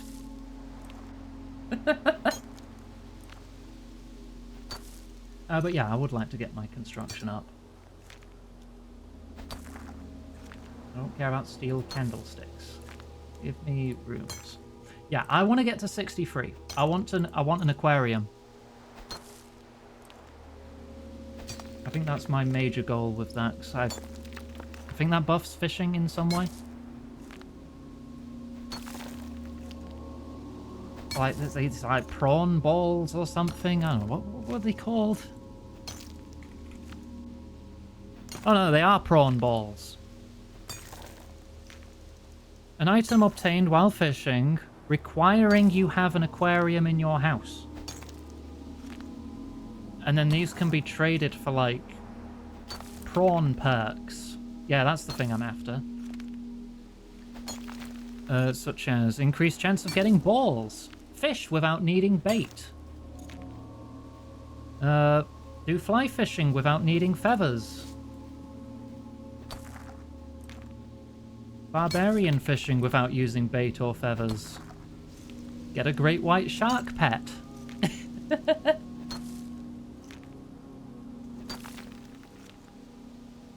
Yeah, because that sounds pretty cool. I want to do that. I want to get these upgrades. It's fine if it runs out. Because the inventory is going to fill up anyway. As soon as I put one on, that's just plus 20 slots. I'm easily distracted. You going to sleep? Alright, Gwen. Good night. Sleep well. A Grace of the Elves? I have no idea what that is. But I'm assuming it's going to be behind the Elven quest line. I don't think I am anywhere near that yet. Let me look that up. Grace of the Elves. Oh, it's a necklace.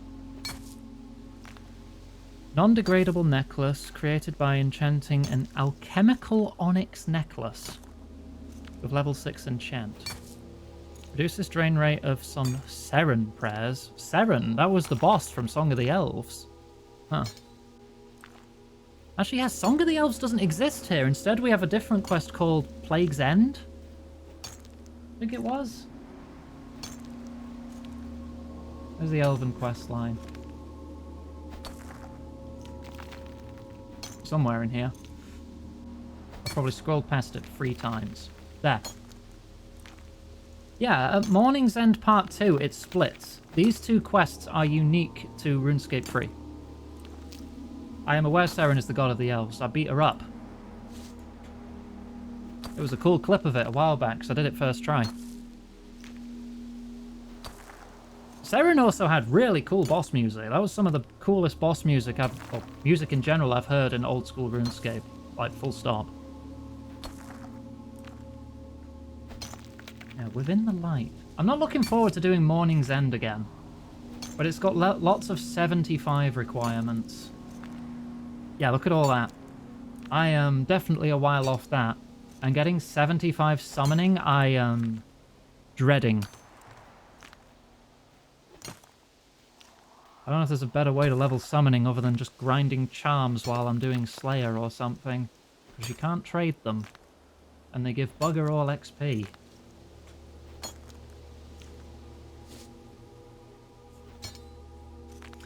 I mean, I'm still going to need more planks after this, aren't I? And we'll see what we can do. I'll go through 2 more porters and then we'll go back and start cutting all these.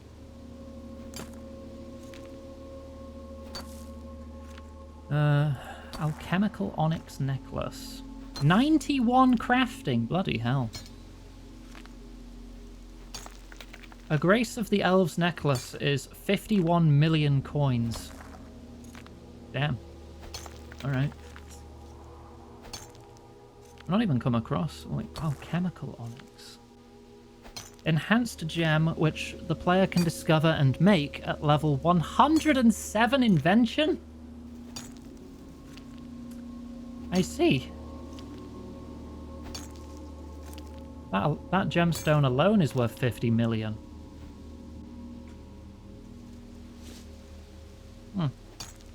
Definitely a while off. Even if I could afford to buy it, I don't want to buy too many things. I'm treating this as a semi-iron run. I'll buy things for convenience sake. I will not buy things for, like, huge power upgrades, things that are, like, vastly out of my reach, that kind of stuff. I want a weapon or armor of equivalent power made by or found by myself before I go buying any. I'm okay buying logs. That's just reducing tedium. Capstone rewards for invention. Yeah. I've never gotten that far. I mean, the furthest I've got in old school RuneScape in regards to, like, progression, I guess, would be my 99 magic. Which is my only 99. I've not played old school in a while, because this has taken my focus.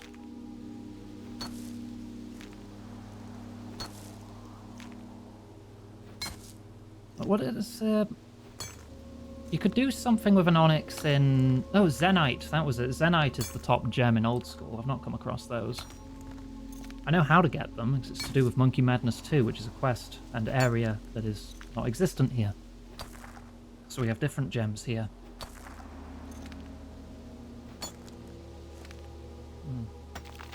Crafting isn't that bad to get up, though, because you can make a profit doing it.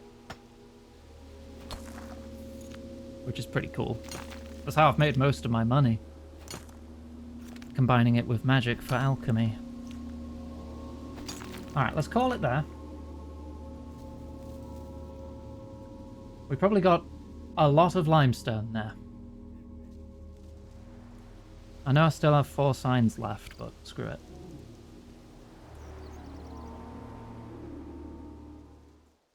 I'll definitely save some time, and the droning of that music was getting to me.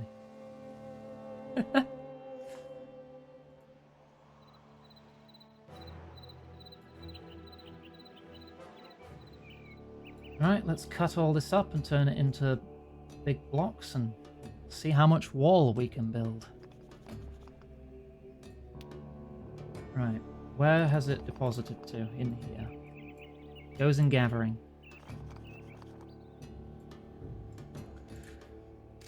Right, it's going to take another minute or two to cut all these. There's like 30 odd seconds per inventory, and I've got like 6 inventories-ish. It's going to take a couple minutes for sure.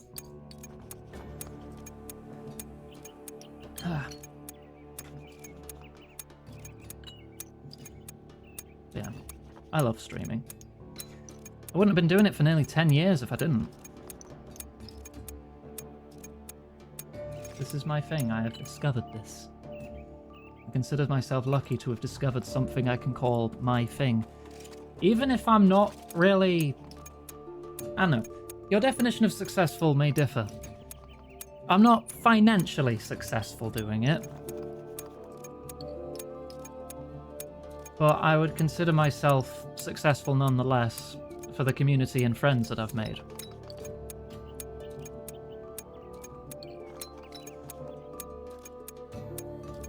And it does help having something to do when you're a disabled person who can't do much else.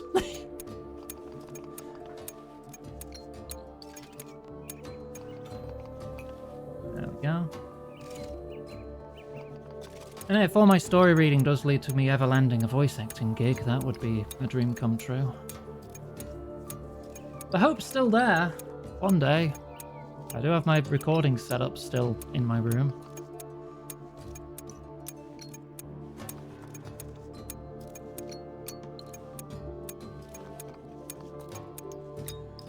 Just not really come across any auditions lately that I feel I would be a fit for. And that's not like a self-depy, I don't feel I'm good enough for this role kind of deal. That's a, yes, we're looking for a Hispanic woman in her 60s for this role. And I'm like, yeah, that's not for me then, is it?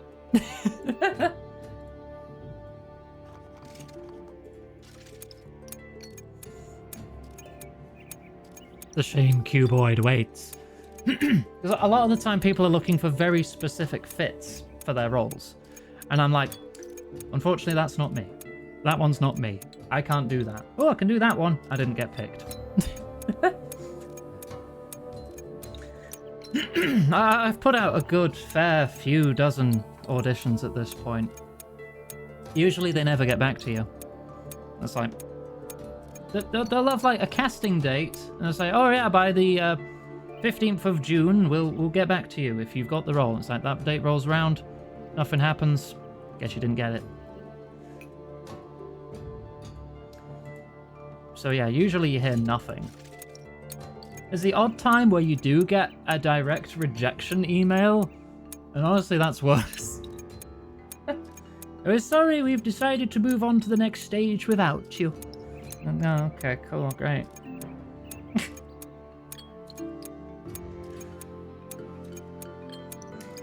Maybe one day. I'll keep at it if I find things that I feel I'd be a fit for. I want to get a role doing like a creature voice and it's just Reb. Get Reb into a game or visual novel or animation or something. Be so funny. Currently the biggest thing we've done still is the Deep Rock Galactic mod. That's like 1,400 recorded and edited lines. Totally solo project aside from the framework it runs off of. Because it requires another mod to run.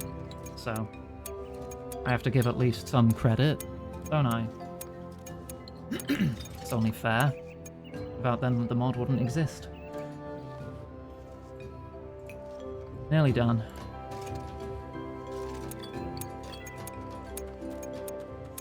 Yeah, all recorded, all edited. Had to learn how to navigate Unreal Engine. Assign all the lines to each individual situation in the game. Subtitle them all. Audio balance them all. Export that. Pack it up in a way that the game can recognize for testing. Test it. Upload it. And then get a comment 10 minutes later saying, hey, you missed a spot. There's a typo in this subtitle. This line doesn't play correctly. And then given my nature of hyper-focusing on things, I will drop everything to fix it and put out a patch. As soon as I realise there's a comment on it saying something needs fixing. I think I went through that like 6 to 8 times maybe. Maybe more actually. When we did the big update for the newest content in the game. Right, now we can go to the stone cutter. We can start putting this together.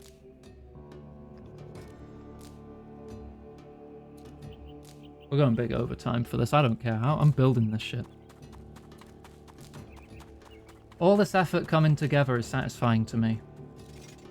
Like, to some it would seem like a really unfun grind, but it's like when you're building a big project in like a survival game or like your Minecrafts and whatnot. Seeing it all come together is satisfying.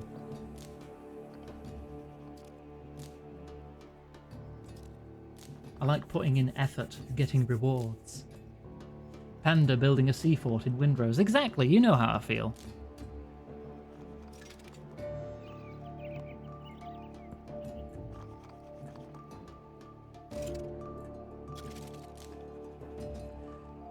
I've built some silly stuff in like Minecraft and similar games in the past.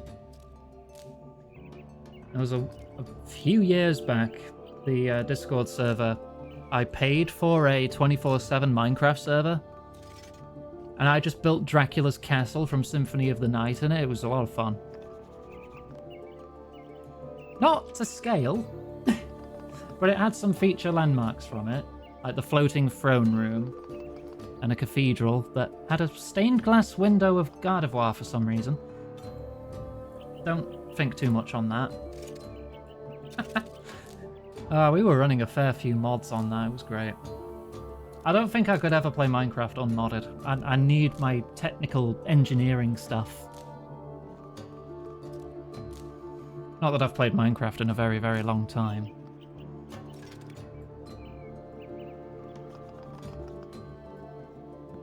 It's probably why I like factory builders so much. I like the technical thinking about it, planning ahead.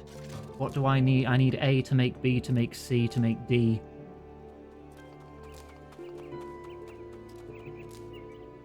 Put this together so I can do this, show this off. Honestly, I'm just a big show-off. I mean, I feel like it's par for the course for most streamers, isn't it? I like showing off. Like, taking a break from streaming RuneScape for 2 weeks and revealing I've actually gone up more than 600 total levels. It's like, hey, check this out. I've got enough strength to hold... No, not strength. Enough attack stat to hold a whip now. Isn't that cool? And then I use invention to just break it anyway. But hey, that got me like 12 invention levels, so that's neat.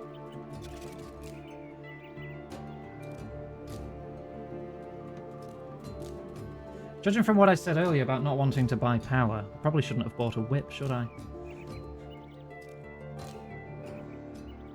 Where? We earned our own whips in Old School Iron Man. And by that I mean Lexi earned our whips in Old School Iron Man.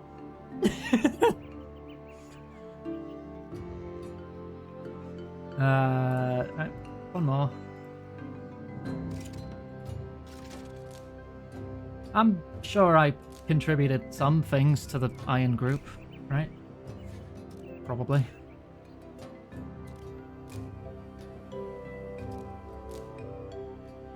It's just a shame this character already existed, or I would have just made them iron as well. Right. Give me all those stone segments, and let's get building. Better finish the wall section.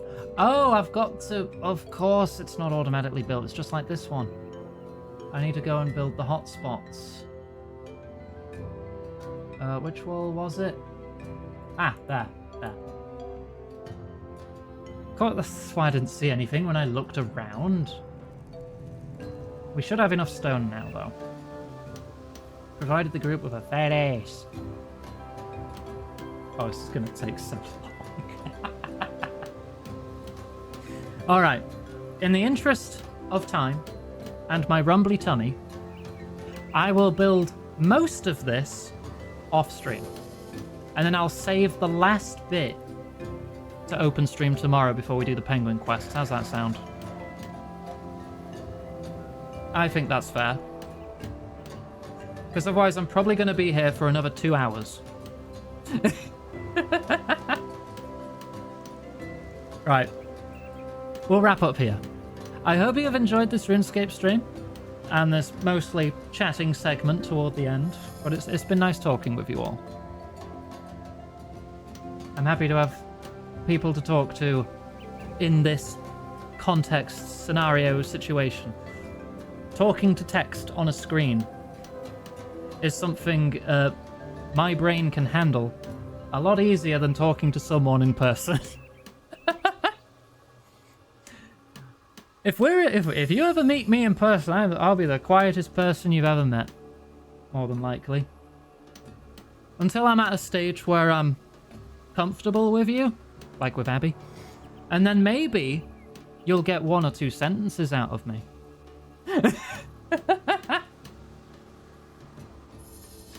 Maybe, if you're lucky. Right, anyway, let's get social links in chat. Our social links are now done via card instead of Linktree, because Linktree's going hard into AI generative bullshit, which seems really stupid for a site that's just meant to show some bloody links. But yeah, we use card now.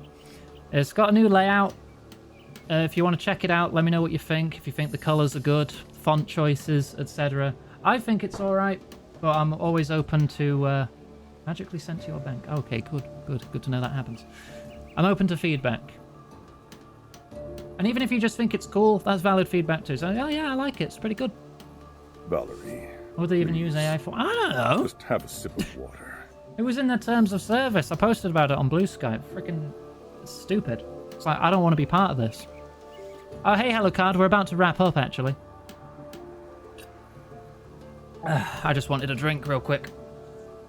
Alright, but yeah, social links in chat. If you're watching on YouTube on the VOD, you can find all those links in the description. Same goes there. If you have any feedback for that, the streams, me, questions, etc., feel free to leave them in the comments. DM me on Discord. I'm always open. I'll get back to you when I can. Sometimes I'm quite busy. See how long these walls take to build. But right, let's go over the schedule. And I also need to cut the recording. So if you are watching on YouTube, thank you very much. Likes, comments, subscriptions, always welcome. Thank you for watching till the very end. I vastly appreciate you. And I'll see you next time.